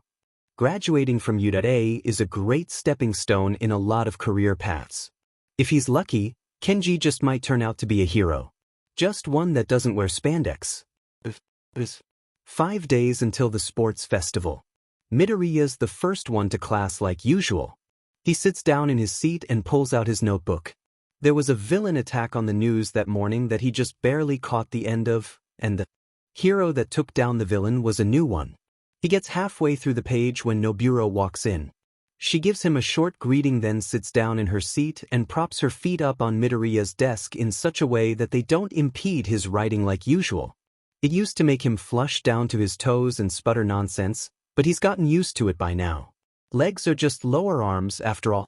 A couple minutes later, the bell rings. Nobuo and Midoriya lock eyes, the same question on their minds. Then Aizawa's sleeping bag flops down just outside the door. Odo won't be joining us anymore. Aizawa sounds very tired like usual, though the bags under his eyes are much larger and are a shade darker. You didn't expel him, right? Noburo asks, her voice slightly confrontational. No. He has had potential. Aizawa gets out of his bag and stands. He leans against the door frame. I know you two want to ask, but it's not my place to tell. Ask him during lunch or after school. Lunch can't come quickly enough, but when it does, Midoriya and Noburo don't even bother getting food. They comb the entire cafeteria and find Odo sitting in the corner. Alone. He whines when he sees them. Midoriya can tell he wants to talk first, but Noburo doesn't let him. What the hell, man? Why did you dump us? Hey guys. Odo says softly. Fancy seeing you here, huh? Don't sass me. We deserve an explanation. Noburo, calm down. Midoriya rests a hand on her shoulder. He needs some space. Noburo huffs but stays silent. Eventually, Odo speaks. I'm not cut out for this, he starts, and before you say I am, just let me explain. I've wanted to help people all my life. I didn't care if that meant working in a nursing home or being a hero. But when my quirk came in, it was obvious. Odo takes a deep breath. I was sure this was right for me until I got expelled. That day, I realized that I'd have to work harder than hard, which I told myself I could do. Then the others got kicked out and it was just us three. Midoriya, you work out and train for, 10 hours every day. Noburo, you've got natural talent and enough drive to keep up with Midoriya through sheer grit. I don't have anything like that. But you do. Midoriya cries. No, I don't, Odo says firmly. I want to help people. Heroics just seemed like the best way to do it. But now, I just don't think I could ever measure up to you guys. Or any hero, for that matter. So you're quitting? Noburo leans on the table. Her voice has an edge to it. This is it? Goodbye? Sayonara? You're leaving just because you can't keep up? That's the weakest excuse I've ever heard. It's not just that, okay? Odo yells back. You two are going to be amazing heroes, but if I stick with you, I'll just slow you down. Oh, so this is it's not you, it's me thing? Noburo accuses. Yes, Odo agrees. I've been transferred to business. I plan on helping pros out, or maybe even doing advertising for charities and fundraisers. I'll still be helping people, just in my own way. Noburo looks at him for a long while. Then she huffs and storms off, presumably to get lunch. Oto. Midoriya says. Yeah, I messed that up. No, it's just. I think you would have been a great hero. Midoriya sits down across from him. Maybe I could have been. But I don't want to be at the cost of slowing you two down. Do you really want this? Yes, Oto answers immediately. Midoriya can tell by the look in his eyes that he's serious. Okay, Midoriya gets up. When I open my agency, I'll make sure you're my first business manager. Oto smiles. Yeah, I'd like that. Bonus. Midoriya's quirk files. Subject. Noburo my. Quirk, stomach spikes. Desk. She can generate spikes of metal from her stomach. The spikes literally grow out over her organ and have to push through the other parts of the body to extend outwards, impeding her bodily functions. The strength of the spikes depends on her diet, and their size cannot exceed the diameter of her stomach. Notes: a good all-around quirk for a combative hero, stomach spikes is mostly used for direct assault and maneuvering. The spikes can be blunted, allowing for safer attacks. Rank without the user's skill, B. Rank with the user's skill, B+. From Noburo. You free to hang out? The notification lights up his phone, distracting Midoriya from his book. He immediately knows who it is without looking at the sender tag. It's a small blessing that comes with only having 4 numbers in his phone. Noburo. Maybe. From Noburo. I'm bored and my dad won't let me practice anymore. Noburo. Let me ask my mom. Hey mom. Midoriya calls from the couch to the kitchen. His mother, who's looking over bills at the table, pauses. What is it, honey? Can I go out with a friend? Sure, sweetie. What's their name? It's Noburo. You know, the girl from school? Oh. His mother's voice raises a tone. Is it like that? You know, if you're going on a date, you can just tell me. I won't embarrass you, I promise. No. Midoriya says a little too quickly. It's not like that. We're just friends. Can I go? Sure. Just be safe and stay in the city. She gets up from the table and walks over to the living room. Also, I know it's Saturday, but you have the sports festival next week, so don't stay out too late. Midoriya looks up at his mom and smiles softly. Yeah, I know. To bureau. I can go. What are we going to do and where do you want to meet? From the bureau. I dunno, walk around town and see? Meet outside you at the bureau. Time. From the bureau. Can you be there in 20? The bureau. I can be there in a half hour. From the bureau. Cool, see you there. Shutting off his phone, Midoriya gets up from the couch and hurries to his room. A green bathrobe and a pair of flannel pants wouldn't do for a walk around town, so he quickly changes. 5 minutes later, he walks out of the building in a pair of blue jeans, an old zip-up hoodie, and a t-shirt that reads shoes across the front. His usual red high tops fit snugly around his feet. He takes the usual route to UA and gets there a whole 5 minutes early. Noburo is already there, leaning against a light post with her hands in the pockets of a studded leather jacket. Hey man, she says, walking over to Midoriya, a set of dog tags jingling around her neck. From the way her mouth moves, it's obvious that she's chewing gum. What's up? Nothing, Midoriya answers, awkwardly shuffling his feet. Just trying to relax before the festival. Noburo snorts. Yes, same. She blows a bubble and lets it pop. I've probably been spending hours every night this week exercising in my basement. Midoriya just now notices the bags under her eyes and the slight droop of her shoulders. I look like shit, I know. She shrugs. My dad kicked me out of the house so I can't practice, which is dumb because I have a gym membership. You shouldn't overwork yourself, Midoriya says. You're not much better looking than me, she argues back. Midoriya knows she has a point. His mom's been worried about how much time he's spending out of the house for a while now. Whatever. There's an arcade like 2 kilometers from here. Wanna go unwind? We can have fun while I kick your butt at DDR. I thought you didn't know what you wanted to do? I saw it on the way here. Come on, I'll race you. She gives him a playful punch to the chest. Race me? Midoriya asks. How can they have a race on a sidewalk? Yeah, race. See who gets there faster. Noburo stretches her arms out, and Midoriya looks away from how her t-shirt rides up on her midriff. But you already know the way there, Midoriya points out. That's the fun part, she claims. I get to decide how we get there. Midoriya nods. All right, he says, not seeing the harm. When do we st? Now. Noburo takes off. Midoriya follows a half-second later. 2 kilometers shouldn't be a bad run. Midoriya is in very good shape for his age and runs a 5K every morning, but Noburo doesn't like to stay on the sidewalks or even the streets. At the first opportunity she gets, she climbs up a fire escape, not even bothering with the stairs. She could have easily fallen 4 stories. Of course, the fact that Midoriya does the same without a second thought doesn't make him any better. Noburo leads him to all sorts of weird platforms. Balconies, rooftops, and even a skywalk are all relegated to a racetrack of rather dangerous proportions. And Midoriya loves every second of it. He feels the familiar feral smile creep up on his face and has to push against float to keep it from activating. Up ahead, Noburo whoops as she clears a wide gap between a pair of office buildings. She hits the ground rolling and finally stops. Midoriya does the same. They're both breathing heavy now, and are slightly sweaty too.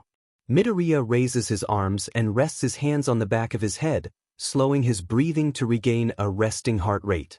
He feels Noburo's eyes on him and turns to look. You look weird without a uniform or a costume on, she says, sitting down on the hard concrete of the roof. Midoriya must have looked offended because she quickly adds, it's not a bad thing. Just different. Midoriya nods, sitting down a couple feet away from her. Yeah, I guess I think the same about you. He often feels the same way about All Might on the rare occasions his mentor is buffed up and in regular street clothes. You said something about an arcade? He asks after a while. That I did. Noburo stands and dusts off her jeans. It's actually across the street from this building. We just have to get down. Midoriya blinks. How will we get down without our quirks? Good question. Noburo smirks as she walks over to the edge of the roof. Hey, watch this, she says, casually stepping off the building. Noburo! Midoriya rushes over to look down. There, maybe 5 feet under him, is Noburo, her regular cocky smirk right at home on her face as she hands one-handed from a windowsill. It's nice to see that you care. She lets herself drop to the next ledge, which makes Midoriya wince. Oh, come on, you know I'm good at this stuff. Besides, you'll catch me if I fall. Yeah, but you can't just jump off buildings. What if I can't catch you? Midoriya totally doesn't notice how his voice takes on a similar tone as his mother. Nope, not at all. Noburo raises an eyebrow. Yeah, okay, you who can get a sub-4-second 50-meter dash would fail to catch me, who's barely 3 away. She takes one hand off the ledge and scratches the side of her nose. I'm fine. Now let's get across the street. Hopefully the place sells drinks, 'cause I need one. She climbs down quickly after that, with Midoriya going after, though at a much slower pace. It's weird doing dangerous stuff like that without one for all activated. Maybe that's something he should try to learn after the sports festival and the internships. Quirkless maneuvering could come in handy down the line. After crossing the street and entering the building, Noburo makes right for a nearby vending machine. Midoriya, half looking at all the blinking lights and half trying to not accidentally bump into anyone, does the same. They buy a bottle of water each and down them quickly. All right. Noburo crushes the bottle between her hands. We're doing DDR first. Expect to be utterly defeated because this was my life for 5 years. Oh, okay, Midoriya says, not quite sure what to do. I've actually never played, so. Stop right there, Noburo orders. You've never played Dance Dance Revolution? Midoriya shakes his head. I mean, it's totally not okay that you've missed out on the second best game of all time, but there's one over there. She points over to a machine composed of a raised platform and large screen, so I can correct that major character flaw you have. O.K. Midoriya says dumbly. Noburo only grabs him tightly by the arm and drags him over to the machine. It's currently occupied by a girl with pink skin and a head of fluffy pink hair.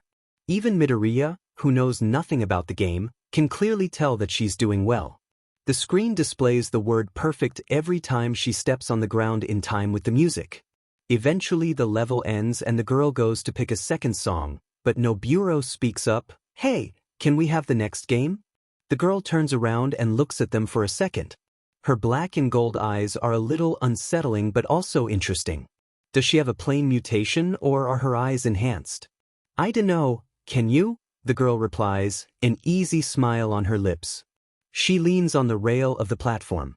I just got here. Shouldn't I get in another song or two before I'm kicked off? This guy, Noburo pats Midoriya on the shoulder, has never played DDR. Ever. The girl's eyes widen. Wait, really? She looks at Midoriya, who nods. Then be my guest. I'll be waiting to take the game after yours, though. That's fine, Noburo agrees. Come on, you saw how she played, just step on the ground in the same order as the arrows appear on screen, she explains as she drags Midoriya up on the platform. I'll go easy on you Don't go easy on me, Midoriya interrupts. Sorry, do you want this to be boring for you? Noburo thinks for a second. No, I guess not. She reaches down and slips a couple coins into the slot. I'll pick a hardish song, I guess. Something you'll probably fail at so the girl behind us can have a good laugh. She quickly navigates the menu, which rapidly changes colors as she taps the arrows on the platform with her feet. Eventually she settles on a song and hits start. Noburo gives him a quick look, complete with a friendly smirk. Good luck. You'll need it. Midoriya doesn't get a chance to reply before the first arrows start to scroll up on the screen. They start slowly, and he misses the first few, but he quickly finds a rhythm. Then the tempo starts to speed up. For a second, Midoriya thinks that he just might embarrass himself. Then he realizes it's all timing and footwork, stuff he's been drilled in for the past 4 months. Left, up, right, left, down, up and down, left and right, up, down, left, right and up. It's similar to dealing with Gran when he's bouncing around the room, though much less painful when he fails, though the way the screen lights up with the red character for miss every time he does isn't any fun. The song eventually ends, and neither Noburo or Midoriya are breathing particularly hard. Stamping on the ground is nothing compared to combat training after all. Midoriya's score is actually pretty close to Noburo's, something which seems to annoy her, though she brushes it off as the step away from the platform. Are you sure that was your first time playing? Because I think you might be bullshitting me, Noburo accuses good-naturedly. No, I'm not a liar, Midoriya defends. It's just easy to apply what I've learned from my teachers to it. I get drilled hard on footwork pretty often. That and reflexes. Noburo makes a hum of agreement. I suppose being top of the class at UA would make you good at a lot of things. Whoa, you guys go to UA? The pink-skinned girl exclaims. She's already reclaimed her spot on the game, though she looks ready to hop back off at any second. I plan on applying next year. I can't wait to see you guys at the sports festival. Your first years, right? Midoriya feels his face heat up. Yeah, we're first years. Mido here is top of the class, though I'm a close second, Noburo cuts off his muttering. He's a little shy, though, so we'll be going now. Oh, all right. The girl looks a little bummed but accepts Noburo's words easily.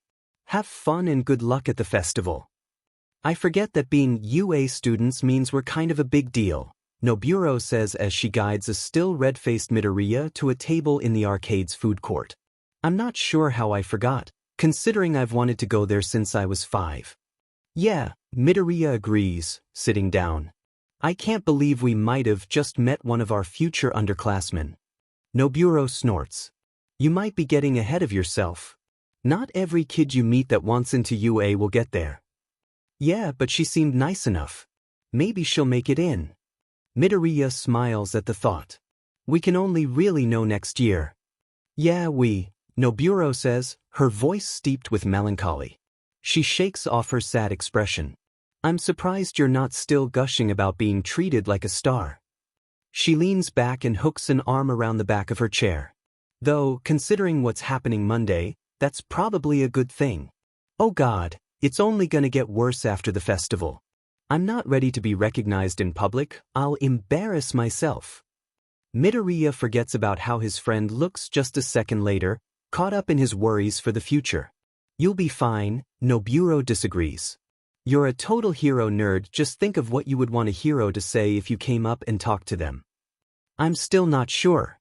Midoriya.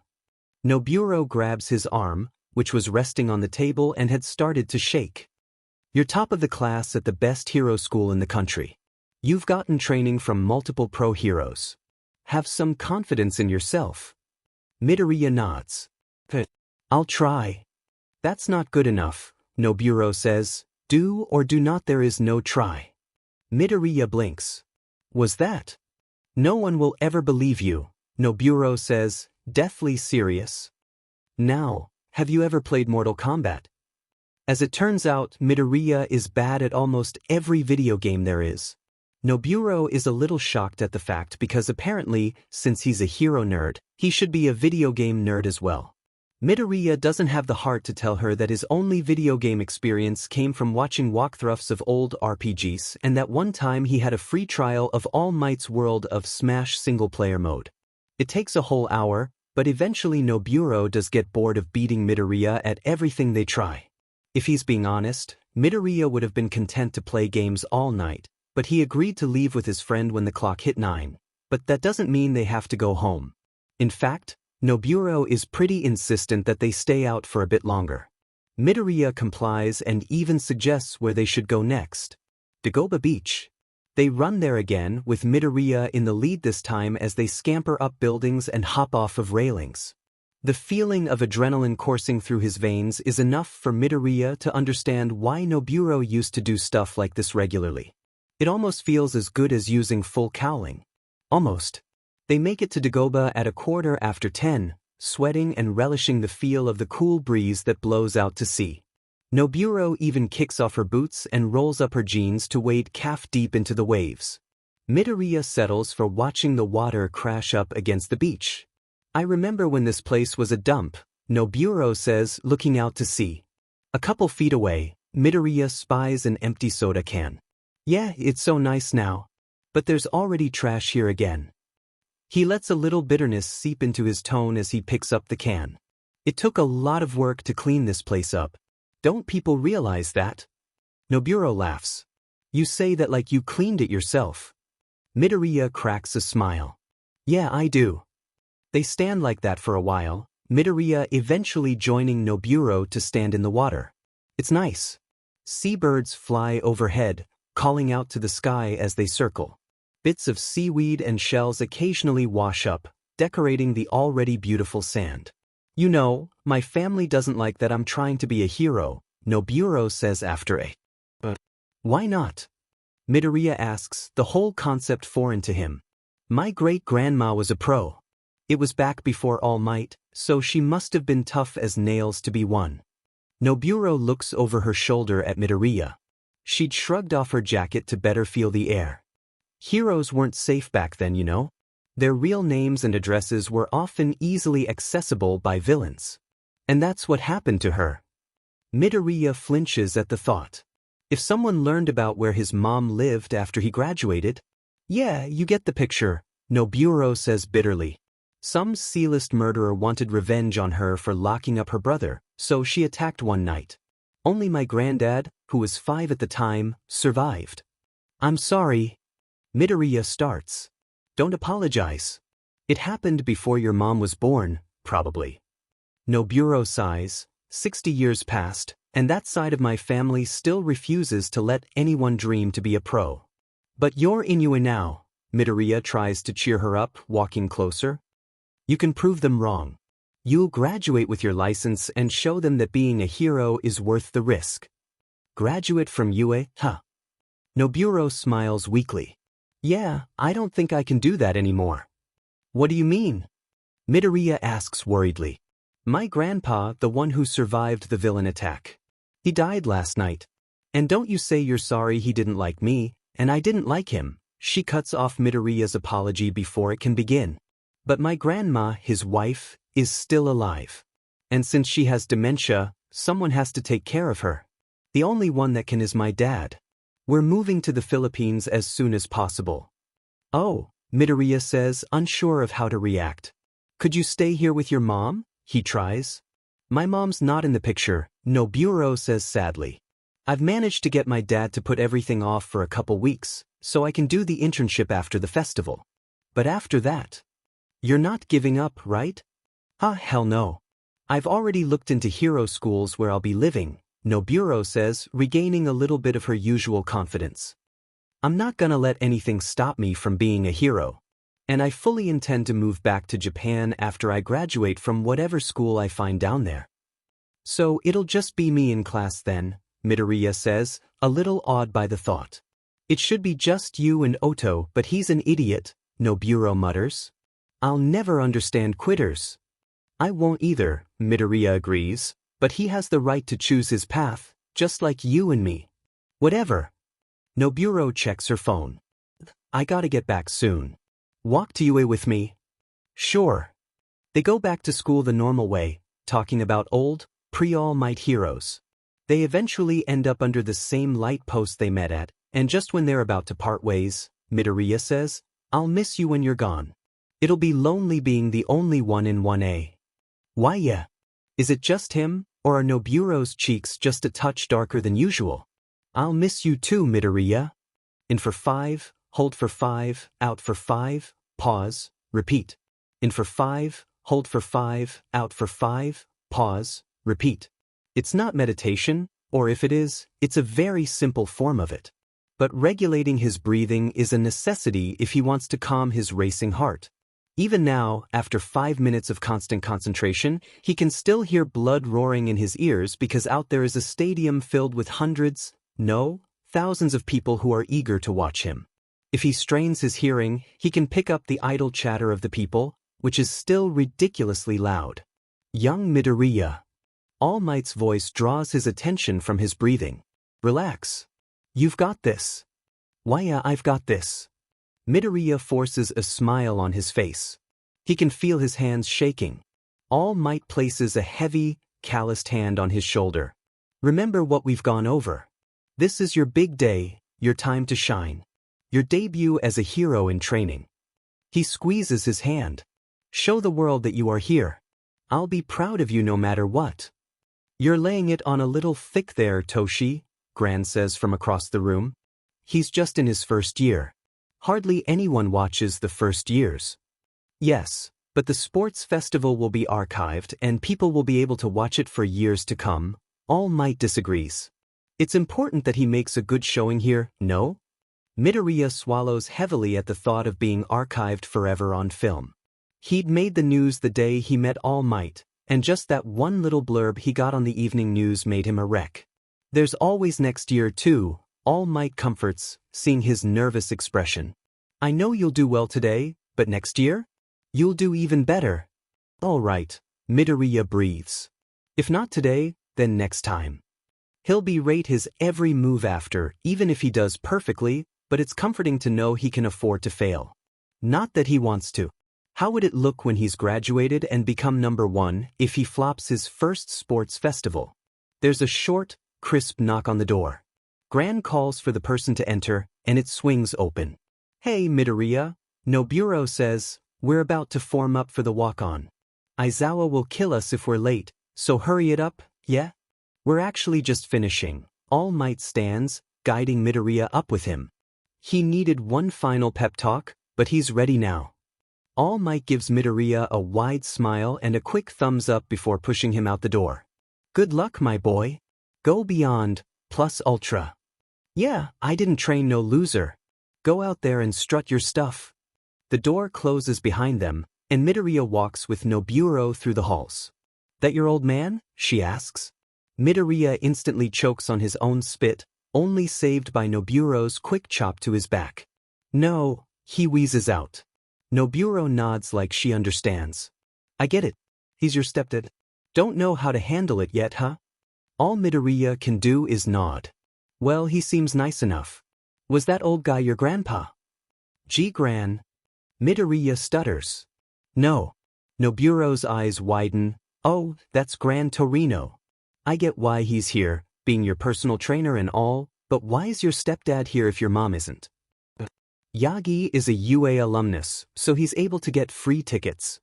Midoriya not quite lies. All Might had paid full price for his tickets, though he didn't need to. He just preferred to give some money to his alma mater. Granted, my mom can't afford any tickets worth buying, so she's back home recording everything in Ultra HD. Yeah, my folks can't afford tickets either. Not that they want to. Noburo shrugs. At least you got a pep talk out of it. You probably need it for your speech. Don't remind me, Midoriya whines as they round the corner into the vomitorium. A massive crowd of students takes up most of the space. I nearly had a breakdown rehearsing it. Real talk for a second, are you okay? Noburo asks worriedly. 'Cause I can do the speech instead of you. Public speaking doesn't get to me. No, Midoriya insists vehemently. I've got it all planned out. I just need to psych myself up for it is all. She looks at him for a long moment. All right, you got this. Midoriya nods. I got this. They walk up to the front of the mob. As the only hero class, they get to enter the field first. Midoriya notices a couple dirty looks from what are presumably Gen Ed students, but no one tries to touch or verbally antagonize him or Noburo. For now.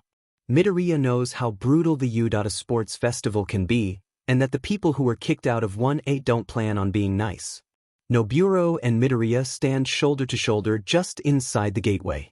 The audience must be able to sense something, or maybe there's a specific time the students are supposed to walk on, because they suddenly start to make a lot more noise. Hello? This thing on? The crowd goes wild at the sound of Midnight's voice coming through the massive stadium speakers. Perfect. She continues, well, since you all probably know who I am, let's get this started, all right? I'd hate to leave you all on the edge.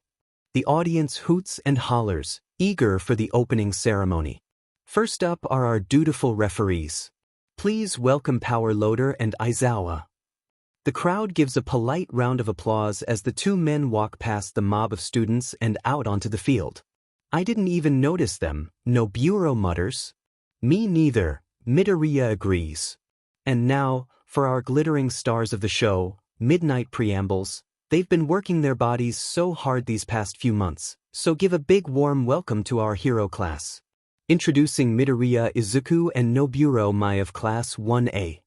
The two students don't even get a chance to wish themselves luck before they're forced to step out of the vomitorium and out onto the soft, green grass.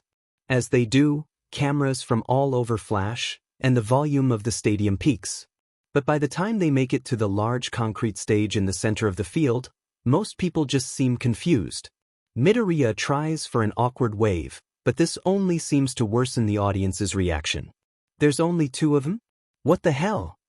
There's supposed to be like 40. Is this a prank? Or are they calling them out 2 by 2? Only 2? I want a refund.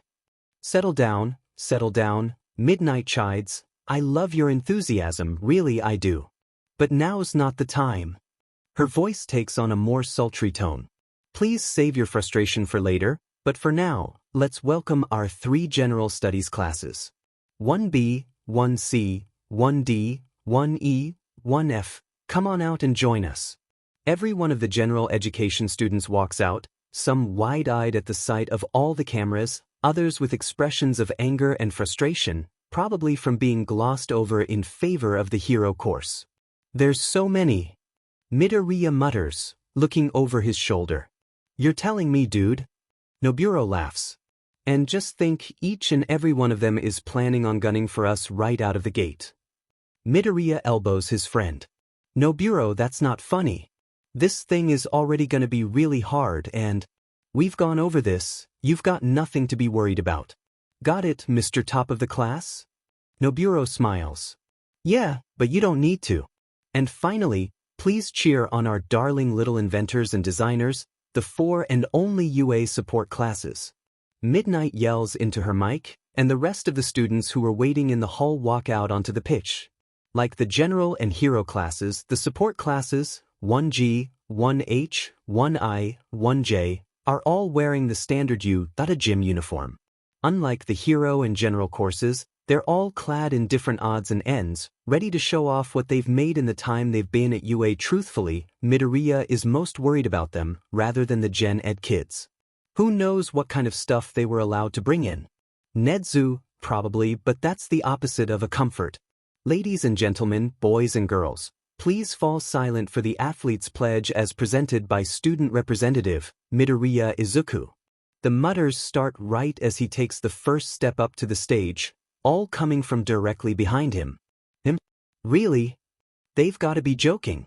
He's tiny. It's total bullshit that he's the one representing us. There's only 2 students in the hero course. This isn't representation. He probably paid off the school to do this. Oh, definitely. Look at him, he's so plain. Oi, he got top marks on the entrance exam. Nobuo leaps to his defense. He deserves to be the rep more than any one of you. For the hero course. Nobody cares. He only got the top score for the hero entrance exam. What about support or Gen Ed? I'd bet actual cash that half the people who applied for those classes got better marks than him. That's enough. Aizawa's gruff voice cuts through the chatter like a knife. You are all going to shut up and listen to the pledge like good students. Then you can all fight it out in the events for all I care. Midoriya, go. Midoriya, who's now standing right in front of a tall mic stand, closes his eyes. He runs through his mental checklist. Keep it short and simple. Make everything an agreeable statement. Speak slowly and deliberately. Picture everyone as a potato. He opens his eyes. Thousands stare back at him, and perhaps millions more get a view from the cameras. One in particular is right in front of his face, and he idly hopes he remembered to floss after breakfast. He smiles. I pledge to put my best foot forward and to go beyond my limits. Not a bad start, referencing the school motto had to be good. I pledge to give my all for the sake of winning, also good, though maybe promising to give everything to win wasn't a popular sentiment, and I pledge to show the world that I'm worthy of taking up the sacred torch of heroism from the generations previous. For an eternity, there's silence. Then, deafening cheers. The whole stadium seems to shake, and Midoriya stares up in wonder. They're cheering for him. Or maybe not for him, but for the start of the festival, but either way, they aren't booing. Midoriya has to fight back tears as he walks back down the steps of the platform. Nobunaga gives him a hearty slap to the back and a proud smile. The Gen Ed students behind them glare and curse, but do they even matter? Yes, they do, but for that moment all that matters is that he didn't embarrass himself on national television. My, what a bold speech. I loved it. Midnight laughs happily. Now, without further ado, the first event, as determined by the spinning wheel of death. The sentence sends a wave of shivers throughout the crowd. Sensing this, Midnight says, "Oh, don't worry. We're a school. Safety is our top priority. Now spin that wheel." Every screen in the stadium, from the massive billboards framing the uppermost levels to the tiny ones on the tablets that many restaurants use for sales, lights up with the same display. A wheel divided into 9 even, multicolored portions with a single golden arrow sticking out from the center.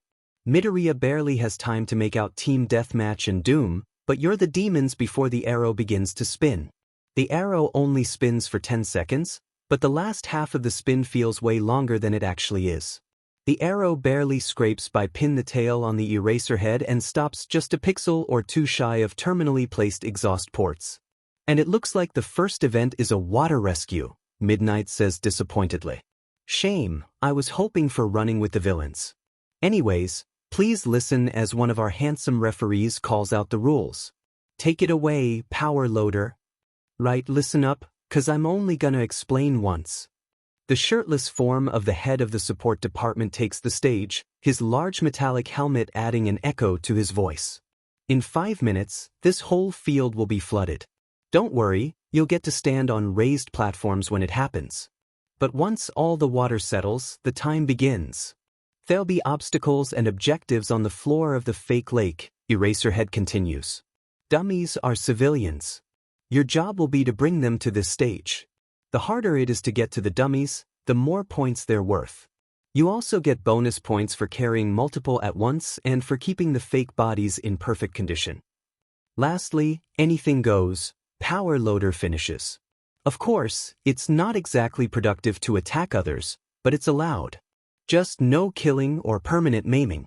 And try to keep it PG-13 for the viewers back home. You know how to swim? Nobunaga whispers in Midoriya's ear. Yeah, a little. But I'll have to rely on my quirk for this. What about you? Midoriya asks back. Nobunaga bares her teeth in a proud grin. I've been swimming in the open ocean since I was 4. I'll be just fine. They're ordered to make for the platforms after that. Cementos must have been present somewhere because the twin structures manifest on opposite sides of the stadium in seconds. The 2 blocks of concrete are both 7 meters tall, with simple staircases leading up. Midoriya and Nobunaga are sent to opposite sides by order of Eraserhead and wish each other good luck before parting. Once everyone is on a platform, the floor of the stadium opens up, revealing a fake seafloor. There are shipwrecks, bits of coral and tons upon tons of dummies, all colored black to stick out from the white sand. Alright, let's get that clock ready. Midnight calls through her mic. You know, the average human can only hold their breath for 2 minutes. But, since I'm a merciful goddess, that won't be the time limit. Instead, our amazing first years will have 7 whole minutes to fetch as many bodies as possible. 7 minutes. That was even less than the entrance exam time limit. Looking around at the others on his platform, Midoriya can tell many aren't happy about it. His side has mostly support students, who grumble about not being able to show off. Midoriya understands that. He'd consider 15 minutes to be a short amount of time to show off a new invention, but 7? Yo, hero course, a deep voice barked out. Midoriya turned to face a rather tall boy with moss green scales and fins sticking out of his gym uniform.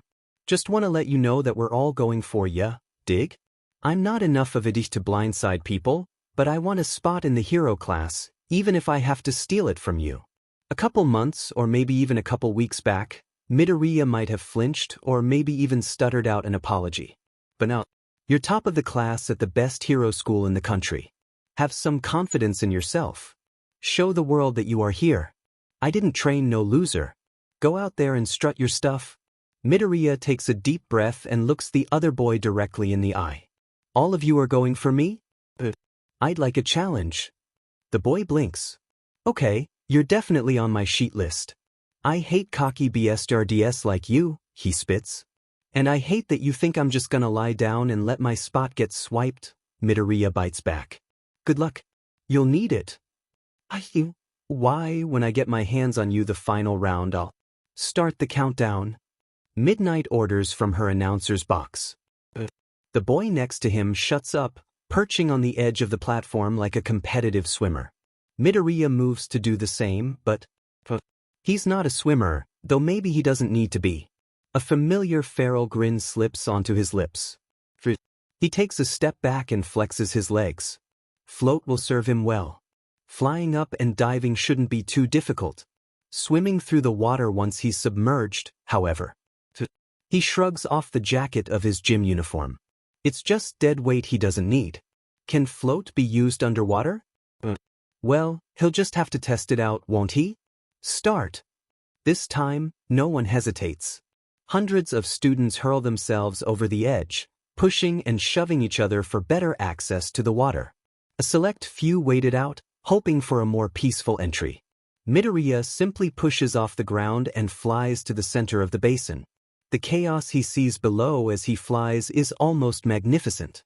Support students combine forces to paddle and dive at civilians while general education students swim wildly. Some people with water quirks, or quirks that are good for mobility, dive below and swim under everyone. Nobody else can fly. Or at least no one else thinks to try. This is an aquatic event, after all. Well, Midoriya thinks, at least a good number of cameras are on him for the time being. His mom's probably yelling at the television set right now, delighted that her baby boy is flying high above the competition, and above all, staying safe. Of course, he can't stay dry forever. The water is already becoming muddied with silt as others start to dive for easily placed dummies that are closer to the platforms. Midoriya, at least, can skip over those. Better to go where others aren't for better pickings. He dives for the water in the exact center of the basin, making a rather large splash due to all the force one for all generates even at just 5%. With lungs full of air and eyes full of oddly warm water, Midoriya searches for his first dummy. The water is well lit, and where he is, it's crystal clear as well. It's not salty either, more similar to what comes out of a faucet than the ocean. Midoriya dives down right in the middle of a ring of sunken ships, parts of which are stuck out of the water. It's obvious that it would be difficult if not impossible for most to reach the area. A variety of different dummies litter the ground, and even more are peeking out of the wrecks. Finding that float actually works underwater, Midoriya swims deeper and grabs the arm of the closest dummy. Slinging it over his shoulder in a fireman's carry, he looks around for another dummy. He chooses a smaller pair next, snatching what are supposed to be toddlers. With a quick application of float, he breaks the surface. And as the first contestants make it back to the starting platform, the first points are on the board. Most of the top 10 are support students. I just love a bright mind, don't you? Midoriya risks a glance at the scoreboard. He and Noburo don't have any points yet, but since they're only 2 seconds in, and the highest number of points on the board is 7, that's forgivable. As he flies back to the concrete platform, Midoriya has to dodge a couple projectiles and 2 jets of water. He very nearly loses grip of the 2 children, but holds fast. He still makes it back to where he started and carefully deposits his precious cargo. Midoriya rockets to the top spot with 55 points. My, what a hero that boy is, Midnight purrs. Midoriya pays her no mind as he kicks off again and returns to the same spot. Since he'd already gotten a good idea of how the circle of ships is laid out, he immediately knows where he wants to go. The harder a dummy is to get to, the more points it's worth. Therefore, if he wants to maximize his points, he should go for the difficult ones until the very end, when he would make a mad dash to nab as many easy ones as possible. Kicking out the hull of a sunken pirate ship, complete with a plus ultra jolly Roger flag he desperately wants on his wall. He quickly slings a pair of pirates over his shoulders and cradles another in his arms. The second fly back to the platform is much easier. Most of the people seem to be diving down to grab a dummy instead of swimming to a good spot. Midoriya is grateful for it. He grabbed too many people to keep agile while flying. The weight isn't as much of a problem as the fact that the fake bodies can't grip.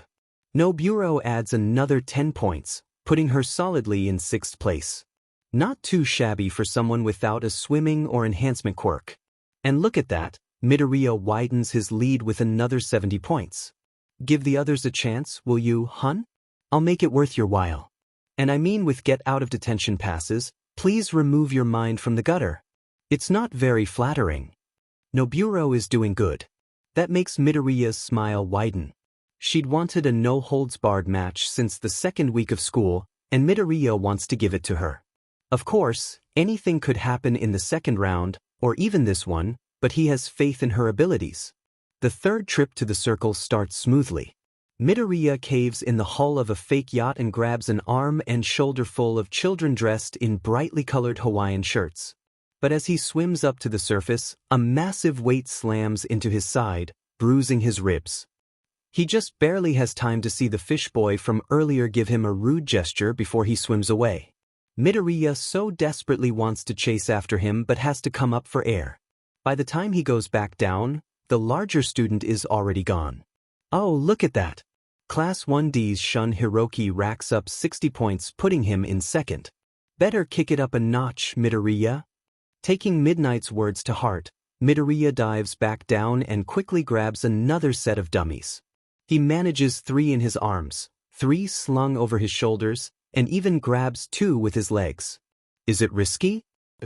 With that much weight to balance, and none of it staying put on its own, it's a miracle that he makes it back to the platform. But he does and gets 100 points for his efforts. Satisfied with his lead, Midoriya flies back to the ships a bit recklessly, still going at full speed but doing loop-de-loops, barrel rolls, and skimming the water with his fingertips as he spreads his arms like the wings of a bird. But then, just 100 seconds left. Give us a good show. Midoriya reacts quickly, changing course to a straight line, and dives down at full tilt. There are maybe 10 or 20 dummies left in the circle of ships, and since he got all the difficult ones out of the way, all Midoriya has to do is to find a way to carry as many as possible to keep the unchallenged lead. Coming down from a quick breath, Midoriya grabs a heavy, thick rope. He arranges about 15 dummies in one large clump and ties them together as best he can. He's just about to break the surface and fly off again when a hard kick to the chest sends him floating back. The scaled boy from earlier grabs his rope and tugs the dummies behind him to the platform. Midoriya is forced to come up for air. By the time he regains his breath, Midoriya can tell that the boy, Shun, he reminds himself mentally, is already halfway back. With his hard-earned points. I said I wasn't going to roll over and take it, Midoriya mutters, rising up in the air and shooting off with float. And a hero never goes back on a promise. Midoriya bellows as he slams full force into the back of the point snatcher.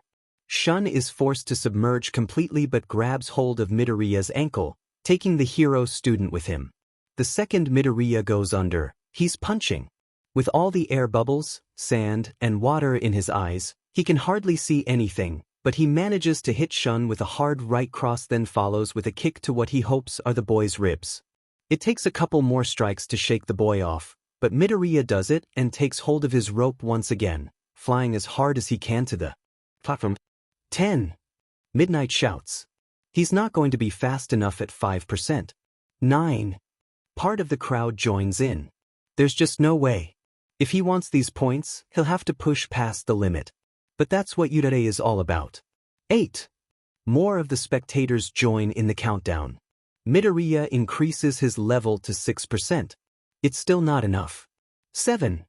Half the crowd is counting now, the other half screaming what sounds like nonsense.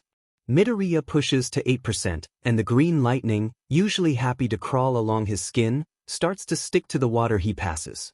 It's not enough. 6. 10%. Oddly enough, his body feels fine. Has he discovered his new limit? If he has, it still won't be enough to make it. 5. It's all or nothing, he decides. Sure, he's got the win, but he wants to be the undisputed best. So he pulls out all the stops. 14%. His body feels like it's on fire now, but that's fine. Midoriya knows he can make it. 3. 2. Midoriya slams into the wall behind the platform, dropping his cargo. 1. And that's a wrap on the first event. Yo, Aizawa, did those last points count for Midoriya? His homeroom teacher takes a good look at him, not that he sees, what with being face down on a slab of concrete groaning about his stomach. Yeah, we'll count him. Points off for the landing though. Astounding. Midoriya racks up another 150 points last minute. He's got more points than first and second combined. Midoriya rolls over and stares up at the sky. The roar of the crowd is dampened by the massive ache he has in his head. Eraserhead is standing over him, looking much more tired than usual. Get up and go see the old lady, kid. The next one's only gonna be more challenging. You want to completely overhaul the plans for the festival, which we've already started work on, a month before it takes place. Power Loader is usually a calm and rational person, which Aizawa appreciates in the usually hectic clusterfuck that is UA. Of course, even the most rational people have their limits, and the support head is reaching his. They won't be large changes, I assure you. Nedzu slides a small pile of papers across the table. We will still utilize the flood pipes and the swords, but for the first and second events, some changes will need to be made. Power Loader looks over the papers. I take it this is, 'cause Eraser gave 17 students the boot? Yes, Aizawa speaks. They either had no potential or would have been more of a hindrance to society rather than a help. I was the one to suggest these changes as well. I figured. Power Loader leans back. Those changes will make teamwork nearly impossible. Nedzu would have just upped the complexity, but you? I want to push my students. That list is what it'll take to do so. Aizawa reaches into his pocket and procures a bottle of eye drops. They're strong individually, but even more so as a team. If the old plan was to go through, then they would work together and dominate, and therefore learn nothing. By forcing them apart, and at the same time giving your classes the perfect scenario to use their gadgets in, they'll be pushed and better shown off to real pros. Alright, Power Loader agrees, but I expect overtime pay for all this extra work. What about the second and third years? Oh, the same changes can apply, Nedzu says. Aizawa raises an eyebrow. I think our older students would benefit from learning to be strong on their own, no?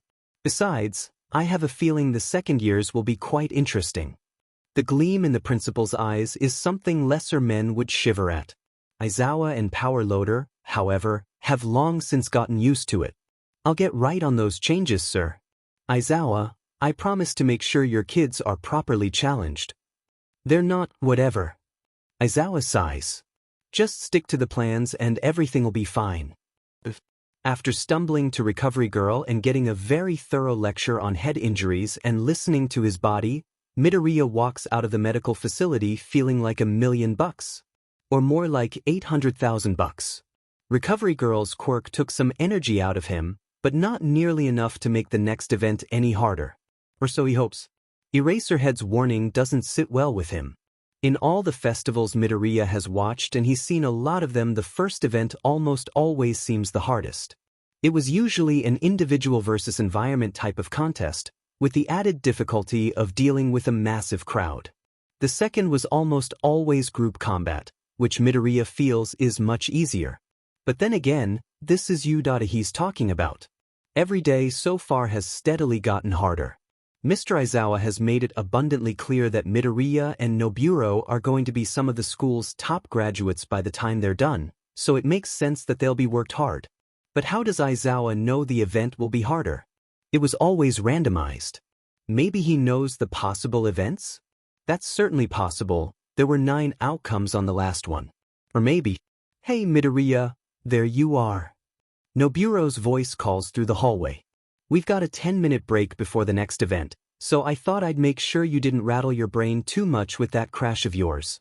Like Midoriya, She chose to forego the outer jacket of her uniform and walks around comfortably in a black tank top. The blue jacket is tied around her waist.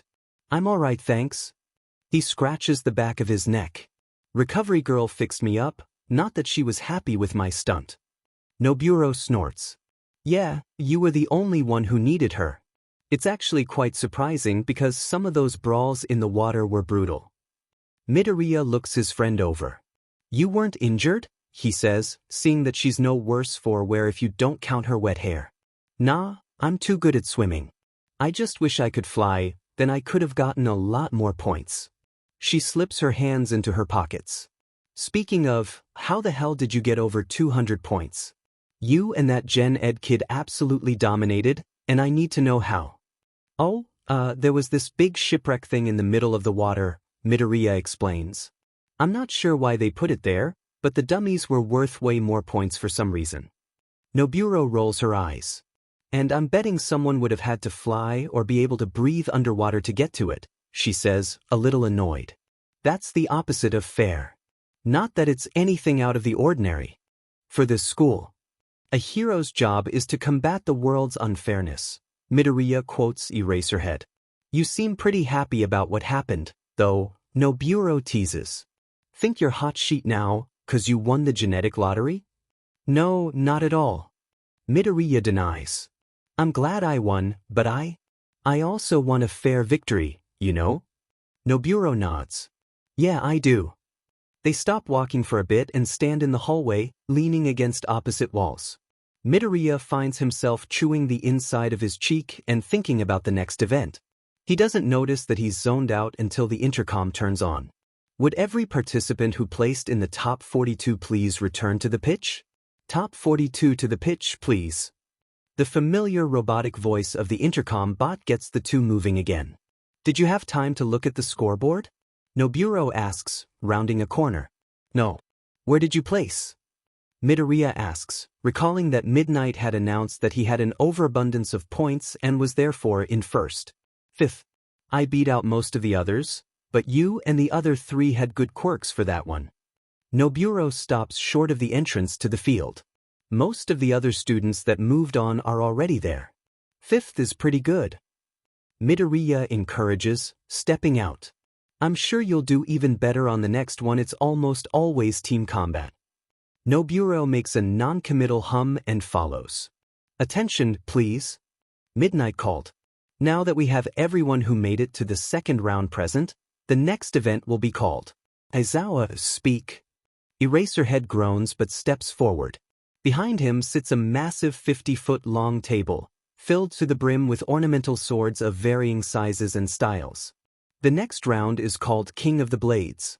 It's as simple as the name is pretentious. You'll each be assigned a sword based on your placement in the previous event, and your goal is to claim as many points as possible. Each sword has a point value and a number. Number 42 is worth 1 point, number 41 is worth 2, etc., etc. Except number 1, which is worth 1,000. Aizawa's monotone betrays how important the last bit of his explanation is. And just so you don't go shorting out your brains trying to do mental math, number 1 is worth more than the rest combined. Any questions? There are many questions. Aizawa answers none and orders them to pick up their swords.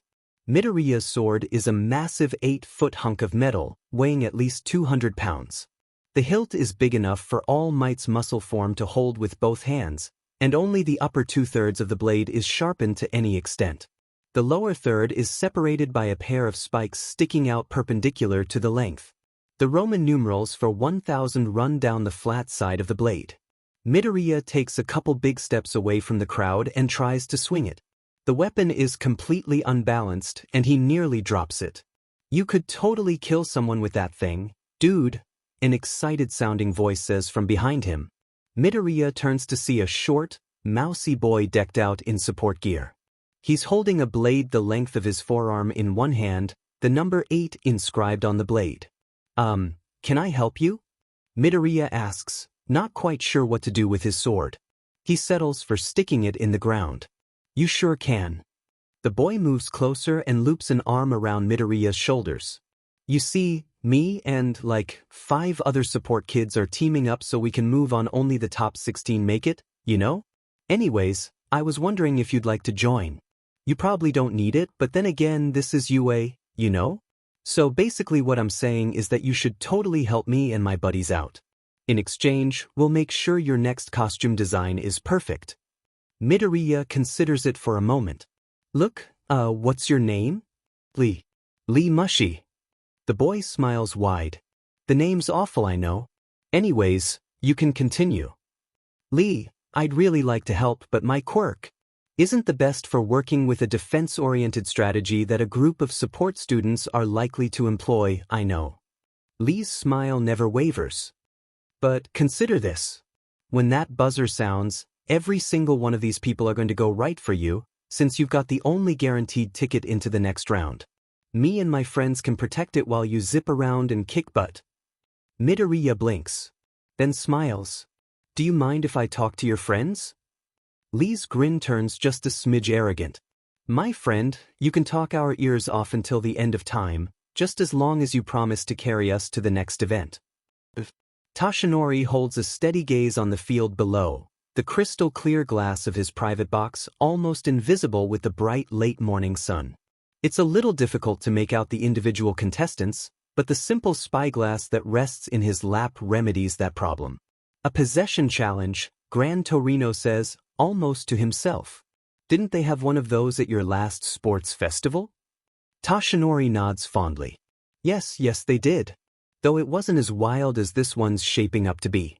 If I remember correctly, we were placed in random teams of 16 and forced to fight for a bunch of random items. One was even worth way more than any of the others, like the boy's massive Zweihander. It was a small green Lego brick, I think. He'll probably ditch the 1,000 points right off the bat.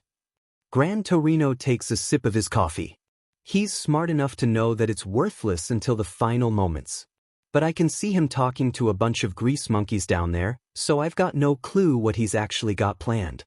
Tashinori ignores the mildly derogatory term for support workers in favor of lifting the spyglass to his eye. He focuses on young Midoriya, who's gesturing wildly with his hands while he speaks to a smiling quintet of kids. It's hard to tell what's going on in that head of his sometimes, he says redundantly. But the others seem happy enough. I think he's got a good chance at this. I'd say so too, except most of those rejects look like they want to eviscerate him. Gran Torino laughs, though it's somewhat forced.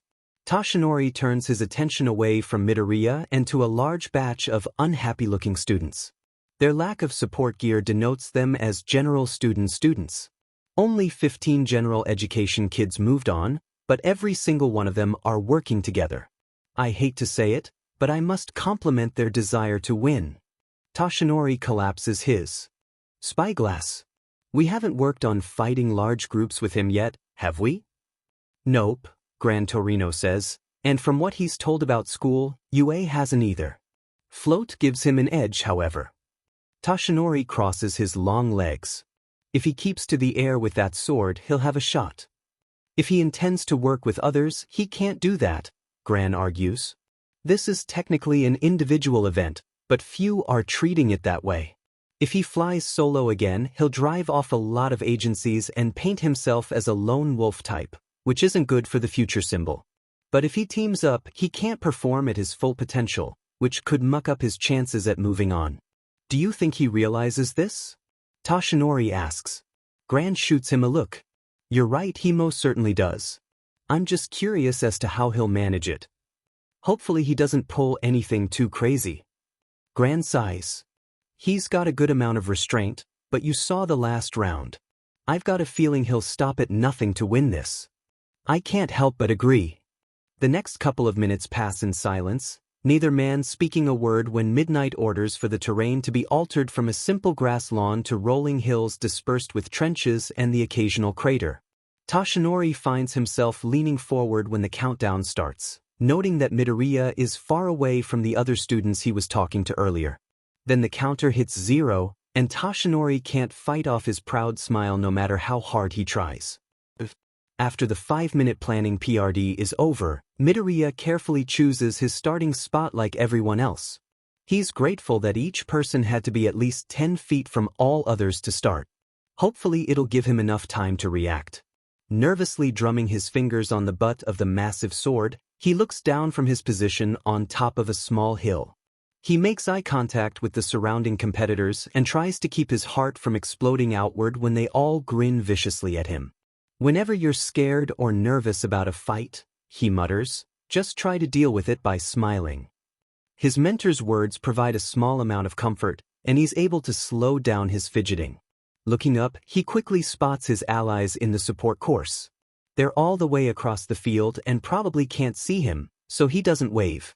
The fact that he has a plan and people willing to stick to it feels both great and awful at the same time.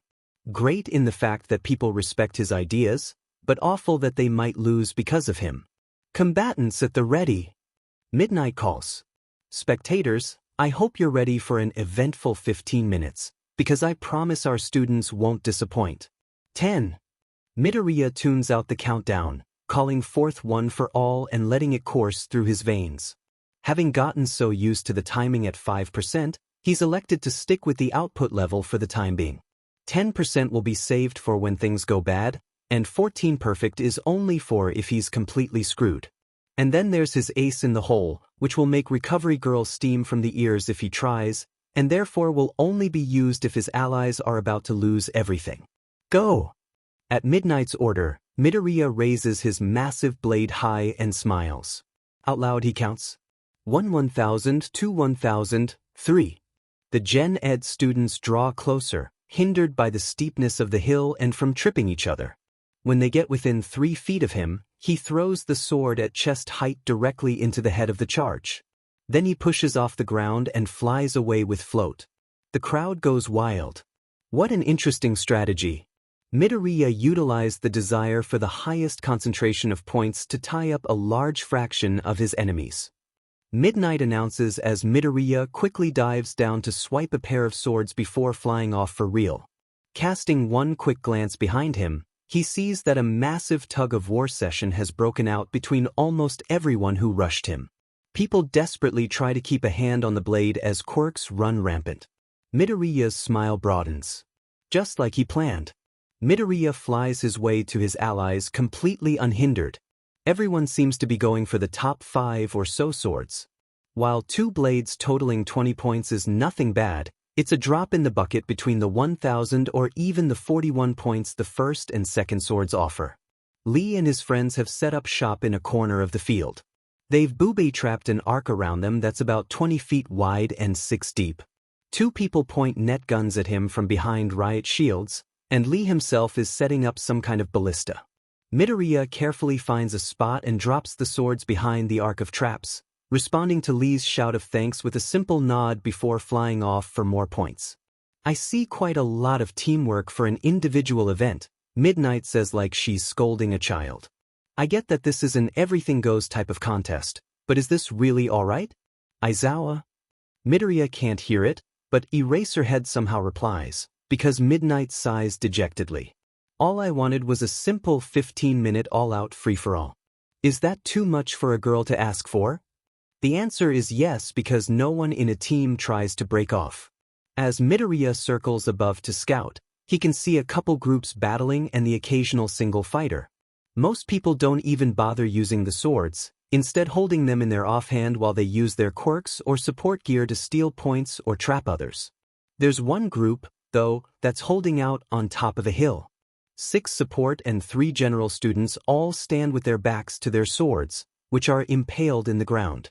They're all distracted by Nobuo and the guy who tried to steal Midoriya's points in the last round, of all people, who are trying to break through along with a couple others. It's the perfect target. It's also laughably easy to swoop in, grab all of the swords, and take off with them cradled in his arms like a child. He has to weave around a couple projectiles, including what appear to be laser beams, but are hopefully mostly harmless. The curses they all shout after him make Midoriya feel accomplished rather than belittled, which is a first. He wonders if this is what heroes feel like when villains scream as they're being forced into police transports. It probably is. Once again, Midoriya drops off the swords behind his team. Lee, who's in the middle of digging some kind of trench. As the other four fight off a batch of Gen Ed kids, tells him to take it easy on the points so they don't get swamped, and go keep an eye on the first place sword. Midoriya agrees and takes to the sky once more. After making 2 more point runs and bringing the total score of his team up to around 70, he makes lazy circles in the air for a while. Having a bird's-eye view on everything is as awe-inspiring as it is strategic. Most of the fighting seems to be happening towards the southern part of the stadium, probably due to the fact that it has a lot of low hills that are easy to keep ground on, which a solo fighter would definitely need to pull through a massive fight like this. A quick look at the scoreboard shows that no one who teamed up has any points. The person in first only has 15 points, followed by another person with 10, and one with 9. Since the most common strategy seems to be, throw all the swords in an easily defendable spot and hold out till the end, it makes sense. Not that Midnight's happy about it. You kids should actually use the swords in a swordplay event, she complains. I mean, come on, they're blunted. You're not gonna lop an arm off or impale someone on accident. Or even on purpose. You're insulting the company we ordered them from by not using them. Oh, also, there's this one team in the northwest corner that has, like, half the points with them. Everyone combatant freezes at the same time. They all look around wildly, trying to figure out which direction northwest is. Midoriya, unfortunately, already knows. Northwest is towards me and to my right your left. What are we teaching you? Midoriya, whose eye level with the announcer's box, can see that Midnight has her feet propped up on her desk and is munching on a bowl of popcorn. Her smile gives him goosebumps. Don't wait for my blessing. Everyone knows I prefer doers instead of thinkers. Midoriya is the first to react, charging up to 8% and flying back to his team, who are frantically trying to keep the attackers who were already there at bay and reinforce their defenses at the same time. Instead of landing in front of the enemy mob and fighting them head-on, Midoriya comes at them from the side, flying directly into them. He knocks 5 over and tackles 2 at the same time. He wrestles their swords from their hands and, ignoring Midnight's elated yell that he's in first place with 25 points, rushes the still disordered remains. Like he did in his first Yudata combat training, he uses the size of the group against them. Most trip over each other, and Midoriya punches them away. One of them, however, uses the confusion to breach his team's defenses. She manages to pick up a sword and looks absolutely delighted. That is, until she turns around and sees 5 very angry and heavily armed support students. Mercy? She asks weakly. She is not shown mercy. By the time there are 5 minutes left in the event, the majority of the contestants are standing a couple feet away from Team Lee's defensive line. They seem unsure about attacking, Midoriya notes. He doesn't blame them. His allies are dug in well, and their quirks are nothing to sneeze at. Midoriya still keeps a watchful eye on them, full cowl active at 5% as he slowly floats back and forth along the trapped arc. From what the scoreboard and Midnight say, the battle for the 1,000-point sword has cooled down slightly, only being contented by Noburo and 2 others. Everyone else is staring at Midoriya waiting. Hey man, Lee calls. Midoriya nods to show that he's listening but doesn't dare turn around. We only need, like, half of these to move on.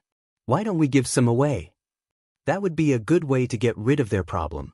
In fact, if there was more time left, Midoriya would take all of the swords they had and drop them in the middle of the arena, but there are only 3 minutes on the clock. Midoriya licks his lips. He has an idea, and it's probably really dumb. But as long as he can run down the clock, it can't be terrible.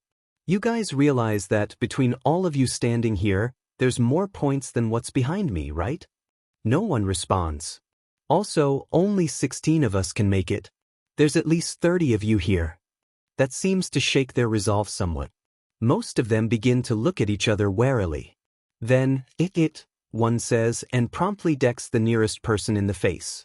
And in a shocking turn of events, Midnight says over the chaos, Midoriya uses his words to turn the situation around.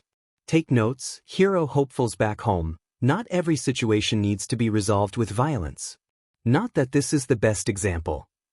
Midoriya takes a step back to watch as his former attackers turn on each other. Lee, how many points do we have? 156. Lee calls back instantly. Midoriya grimaces. That's not enough. It's close, Lee agrees. I'm going to get us a few more points, Lee finishes for him. Go. And hurry, there's less than 2 minutes. Until he dives into the 30-way brawl, Midoriya doesn't understand how horrifyingly chaotic fights can be. The second he does, he's constantly dodging, barely able to launch an attack. Most of the quirks being used are long-range, sparing them from being trampled, but Midoriya has some close calls, losing a pant leg and the bottom half of his tank top as he steals a couple swords. 30 seconds. Midnight cries. Midoriya barely manages to steal 3 more before he rushes back to his team. All right, are they divided up evenly? Midoriya asks frantically. Yeah, we each get just under 20 points. One of the support students answers. Make that 25 each. Midoriya carefully lays out his newly acquired points. Someone can have this 39.1, but everyone else, hopefully it's enough. Oi, they've got like 200 points over there. Someone cries, pointing to Midoriya at the same time Midnight calls that there are 15 seconds left on the clock. Midoriya can only stare frozen as every single person turns to face him. They all move at the same time, and he realizes that his team is totally screwed. Midoriya can take his points and fly away. They can't.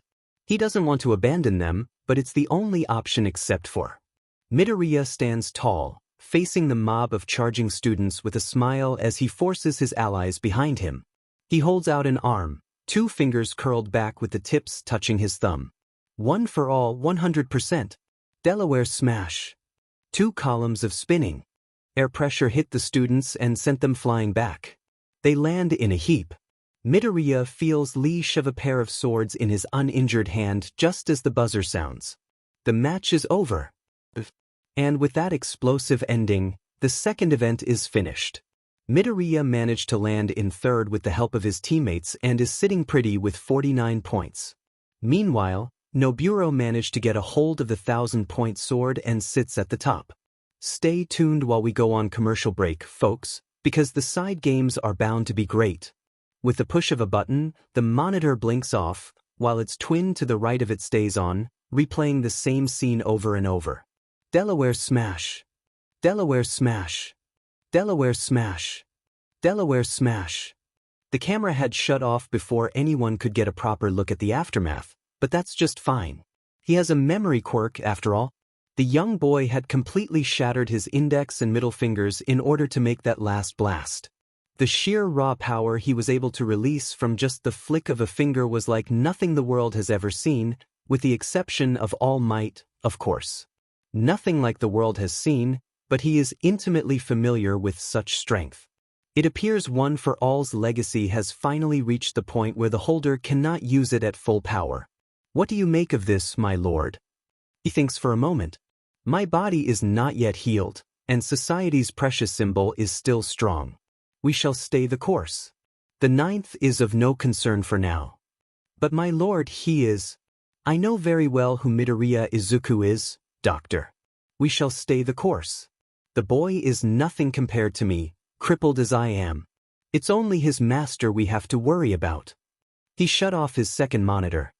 Though perhaps, doctor, how are my new pets progressing? Not nearly fast enough to be useful, lord. By my estimates, it'll be a year until they can be used in any great capacity. Then there's our shortage of quirks to consider if we wish to keep up production. He smiles, all lips and no teeth. Doctor, are you familiar with the saying, kill 2 birds with 1 stone? Of course. Excellent. Contact Kurogiri. Tell him I have a job for the boy. One for All had expanded upon its legacy.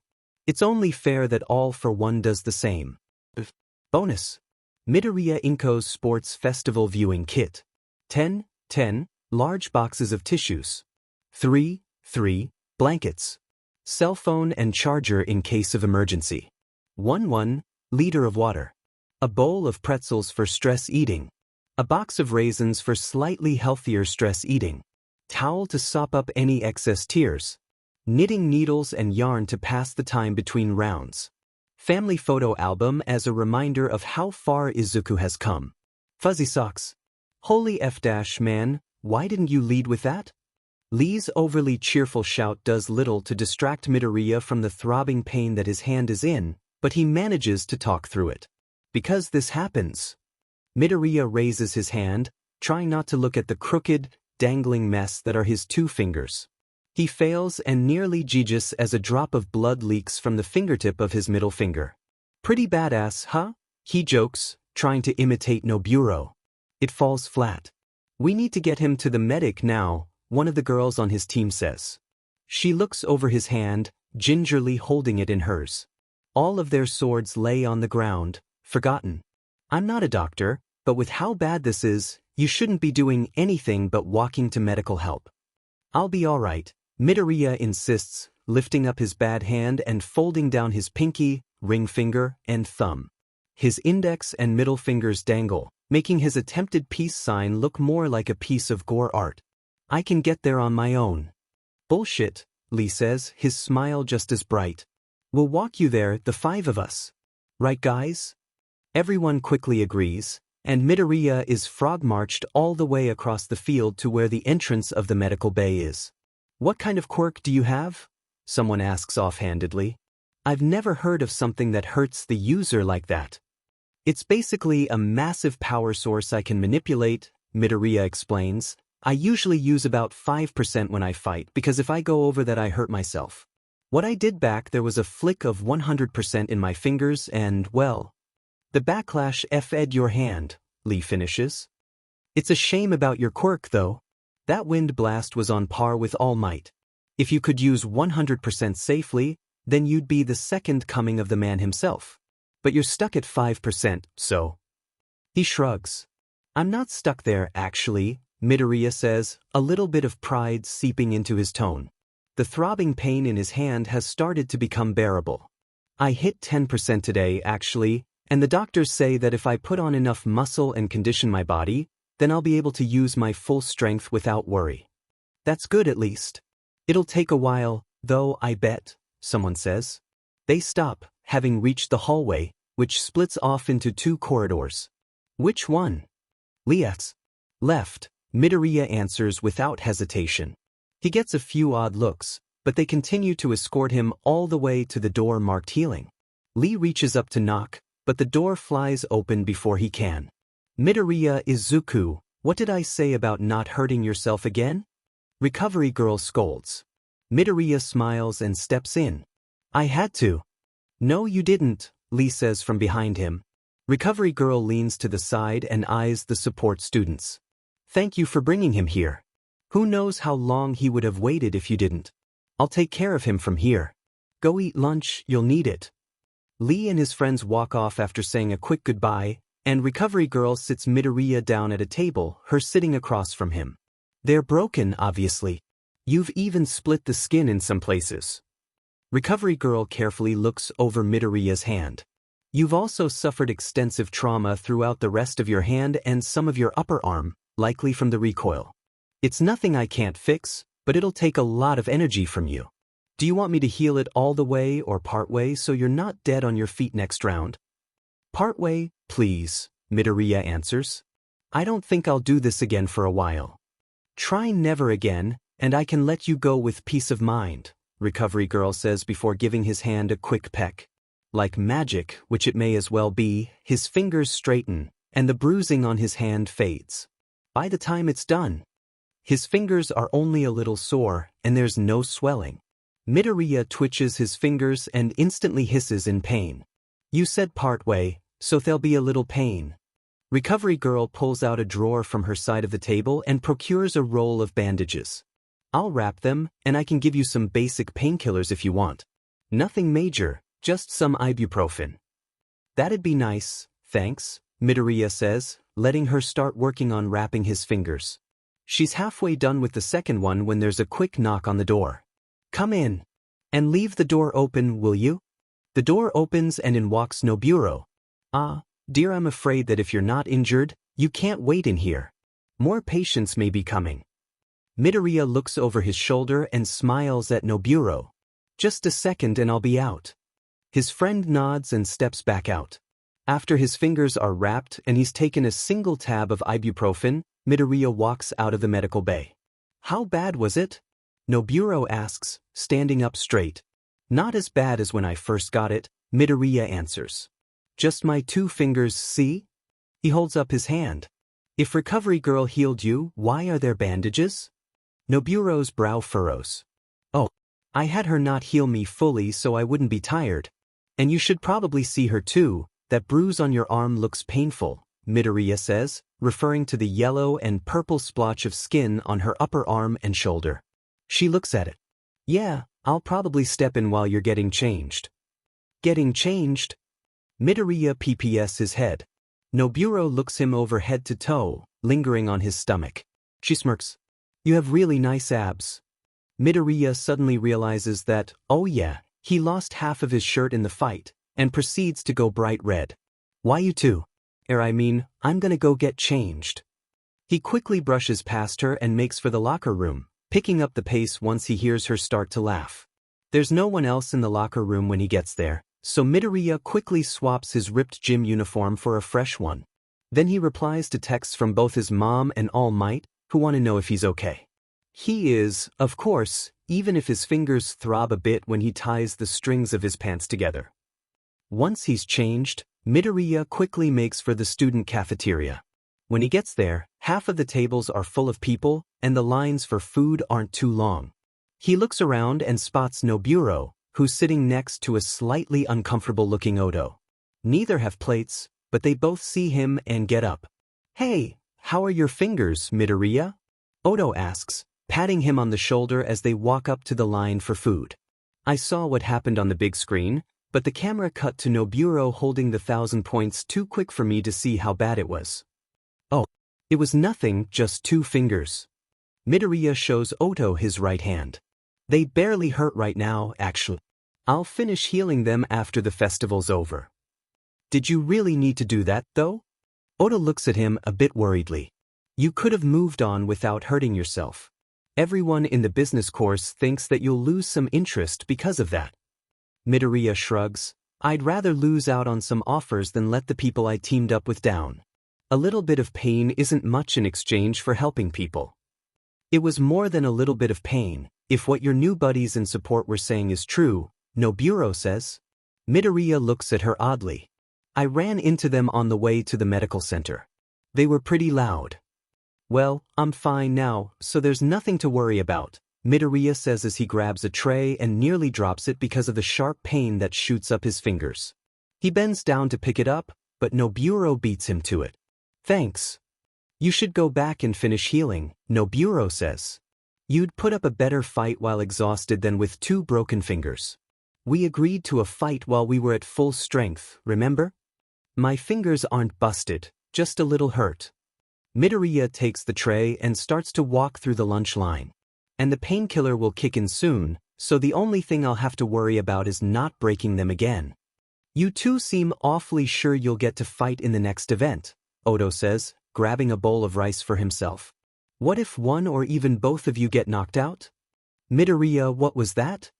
Noburo sticks up her nose and pointedly looks away from Odo. I think I heard a fly say something. Well, the fly said something about us maybe not getting to fight? Midoriya says. Noburo has been ignoring Odo every day at lunch since he quit and has yet to show signs of stopping. Interesting. That fly is an idiot. She selects her lunch, a simple bento with a glass of iced water. Midoriya gets something similar, preferring to eat light so he doesn't vomit or feel full when he fights. You're still doing this, Odo says flatly. It's been weeks. How long can you hold a grudge? Midoriya tactfully places himself between his 2 friends as they walk over to a table. Odo voices his annoyance some more while Noburo looks straight ahead as they take their seats. They eat lunch in silence for a while, which makes Midoriya fidget more than usual as he tries to use his chopsticks with his left hand. Eventually, Odo forces a fork into his hand and Midoriya uses it. It may be embarrassing, but getting food is a must if he wants to keep going. It's awkward. Midoriya misses the casual teasing and occasional gossip that made up their lunches the first couple weeks of school. But now the closest thing he gets to a friendly conversation is when one of Odo's friends in the business course comes over to talk about project ideas. Once the hour for lunch passes, Midoriya, Noburo, and the 14 other finalists are summoned to a meeting room.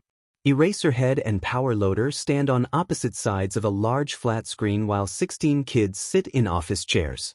Looking around, Midoriya spots Lee and his 4 friends, a couple more people he's seen looking at blueprints over lunch, and Noburo, who's to his left. Not a single person in the room is from Gen Ed. How many of you have seen the UA Sports Festival before? Power Loader asks. Don't answer that, Aizawa cuts everyone off before they can start. You all have, and even if you haven't, you've heard conversations about it for years. The point we're trying to make is that the final event is almost always the same. A one-on-one tournament. You all know the rules, Power Loader continues. Elimination occurs when someone is knocked out of the ring, immobilized, knocked out, or unable to continue fighting. It's a sports match, so unnecessary roughness, intentional maiming, and other unheroic behaviors are prohibited. But it'll be different this year. Eraserhead hits the button on a remote, and the screen lights up with the image of a stick figure wrapped in rope. The only way you can win is by capturing your opponent. No ring-outs, no surrender. Being pinned for 10 seconds, tied up, or losing the ability to fight will eliminate you. No more, no less. Of course, if things get too dangerous, we'll call it, Power Loader says before anyone can worry about such a thing. Our medical staff will also be watching to make sure no one gets hurt beyond repair. Any questions? How are we supposed to trap people if we don't have any equipment? Noburo asks. Pinning is an option, but almost everyone here has a form of capture gear. Eraserhead looks her dead in the eye. That's your problem to solve. Plus Ultra. As finalists, Midoriya and everyone else get a good-sized front row section to view the matches from. Underneath the seats is where the separate waiting rooms are, 4 in total for private last-minute planning sessions. The 16 of them all take a spot, Midoriya in the front row with Noburo to his left, and wait for the bracket to be announced. Are you guys ready for this? Midnight yells into her mic. The crowd replies with enthusiastic cheers. All right, let's hit the randomizer and see who's fighting first. The massive scoreboard-like screen across from where Midoriya sits immediately changes from an ad for a dry cleaners to a blank bracket. The individual tiers are labeled, with round 1 at the bottom and the winner at the very top. The screen dims a bit, and the solid white characters for loading appear. Then it lights back up, and every eye in the stadium scans it at once. Noburo is the first one to fight, paired with a boy from support. Midoriya's friend taps him on the back. I'm gonna go down and warm up a bit. Cheer me on, yeah? Of course, Midoriya says, continuing to scan the bracket. He knows almost no one in support, so he'll be going in blind. The various gadgets they all have give away some idea of their fighting styles, but they're also designed to be used by others. Midoriya doesn't want to say it's impossible for one of them to have made an item that complements or improves their quirk, but it's slightly unlikely, and even if they did, he could use a 10% smash to destroy it if need be. But then there's his method of capture. He has no means of trapping others, unlike most of his competition. Even Noburo could use multiple spikes to restrict someone's limb movement, a technique she'd been practicing on pretty often. All Midoriya could do is knock someone out or go for a pin. But what counts as a pin? It normally means holding your opponent's shoulders to the floor, but with quirks allowed, that doesn't mean anything. Someone could break out easily with them, and even if holding shoulders down counted, a quirk would let them turn the tables in a split second, making it impossible to pin someone for 10 seconds. Midoriya is suddenly very thankful that his match is last. He needs to think. Sports fans, make some noise for the first match of the final round. Midnight orders, cracking her whip for dramatic effect. The audience screams, and Midoriya swears he can see someone across the stadium chucking a bucket of popcorn at someone else. I can't hear you. Midnight teases. The crowd raises its volume, though no one in Midoriya's section cheers. Good enough for me. Combatants, take the field. Noburo enters from the left, looking straight ahead. She still has her uniform jacket tied around her waist, though she also has 2 thick strips of cloth tied loosely around her left bicep. Midoriya makes sure to shout out some encouragement before turning his attention to her opponent. He's of average height, with fiery red hair with a single black highlight. He seems to be wearing a form of exoskeleton over his uniform, with rods of glinting metal lining his limbs and plates of what looks like plastic but is probably something way stronger protecting his torso and upper legs. He also held a large baffled gun, with a few other black tubes hanging from the belt around his waist. "Fighters, are you ready?" Midoriya jumps at Midnight's words, realizing that he missed the intros. "Perfect," the announcer continues once they both nod. "Fight." The boy immediately aims his gun slightly above Noburo and pulls the trigger. A 2-meter square net shoots out, weighted with circular black corners. Noburo, who has been on the receiving end of Midoriya using full cowl in an enclosed room and has the reflexes to show for it, dodges. A single spike pokes out from her lower back, just a touch left from her spine. She uses another spike to move to the boy's side, but he dances out of the way, aided by his armor, which clearly has a power source right between his shoulder blades. The two circle for a while, Noburo searching for an opening and the boy keeping his net use to a minimum. Midoriya finds himself leaning forward in his seat, enthralled by the tension in the air. There isn't a set time limit, but everyone knows that someone has to move. It's just a matter of. Noburo, apparently fed up with the waiting, dashes forward, letting 2 spikes extend from the left side of her waist and one from the right. The boy hurriedly shoots off another round, and Noburo stops short, letting it wrap around her. "Yes!" the boy cried just before the crowd began to cheer. Noburo Maya's cap. The net is torn to shreds in a flash of light and a swishing sound. The bottom third of Noburo's tank top goes with it. The boy stumbles back and loses his footing. It's all Noburo needs. She moves forward again, a pair of spikes pushing her forward. She unravels the top of the strips on her arm and slides to a stop, kicking out his unsteady legs. The boy's exoskeleton is broken by a few well-placed spikes, and his hands and feet are bound with strips of blue cloth. Midoriya can't hear himself or the announcer's call over the roar of the crowd, but he yells at the top of his lungs anyway. The next 6 matches aren't very interesting. Well, they are for Midoriya, but not for the vast majority of the crowd. Pairs of support students take turns showing off their designs, going into detail about cost-effectiveness, weight, ease of production, and a host of other qualities. Mostly, everyone tunes them out, and Noburo even gets up to get a bucket of popcorn to split with Midoriya, who watches the demonstrations like a hawk. But, even if it takes all day, Midoriya's fight does come around. The match before him wraps up, and he quickly makes his way down, more focused on a plan than his opponent for the time being. But would there even be a fight? Everyone except for the boy Noburo got matched with seemed content to talk before playing rock paper scissors to decide who got knocked out. And how did those arrangements even come into fruition? Was it an unspoken rule? A deal made in the spur of the moment? Midoriya wants to fight, to show off his skills, but wouldn't it be rude to start hitting someone who just wants to talk? "Hey!" A low-sounding monotone gets Midoriya's attention. He turns and sees a rather short girl with a bulky pair of black goggles, a pair of welder's globes, and a briefcase in her left hand. "Oh, hi," Midoriya greets, slightly unsure. The idiot who submitted that awful costume design, I remember." The girl's lips seem to twitch up when she says that. Midoriya goes pink. "It wasn't that bad." "It was," the girl asserts. "I had to redesign it after all." "Thank you," Midoriya says, genuinely grateful. Though he was fond of his original design, improvements from someone better than him were not to be ignored. "You can repay me by helping me advertise," she says, holding the briefcase out. "I'm not the most sociable of people, so we'll need to actually fight for my inventions to get interest. But not a real fight. Just a couple of fake attacks so this can work its magic." "What's in that thing?" Midoriya asks, slightly cautious after seeing a team of 5 support students figuratively, but almost literally, rip someone apart last round. "It's just some basic capture gear, a little bit of armor, a taser, and a flashbang."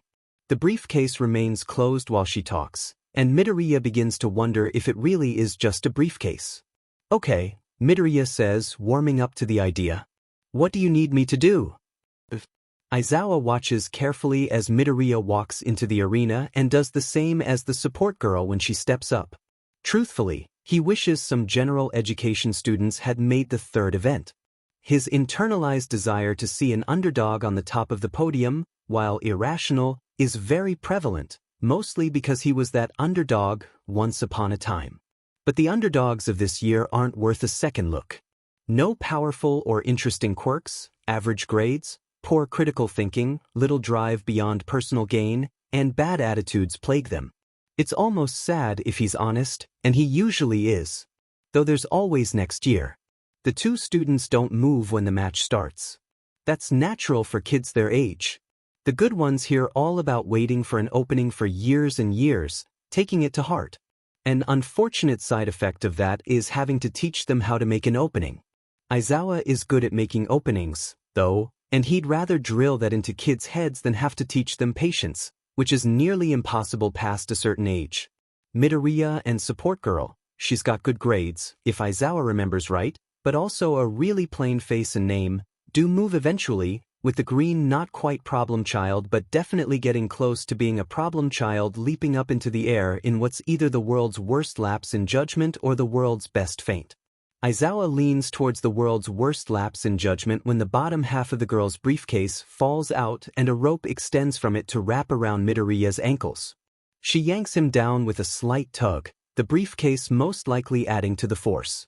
Midoriya hits the ground and rolls, the rope winding up around his legs all the way to his neck. There's a pause and no one's quite sure what to do. Then Midoriya glows green and snaps the rope easily. He gets up and takes a loose stance as if waiting for his opponent to make a decision.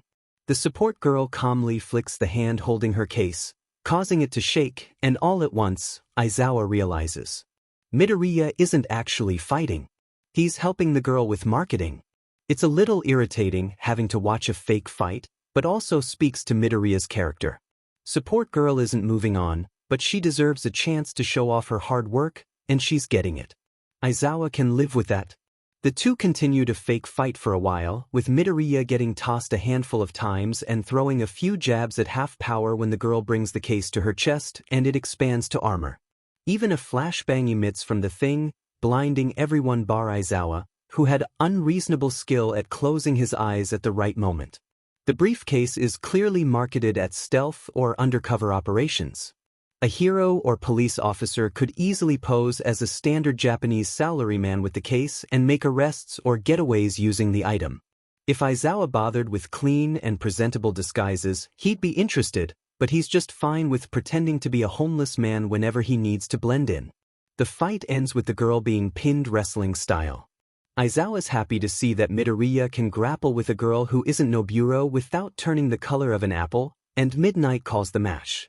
The audience doesn't cheer much, but that's really only because they've been watching 20-minute ads for 7 rounds straight.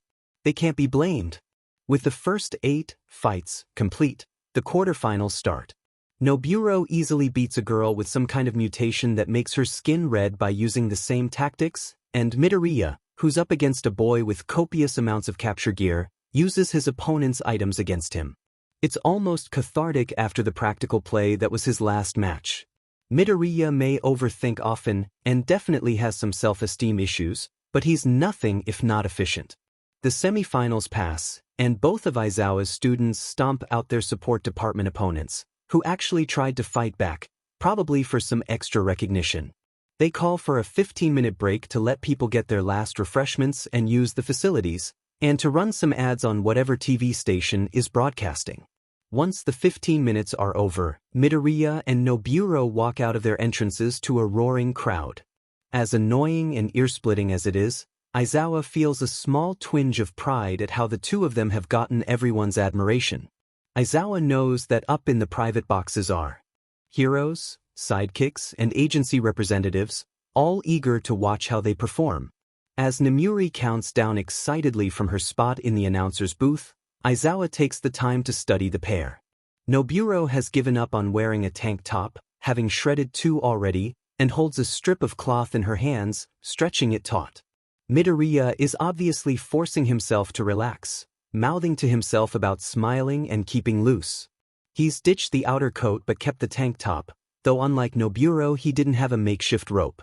When the countdown reaches 0, they both snap to attention, faces schooled with calm determination. Well, Aizawa thinks, this'll be interesting. Fighting Noburo is almost always fun. Her quirk is actually a decent counter to Midoriya's usual style of full cowl, with spikes ready to stab at him at a moment's notice whenever he gets to bouncing. She also learns quickly from failure, ending Midoriya's first tactic of tackling from behind in the first week of class. She's a quick thinker, too, using her own uniform as restraints and reacting to attacks quickly with spikes to dodge or counter. Her quirk is also strong if she has an iron-rich diet, which, considering that she was able to rip a net to shreds earlier, she had definitely taken a couple of supplements the past week. And of course, there's the new development of her quirk. She could move the spikes. Midoriya had gotten a brief look at it in the first fight, but it was over far too quickly for him to piece together. It was only in the semi-final that he saw it clearly. He has a plan. And a backup plan or 7. Though if Mr. Aizawa is to be believed, plans often go down the drain the moment they're put in use, so maybe he'll have to think on the fly. As Midnight screams for them to fight and the crowd roars, Midoriya and Noburo lock eyes. He knows he's at a disadvantage. The style he took from Gran, and therefore the style he's the best at and the most familiar with, relies on enclosed areas with walls or other solid objects to bounce off of. Noburo, by contrast, doesn't need anything but a solid floor to work with. Midoriya rolls his shoulders, and Noburo tenses. The volume rises, even with those basic actions. He slides a foot back and lowers one arm closer to the ground. He lets one for all creep into his legs and up his torso and all the way to the tips of his fingers. Once his skin is glowing and crisscrossed with red lines, he moves. He goes high, jumping into the air and trailing green light. He preps float, waking the quirk so it's ready for the sharp change in direction that will definitely be rough and wild but should catch her off guard. Noburo, however, isn't going to have it. She throws herself on the ground, belly up and spread eagle. The largest spike she could manifest is extended from her stomach. Midoriya, not wanting to be impaled, lets his jump come to a natural end and lands. The moment his feet touch the ground, he hears the telltale sign of a pair of metal rods piercing the ground. He spins to the side just in time to dodge an attempted grapple and strikes Noburo's ribs with his left fist. She stumbles, and Midoriya moves to exploit, but she steadies herself with another spike too quickly. They begin to circle, Midoriya making sure that he keeps his right hand, still bandaged tight, closer to his chest than his left.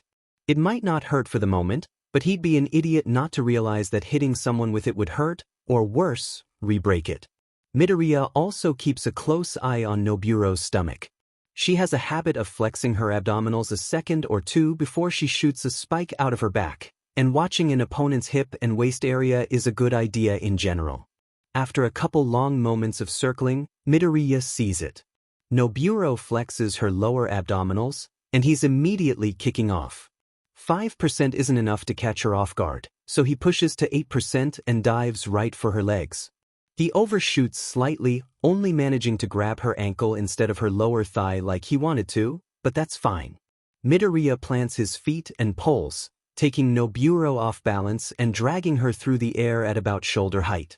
Instead of immediately slamming her on the hard ground, Midoriya takes a split second to switch off one for all.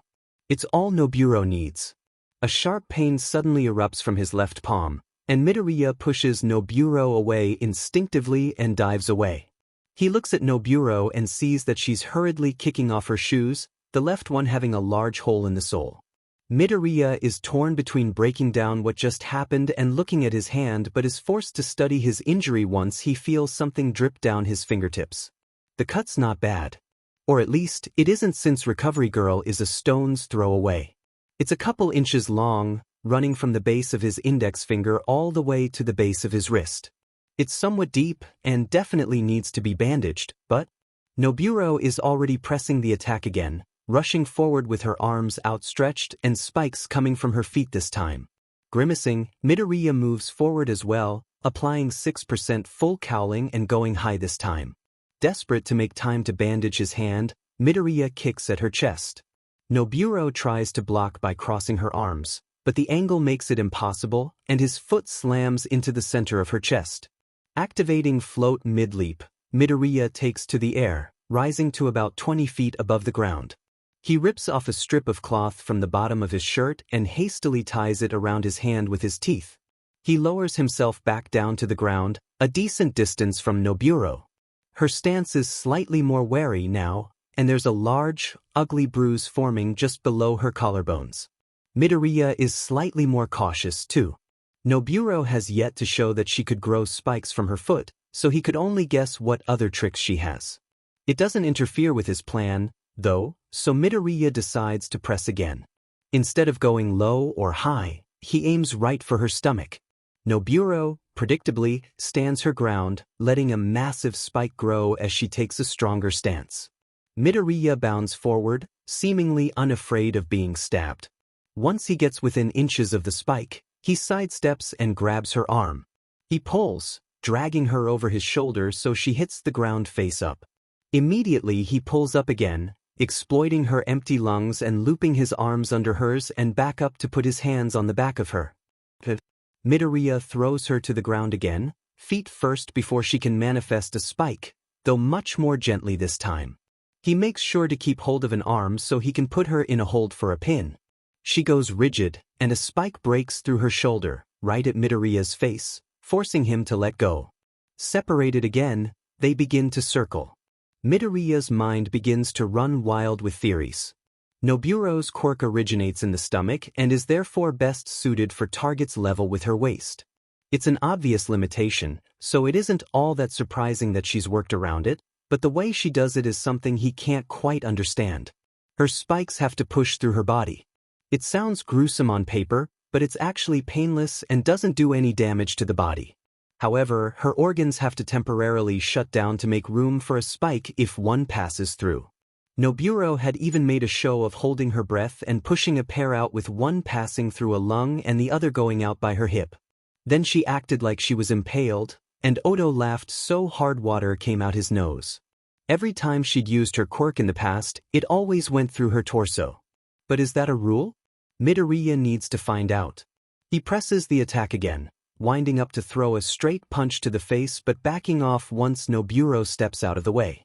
He keeps going, hoping to bait her foot or shoulder trick out again, but 5% isn't doing it, and neither are his slow punches. Midoriya backs up, hoping to flick up to 8% and go for a tackle, but Noburo moves first, catching him on the back foot and forcing him to dodge a flurry of jabs and spikes as she drives him back further and further.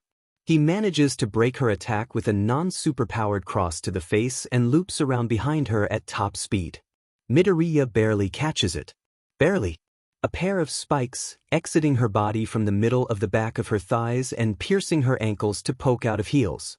He immediately knows how she'd been moving and a weakness. While her legs are still locked in place by the spikes, Midoriya attacks again, jumping up and tackling her.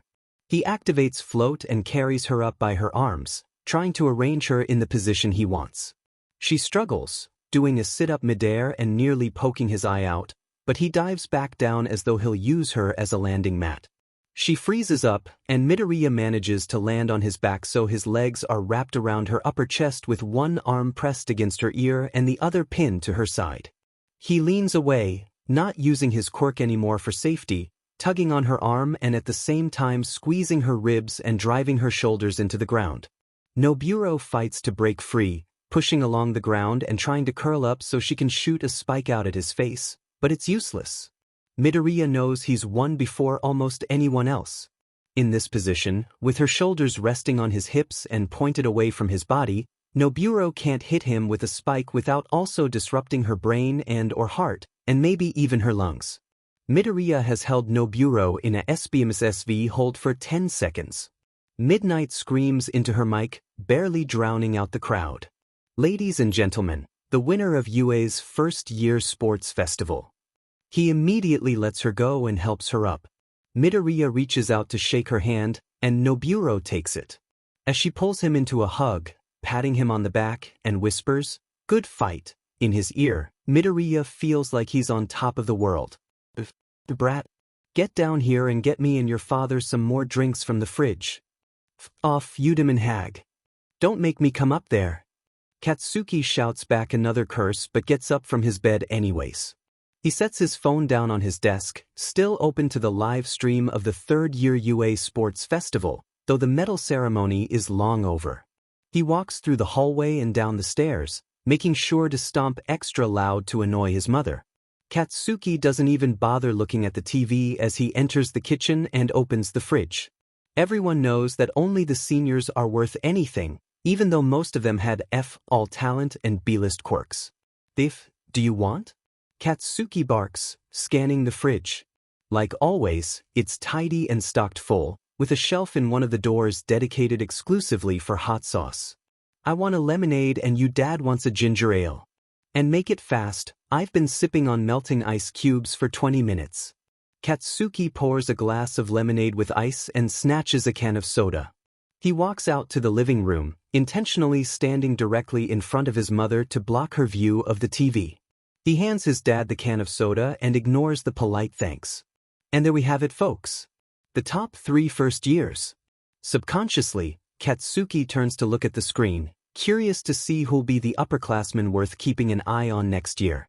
He nearly drops the glass when he sees him. Green eyes, messy green hair, freckles, and that stupid FNG smile. "Been a while since I've heard about Midoriya," his mother says, clearly enjoying the shock on her son's face. He certainly grew up. Totally swept the events. Katsuki ignores her, unable to look away from the screen as Deku jokingly bites into his gold medal.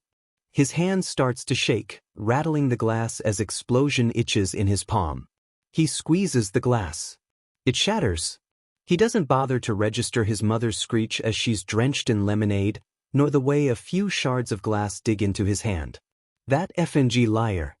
Midoriya smiles to himself as his foot splashes down into a puddle. The cloudy sky continues to pour rain as he runs, cooling his body and refreshing him.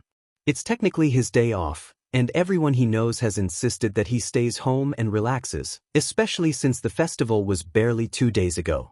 But he can't sit still for long, and since the gym is locked up, he decided to run. The watch on his wrist buzzes, letting him know that he's run 10 kilometers. He slows to a stop, taking shelter under the canopy of a shop. Letting his heart rate slow, he thinks. A 10K is usually his limit, but since he hasn't lifted in a couple of days, going farther won't be too difficult or tiring. In lieu of a water bottle, he steps out from under the canopy and cups his hands, letting some water pool in his palms. Some spills, landing on his already soaked t-shirt and splattering on his track pants. He stares up for a while, letting the rain hit his face and run through his. Then he starts to run again. Midoriya runs for another 2 kilometers, not really paying attention to where he's going. He knows this part of the city like the back of his hand after over a year of morning jogs, so wherever he ends up, he can make it back home fine. He's just turned into a narrow alleyway when it happens. Something melds out of the shadows and shoves him against the wall. One for All activates instinctively and he pushes back.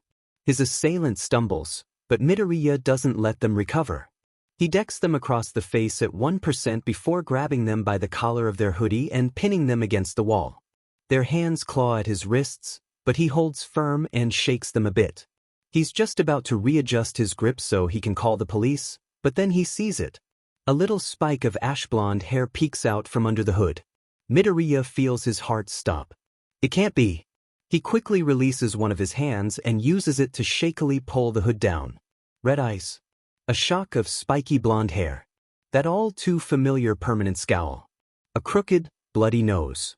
He feels himself go numb. Bakugo. He drops his attacker. Midoriya wants nothing to do with whatever he wants. Deku, Bakugo growls, taking a swing at him. It's his old right hook Midoriya has seen him use 1,000 times in 1,000 schoolyard brawls. He ducks under and turns away. He starts to walk out of the alley. Bakugo isn't an idiot, he shouldn't do anything out on a public street. Then again, they'd avoided each other like the plague for years before this, so Midoriya can only hope.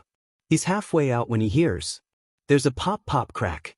And Midoriya turns in time to be blinded by a blast of light. They were never friends. Not truly. Perhaps they may have been close once, but never in a million years would they have called each other friends willingly. But that didn't mean that they didn't change each other. In fact, it was quite the opposite. Yeah, Kaken. That's what 10. The high-pitched voice of a small black-haired boy echoed through the near-empty playground, the sound of a rubber ball bouncing trailing behind. Peesh, try 30, Kaken bragged, kicking the ball up with his foot before letting it hit the top of his head. This is way too easy. You losers could probably do it too. He caught the ball on the top of his foot and lowered it to the ground. The two other boys, one with dark hair and another with bright red wings, cheered. Hey, could I play? A timid voice said. Kaken and his two other friends all turned to look at another boy, roughly the same size as them, if a bit skinny. He rubbed his arm nervously and couldn't quite meet their eyes. Only if you don't SCK, Kaken said, happy with the prospect of getting another person to mock or show off to. Here. He kicked the ball over and the boy stopped it easily enough. Get above 10 and we'll have enough for a game of football. Hey, the boy said. He placed one foot on the top of the ball and rolled it back and forth. Then he flicked his foot back, causing the ball to land on the top of his foot. Tentatively, he began to juggle, first just using his feet but eventually adding in his thighs as well. At one point he tried to head it like Kaken did, but the ball smacked him in the face. Everyone laughed, including Kaken and the new boy, though he was unsure. You can play with us, Kaken said, but if you're a crybaby, then you have to leave. Got it? Got it, the boy nodded, a bright smile overtaking his formerly wobbly frown. The four of them played with the ball for hours and hours, only stopping once the sun began to set. Right before everyone left for home, one of the boys asked, "What's your name?" "Oh, I'm Izuku," he said. "I hope we can play again tomorrow." They did play the next day. And then the day after that, and the day after that, and every day for all of summer break. It wasn't all happy games of football, however. A stone skipped across a river, once, twice, 3 times, 4, 5, 6, before sinking. Wow, Izuku, you're not too bad at this, a boy with draconic red wings said, turning his own stone over in his hands. That's nothing, Kaken said, picking up his own stone. Watch this. The stone was thrown, hitting the water and bouncing across 10 times. That's really amazing, Kaken, Izuku said, picking up another rock. I wonder if I can do that. He threw it and got 9 skips. Ha, USCK. Kaken roughly punched Izuku on the arm. The green-haired boy flinched but pretended that nothing was wrong. But I only got 1 less than you, Izuku said, kicking a rock into the pond. And 10 skips isn't even that good. My mom can do 20. Kaken rolled his eyes.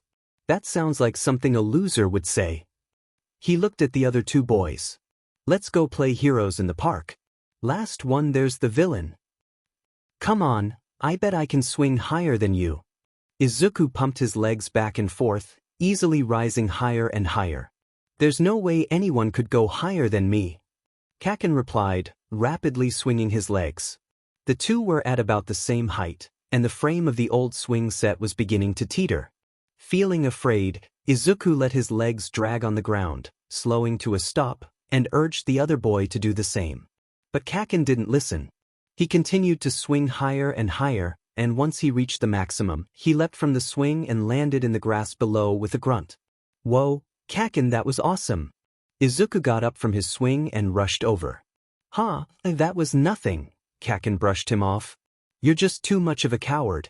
That's why you'll never be as good of a hero as me. You don't know that. Izuku held firm. Heroes need caution too. How can you win if you never think? You're such a nerd, Kaken said, taking a playful swing at Izuku with his right hand. Let's go do something else before you bore me with your nerdiness. And then they passed a law so quirkless people could carry tasers. Not many do today though. I guess it's just super hard to get one. Izuku carefully climbed up the tree, recounting a documentary he'd watched the previous night. Whoa, I never knew that, one boy exclaimed as he looked up at Izuku. Where did you hear about this? They don't tell us about that kind of stuff at daycare. Oh, my mom records stuff for me so I can watch them after school. Did you know that 20% of the world is actually quirkless? Izuku perched himself on a branch and swung his legs back and... No, I didn't. Tsubasa chimed in. I don't think I've ever met a quirkless person actually. Did you know that only, like, 0.5% of people in Japan are quirkless? Kaken said from his branch a couple feet above Izuku. His expression was as condescending as a 3-year-old could be. God, that must SCK. Can you imagine not having a quirk? You'd just be a drag on everyone else. Kaken, that's mean. Izuku said forcefully. Quirkless people matter too. No, they don't. Without a quirk, you're nothing. You're wrong, Izuku insisted. They matter even if they're a tiny minority. It said so on the news. Kaken rolled his eyes. You're right. You can't be a hero without a quirk, and if you can't be a hero, or even a villain for the heroes to beat up, then you shouldn't even exist. Kaken, stop. Izuku's voice cracked, and he fought back tears. What you're saying could really hurt someone. No one cares, Izuku, Kaken laughed, not even quirkless people. And that one means dog. Izuku said, pointing to a sloppily drawn character. It was in a row with a couple others, mostly the names of prominent heroes and basic nouns. You can really read that? Tsubasa said, looking back and forth between Izuku and the lines in the sand of the playground. My mom helped me learn them, and now I know what a lot of names mean. Izuku spun his stick around in his hand, but it was quickly snatched away. I can write kanji too, you know, Kaken said, hurriedly scratching something into the sand. What does that day? He asked Izuku, as though daring him to guess correctly. Izuku scrunched up his nose and thought for a bit. Music, he said after a while. And I only know, 'cause my mom helped me read the newspaper once. Kaken kicked away the sand. Yeah, well, I knew because I'm better than you. He snapped the stick and tossed it aside. Not like that's a challenge. One of the boys snickered and Izuku looked down, refusing to meet anyone's eyes. Kaken allowed himself to bask in victory for a moment before going back to look at Izuku's writing. He saw it. It was almost too perfect. Oi, look at this. He got the attention of everyone there and copied the characters in Izuku's name with his foot. You can read Izuku's name as Deku. Do you know what that means? Everyone looked at each other, then to Izuku, whose lower lip began to wobble. Someone who can't do anything, Izuku mumbled. Kaken smirked. I think it sounds like a great name for you, since you'll never be as good as me. It caught on, much to Izuku's annoyance. And to his despair, it proved to be true. Deku, Deku, Deku, Deku, Deku. The boys taunted as his rock sank and Kaken skipped 12 times.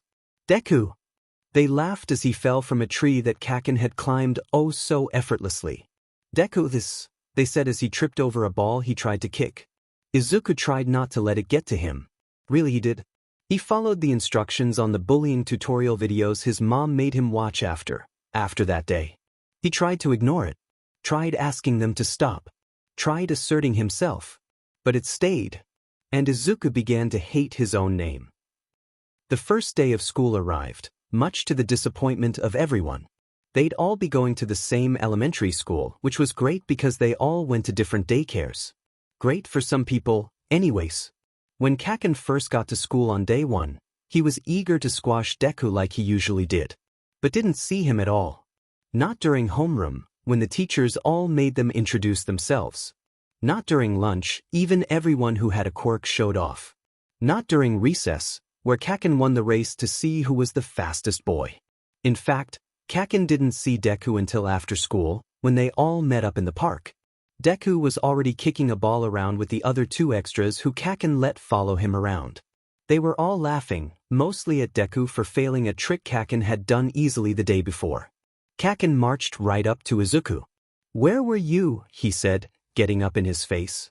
Izuku had the audacity to look confused before he made a noise of realization. Oh, I'm a year older than you.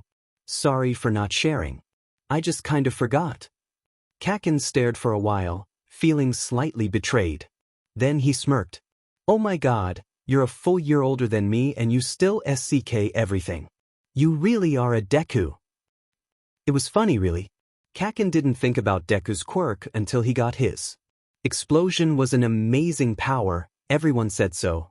Mom, Dad, the doctors, his teachers, even Deku, who gushed and gushed about it until Kakin blasted him in the face and made him cry. But Deku never talked about or showed his quirk. Ever. Not when Tsubasa, who got his on the last day of daycare before summer break, glided down from trees. Not when they played heroes.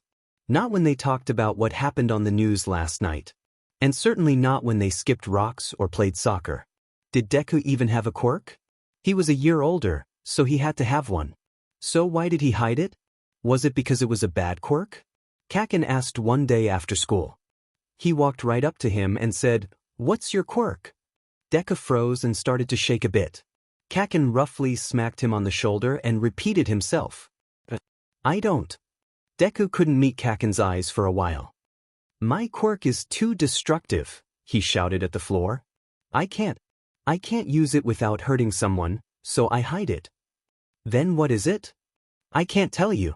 It could hurt you." It was a lie. There was no way it wasn't. If Deku's quirk was that awesome, then he'd share at the first opportunity. Therefore Deku's quirk must have been weaker than weak. The thought filled Kakin with satisfaction, and he went home that day feeling great. But the feeling didn't last.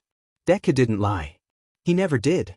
Even when it would be easier to tell a lie, he always told the truth. So maybe his quirk was super powerful and better than Kakin's. The thought made him feel sick. Deku couldn't be better than Kakin. It went against the laws of the universe. But what if he had to know? "Do you know Deku?" "Who's that?" "He's really small and has green hair and eyes. He's also kind of a crybaby." "You're in his grade." "Oh, you mean quirkless Midoriya." "Quirkless? Hiya. That loser doesn't have a quirk. Or any friends. He SCKS at everything, so he plays with these daycare kids all the time." "Hey, wait, are you Kakin? You look like the kid he describes when he says he has friends." "My name's Katsuki, and I am not friends with Deku." "Oh my god, you totally are. How does it feel to be friends with a quirkless loser?" "We're not friends. And you have to prove it to me that Deku doesn't have a quirk. There's this card he carries around all the time so people know he's quirkless. It's got his picture on it. It's really easy to steal, just shove him back and grab his pocket." "And you're sure that Deku is quirkless?" "Oh yeah, Midoriya is definitely quirkless. Or maybe I should start calling him Deku now." Katsuki didn't know what to do. Either Deku was a liar, or the whole first grade was playing a prank on him. But he wasn't an idiot. He knew which one was all the more likely.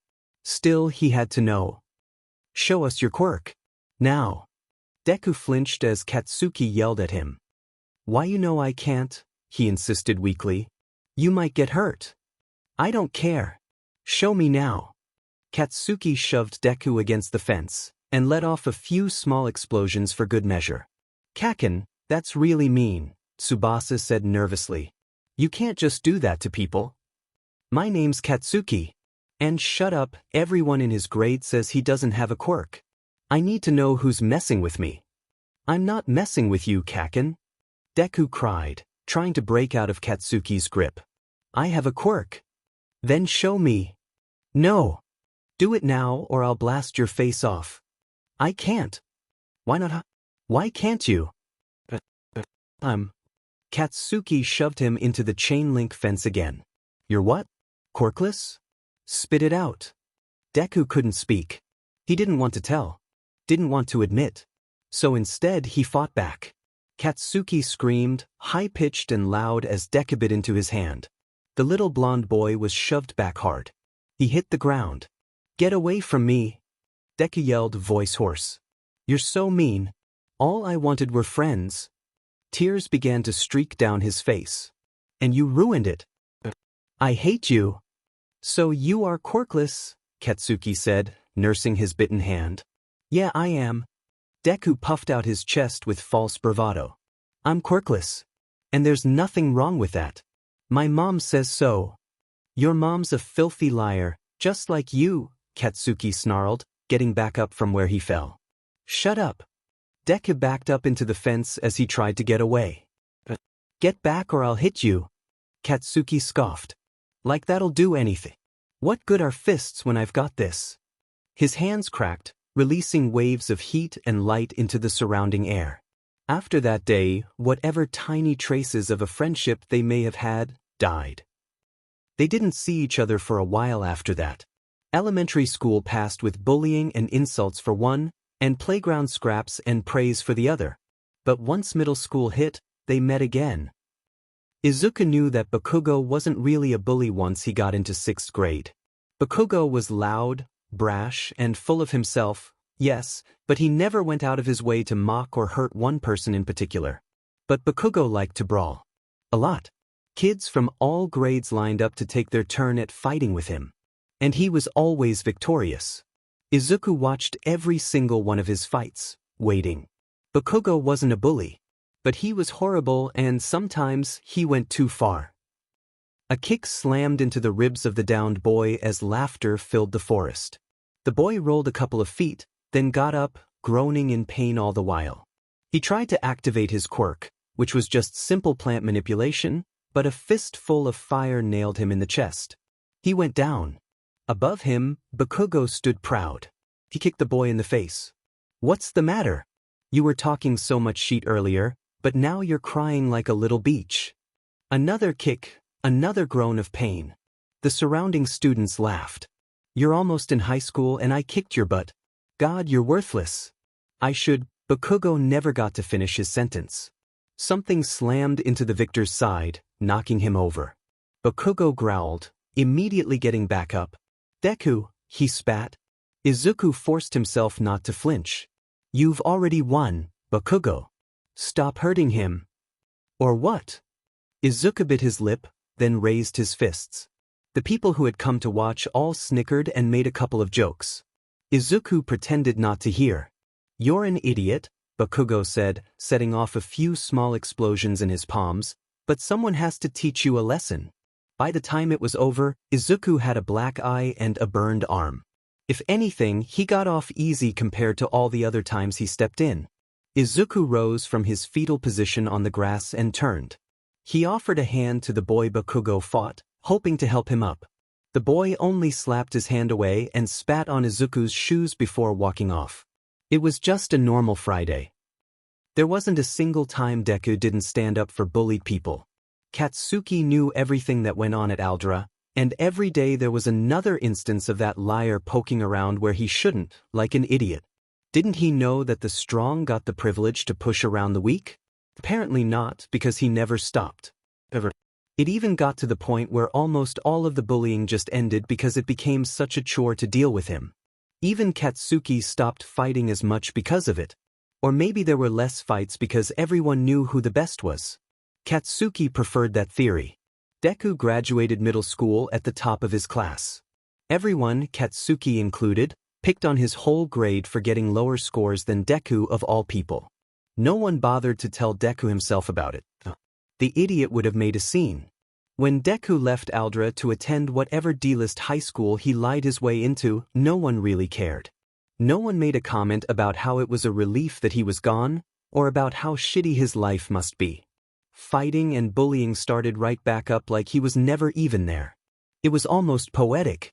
Deku made as big of an impact on the school as he would on the world. None at all. Then Katsuki saw him on TV and everything went white hot.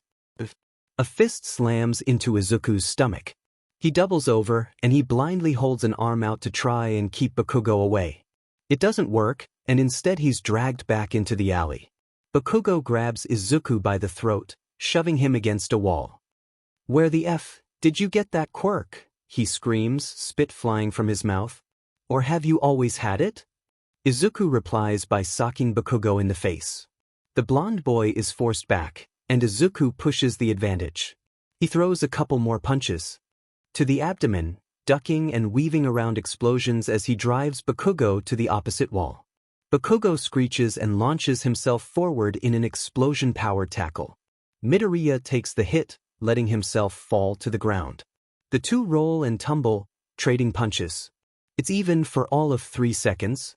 Izuku has done nothing but build up muscle mass for over a year. He's gone through intensive training, unorthodox exercises, and fought Gran Torino, one of, if not the fast pro alive, every day for months. Bakugo ends up pinned to the ground in seconds. Izuku makes sure to hold his hands together so Bakugo can't use his quirk without blowing them off. Izuku straddles him, too, keeping their faces as far apart as possible while weighing down his body. "What do you want?" Izuku says, ignoring how Bakugo's feet kicked out wildly behind him. "Get the F off me before I beat your butt? Only if you won't attack me when I walk away." Izuku tightens his grip on Bakugo's hands. "Piss us off. I'll beat you into the dirt just like I used to until you tell me the truth. Where did you get it?" He tries to sit up, but Izuku forces his shoulders into the hard concrete. "How the F did you get a power that's better than mine?" A tiny, near non-existent part of Izuku considers it for a moment. He remembers two kids laughing and joking as they kicked a ball around and played on the swings. He brushes it aside easily. "I manifested it late," Izuku lies. "That's bullshit. Quirks come in at 4. "Well, mine didn't. Are we done here?" Izuku doesn't bother to hide the callousness in his voice. "There we are. You owe me an explanation." Izuku freezes. "Oh, you." His hands let loose, and Bakugo sets off an explosion in his face.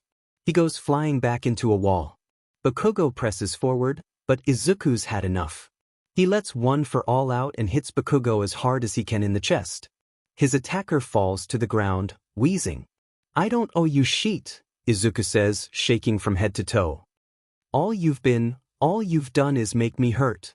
And you think I owe you anything?" Bakugo tries to say something, but all that comes out are chokes and gasps. "I can't even look at you." Izuku kicks the ground, sending chips of cement flying and tearing the sole of his shoe. "How entitled? How self-centered do you have to be? Even if there was a big secret which there isn't, the last person on Earth I'd tell is you." Bakugo gets up unsteadily.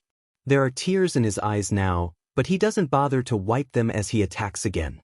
Izuku knocks him down without his quirk and grinds his face into the pavement. Bakugo bites helplessly at his shoe, desperate to keep fighting. "I hope you fail as a hero so I don't have to see you ever again." "I was going to say the same." Izuku steps off of Bakugo and turns around. He takes 3 steps to the exit. "I'm gonna get into UA and show everyone how much of a wimp and a liar you are," Bakugo sobs. "And I'll be a better hero than you could ever imagine." Izuku keeps walking all the way home. He never once looks back. Izuku doesn't run for the rest of the week. It's an irrational fear, he knows. Bakugo wouldn't try anything after that. Izuku might not run the rest of the week, but all he can think about is what happened. He beat Bakugo and left him in a dirty alley with a broken nose and tear-stained eyes. He ground his face into the hard, unforgiving pavement. That isn't even mentioning the last punch, which could have cracked his ribs or sternum, or worse. The thought leaves a bitter taste in Izuku's mouth. He hurt someone, terribly, worse than what Bakugo ever did to him. And part of Izuku liked it, enjoyed how therapeutic it felt to knock Bakugo down a peg after everything that he had done. After all the times Izuku had been burned, beaten, and left to pick up his own pieces, should he really feel bad about getting revenge and evening the field? Bits of him say no, and that Bakugo got what was coming. The rest of him feels shame for hurting a civilian as a hero in training, even if he was the one being attacked. The cognitive dissonance hinders him for days. He doesn't go out other than for training at the gym. Instead, he stays in all day and lies in bed, thinking. A lot of the thoughts are uncomfortable. In fact, most of them are. Was it right to leave Bakugo in the alley? Why was Bakugo angry, and why did he feel entitled to an explanation? How did Izuku lose control of his emotions back there? Because he definitely wasn't thinking straight. Why does Izuku feel pity for Bakugo? Should Izuku try to contact him and settle everything? Could everything even be settled? Does Izuku want to settle everything? Is Izuku a bad person now? Why can't he stop thinking about it? In the end, Izuku does nothing. Like a coward.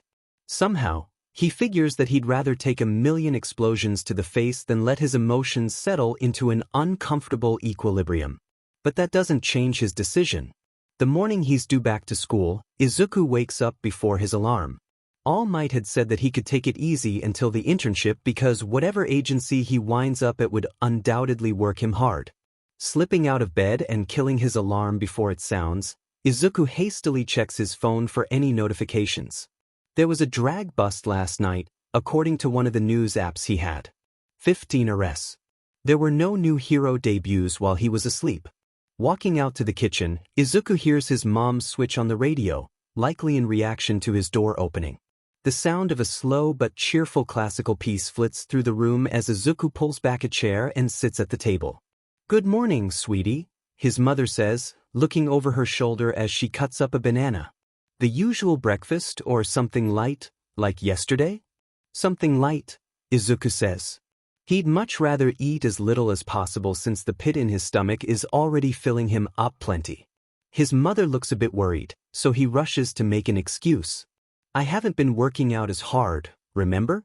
I'll be doing regular exercises today, though, so I'll have my usual dinner." His mother still looks a bit worried but continues to prep breakfast. "You know, I passed out when I saw the medal ceremony." Her voice has a fond tint, and she sighs, "I had just remembered when you and I watched the sports festival for the first time. Or I guess I mean your first time, and then I saw you up there, and—" She trails off, eyes now watery with happy tears. Izuku smiles. "Sounds like you were more excited than I was." He looks to the far wall where a gold medal, an actual, pure gold medal, hangs from a hook, dangling by its red and white ribbon. The sight warms his heart. "Don't mock your mother, honey," Mom says, looking at the medal too. "It's not very polite, and if I remember correctly, you jumped up and down and nearly fell off your platform." Izuku colors red. Noburo had gotten a laugh out of that and texted him all week about how she wished she had a video of it in her phone because the one taken live by the news crews was from too far away. "I was just really excited, that's all," he sputters. "And the medal is really cool too. I mean, have you seen the engravings on it?" His mom chuckles. "You only talked about it for 3 hours." She turns and walks over to set a plate of eggs and fruit on the table in front of him. A matching one is placed on the other side, and she sits down. "It is super cool though," she agrees. They eat breakfast in silence, letting the radio fill the apartment with noise. It's comfortable, unlike the nauseating lack of noise that's permeated Izuku's room all week. Once they finish eating, they do the dishes together. Then Izuku goes to his room and changes into his uniform. He's just about to walk out the door, backpack slung over one shoulder, when his mom stops him. "Your tie is awful," she says, undoing the knot. "You've been going to UA for months now, and you still don't know how to tie a tie. I should have sent you to a middle school with a uniform that has one." Izuku looks away, tapping his foot, the bottom of the shoe still torn from the other day. "I don't think that would have helped, Mom. I already know how to tie a tie, but it just never comes out right." His mother finishes tying the knot and playfully swats his chest. "Sweetie, I watched you fly on national television last week. I think that you could learn how to tie a knot if you put your mind to it." "Maybe," Izuku says, turning around and opening the door. "I've got to get to the train now. See you later." His mother grabs the crook of his arm, stopping him. Izuku looks back to see that her face is a conflicted mix of worry and doubt. "I don't know what happened on your run Wednesday," she begins. Izuku rushes to deny, but he's cut off. "Don't lie, honey. You're terrible at it. Something happened, you've been mopey recently, and you don't have to tell me what, but I want you to know that I am here. And I will never not be proud of you." Izuku swallows. "Mom, She gently pushes him out the door. "I love you. Now go before we both start to cry." Izuku doesn't cry, but it's a close thing. His eyes sting all the way to the station, but not a single tear falls. He swipes his pass, walks to the train that takes him to UA every morning and boards. It's packed like usual, so he leans against a pole instead of taking a seat. The doors close and the train begins to pull away. The man next to Izuku must have been startled by the sudden movement because he half falls onto and half pushes against him. "Sorry," the man says, looking down at Izuku. "Wasn't paying attention, my bad." Izuku waves him off. "It's okay." "Hey, aren't you that kid who won the sports festival?" the man asks, looking over Izuku's face. "You look just like him, though he was kinda plain." "Why yeah, that's me," Izuku says. He begins to fidget. Really?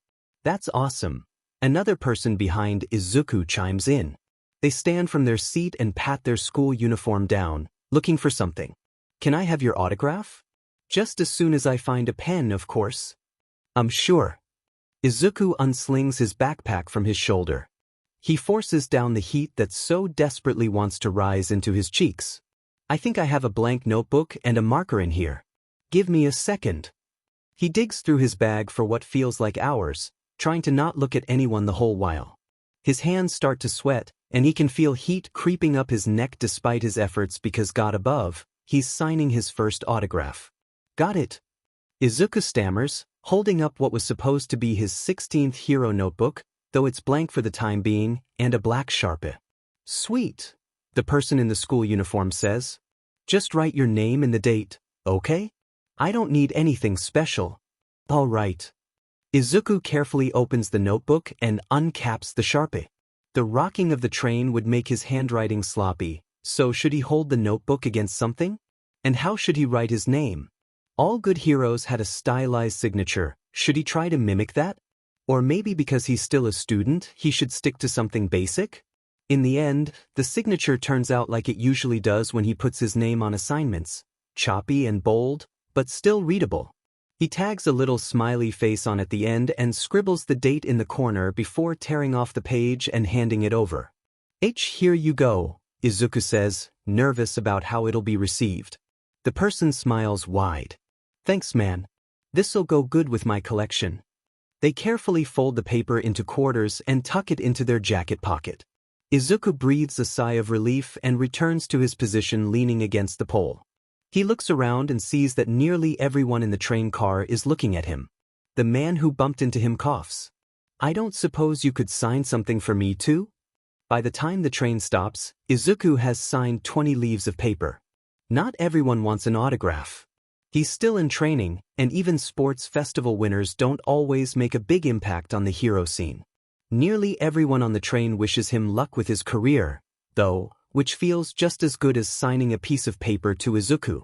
The 2-block walk from the station to the gates of UE is quick, as is the walk through the halls.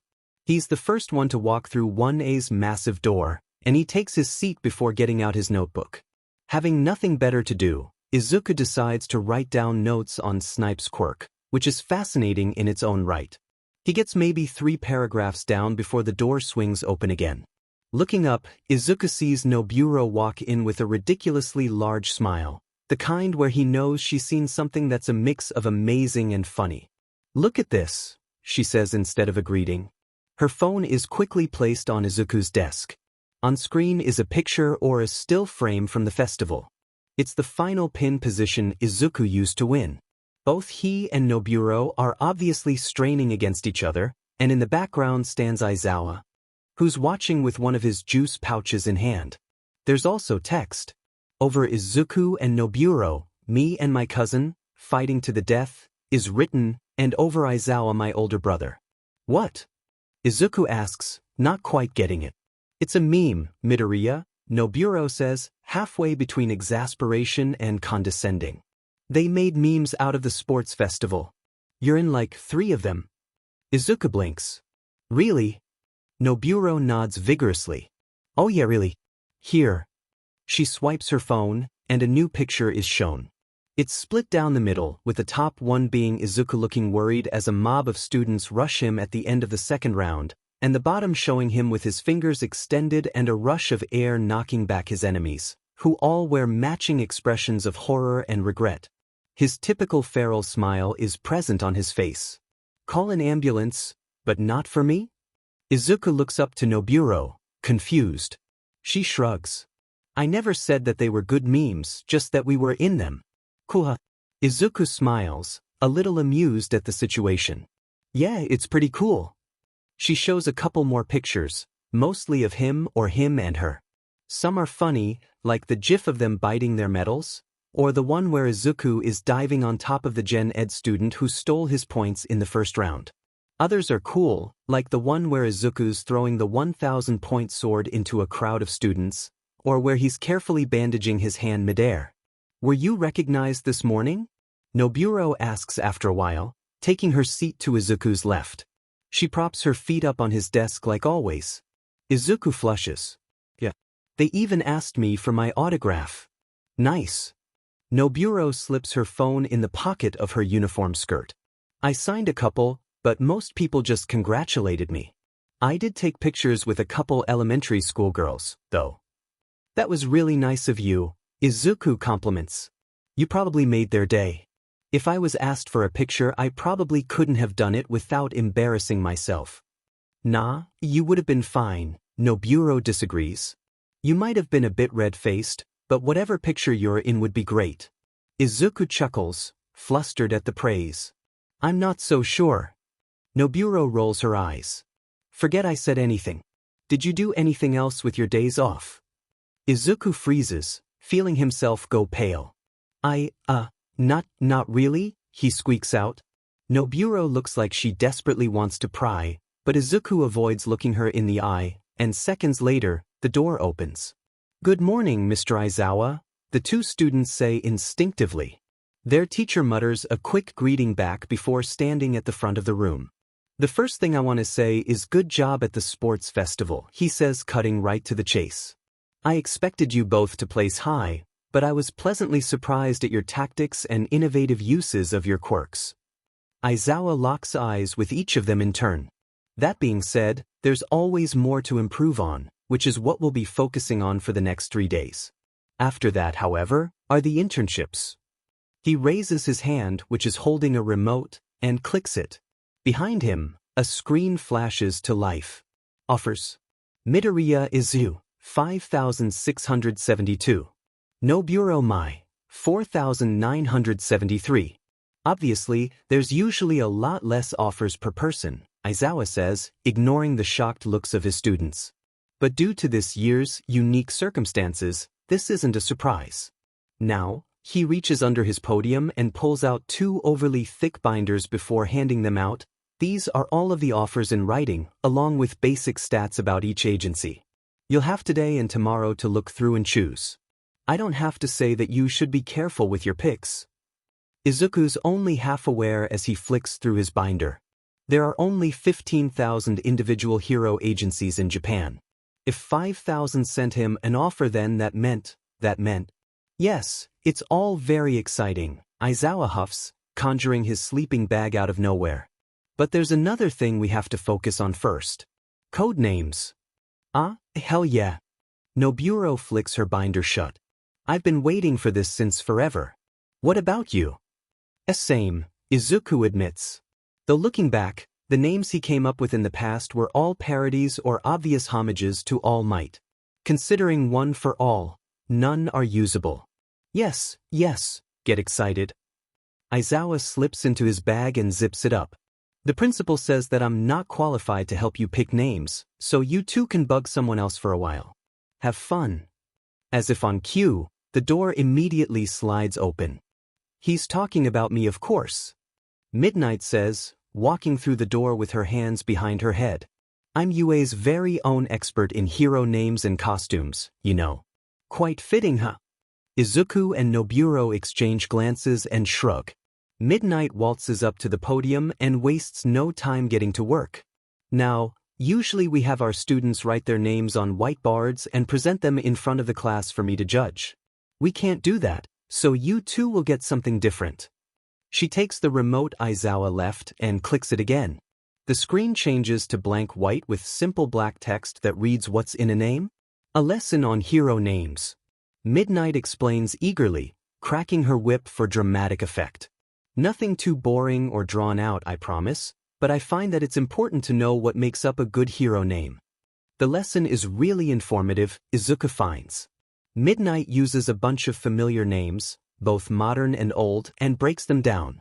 The gist is that a solid hero name worked their quirk or an aspect of their quirk into it, or found a way to describe their type of hero work, or even played off their personality.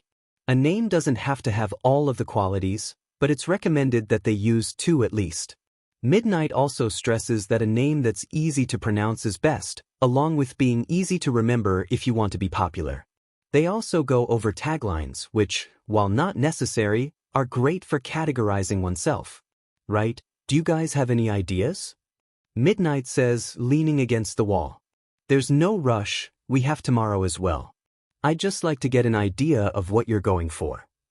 I'm thinking about something involving spikes or pointy objects, Noburo says, tapping her nails on her desk. And I definitely want to sound strong. Midnight nods. That's a good start. You should write down any ideas you have and sit on them for a while. Look back at them later and see what you like or dislike. Do you have any now? Noburo shakes her head. Alright, what about you, Midoriya? Izuku frowns, tapping his pen against his notebook. If he were normal, then something that labeled him as a strength-based hero would be ideal. But his quirk is the opposite of normal, and truthfully, Izuku is starting to agree with Gran and All Might that he should find his own path. The sports festival only reinforced that idea, since he won by using his head, like in the second and third round, or flying like the first. Midoriya? Midnight says again, a little amused. Izuku flinches. No, I don't have any ideas. Midnight PPS her head. None at all? Surely you came up with some when you were younger. Those are definitely out of the question. The last thing Izuku wants is for people to know that he used to, and still does, dream of being called All Might Jr. That's all right. Midnight looks down at Aizawa, who's still sleeping, and gives the homeroom teacher a nudge. He doesn't stir. She looks back at Izuku. What kind of hero do you want to be? What kind? Yeah, you know, a CC type, a smart type, a tough type, a reliable type, whatever. Midnight forward leans on the podium. Noburo is clearly leaning towards the tough and reliable type, but you? I'm not so sure what sort of hero you'll be. So tell me, what kind of hero do you want to be? Izuku thinks, and remembers the day he met All Might, before he agreed to take one for all. The electric villain, threatening a young heroine. The squad of heroes, who wouldn't move.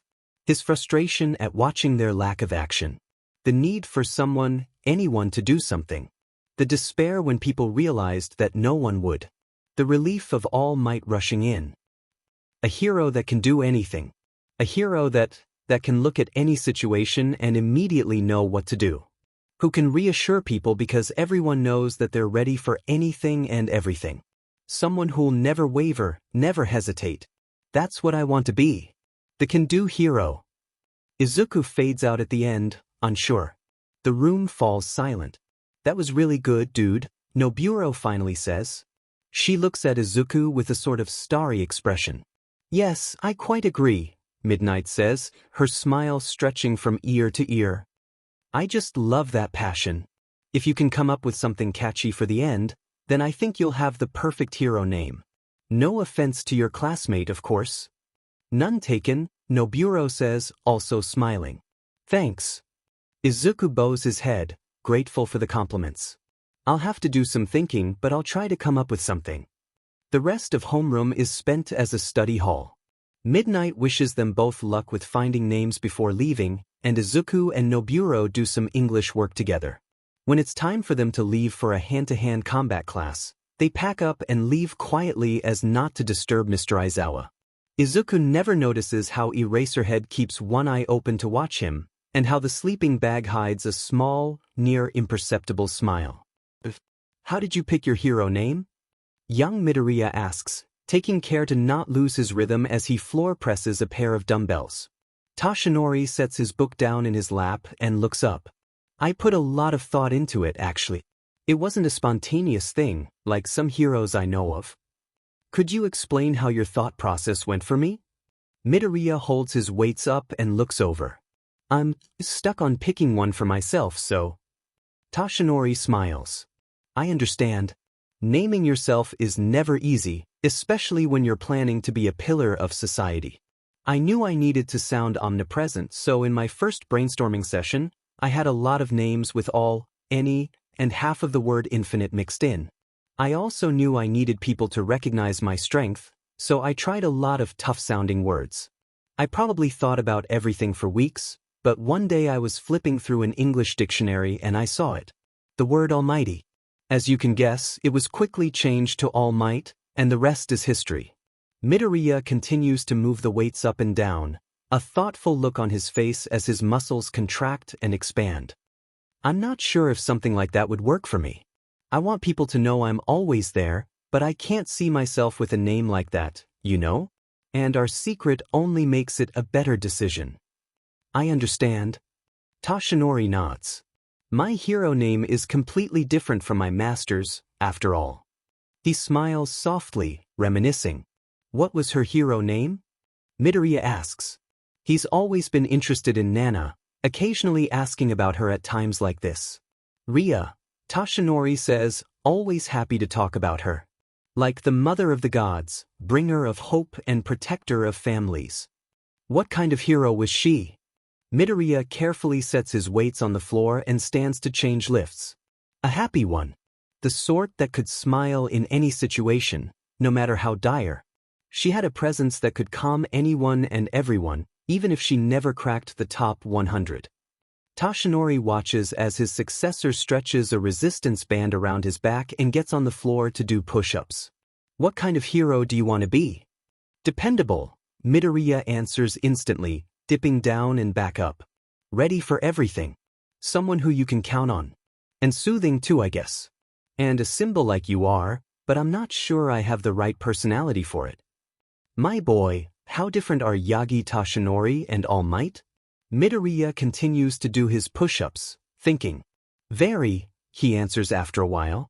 There's similarities, but you're almost two completely different people. If I didn't know your secret, then I wouldn't suspect. Exactly, Toshinori says. I play a character every time I buff up.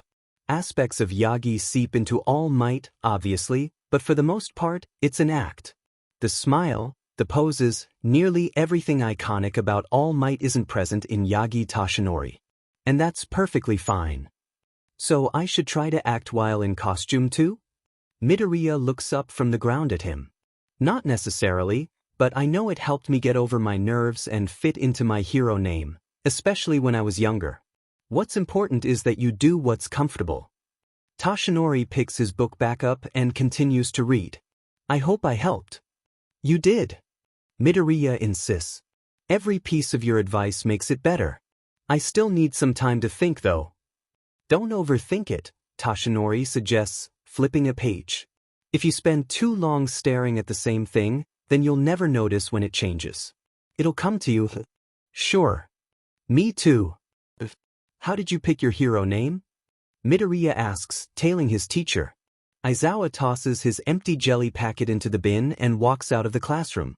It was given to me by a close friend, he answers truthfully.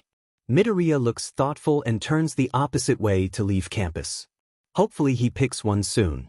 Names are almost due. How did you pick your hero name? I wanted something short and sweet, so it'd stick in everyone's mind. I also needed something aim-related, so I picked Snipe. How did you pick your hero name? Oh, with extreme difficulty. Took me 3 tries, but I went with Present Mike to remind myself to always speak up. If you're asking for advice, mine would be to take it slow. Your first pick doesn't have to be your last. How did you pick your hero name? I didn't pick so much as always know what it was going to be. I watched that old Ghostbusters movie the day before I made my first clone, and I fell in love with the word ectoplasm, even more so when I saw how it was similar to how my quirk works. Ever since that realization, I knew it would be my name. Gran, how did you choose your hero name? Sorahiko chews thoughtfully on a bite of hot pastry. I've always had gray hair. Ever since I came out of the womb, I had the same shade as my granddad. Luckily, I've yet to get his hairline. He chuckles. But that's not the point.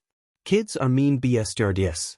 I know Toshi got a lot of shit for being quirkless, and you probably did too. All Might was quirkless? Yes, but don't interrupt. The kid closes his mouth and resumes his thoughtful expression. Anyways, you two numbskulls were probably bullied, but so was I. Not anything bad, just some teasing.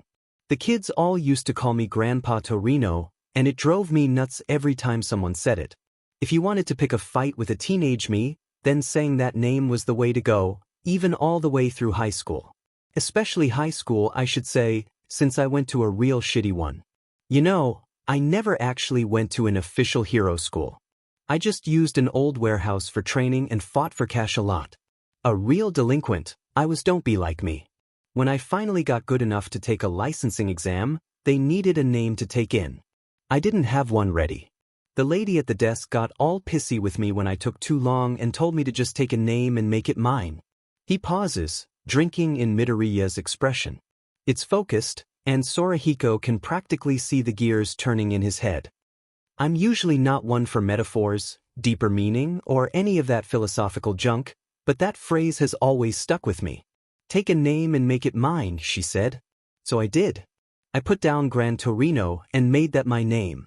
No one could ever use it to insult me again, because it's mine, and I decide how it's used. That answer your question? The kid looks starstruck and foggy-eyed. Yeah, it definitely did. He blinks and starts to talk rapidly as he stands. I need to go home now, is that okay? I just have an idea. A really, really good idea, and it's all thanks to your advice, so thanks and do what you need to do, kid. Sorahiko props his feet up. This is clearly more important than theory lessons with me. The kid nods, thanking him again before rushing off. Sorahiko smirks to himself. He definitely has a good idea. Hopefully the name isn't anything stupid. Izuku slams open the door of the apartment building, thanking whatever deities there might be that his mother isn't home. He rushes through his home, hanging up his jacket and slipping off his shoes as he makes a beeline for the bathroom. Stepping in and locking the door, he looks in the mirror. He looks like he always does, green eyes and hair that's a bit too shaggy and long at the moment, freckles, a small nose.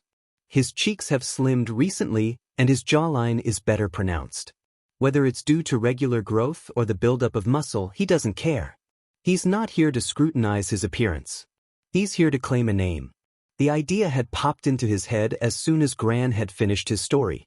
At the time, Izuku felt like it was the only name for him. But now he planned to make sure. Looking directly at the reflection of his eyes, Izuku says it, barely above a whisper. He cringes when it leaves his mouth, the sound so derogatory, so harsh. But he pushes on. He says it again, louder this time. He doesn't cringe, but his stomach churns and his eye twitches. Again, almost at a normal speaking voice. The weight in his stomach lessens.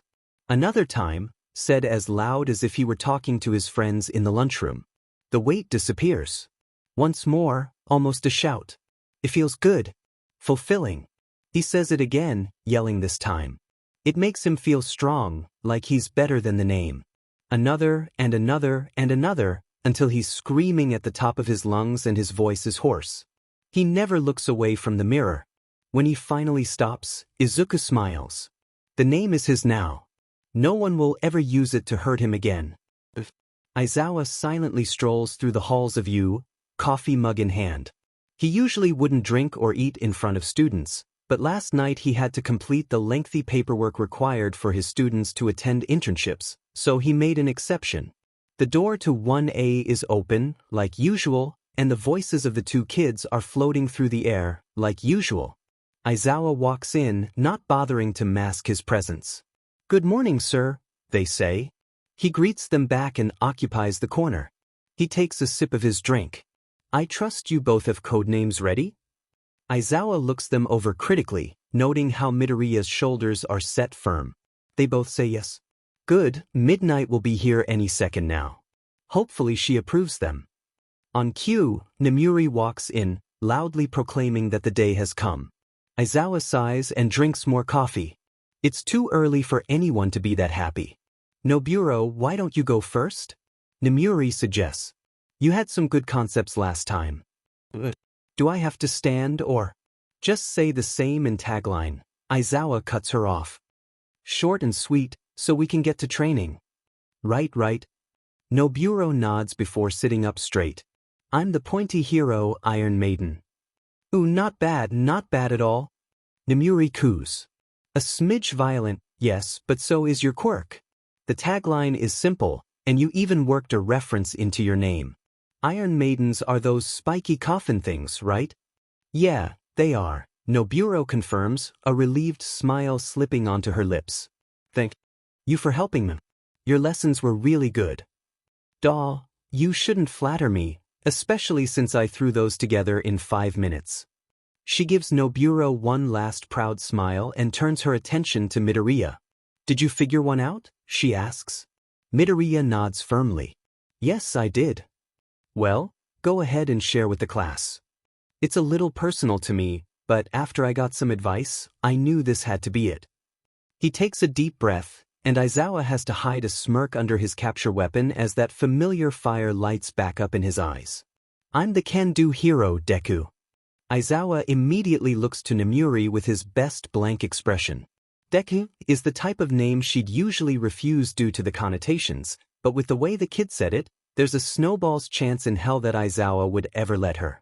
There's no worry, though, because Nemuri sees it too. She smirks coyly. How interesting. Oxymorons aren't usually used, but I take it this is ironic or something like that. Midoriya nods, though it's a bit non-committal. Well, alright then. I'm not one to judge. Deku is a fine hero name. Midoriya looks relieved and happy, obviously fully confident that he made the right choice. It's the look Aizawa wants to see more from him. He's dealt with self-conscious students before, and it's always a relief to see them grow into their own. Perhaps with his new name, he'd tap into his full potential.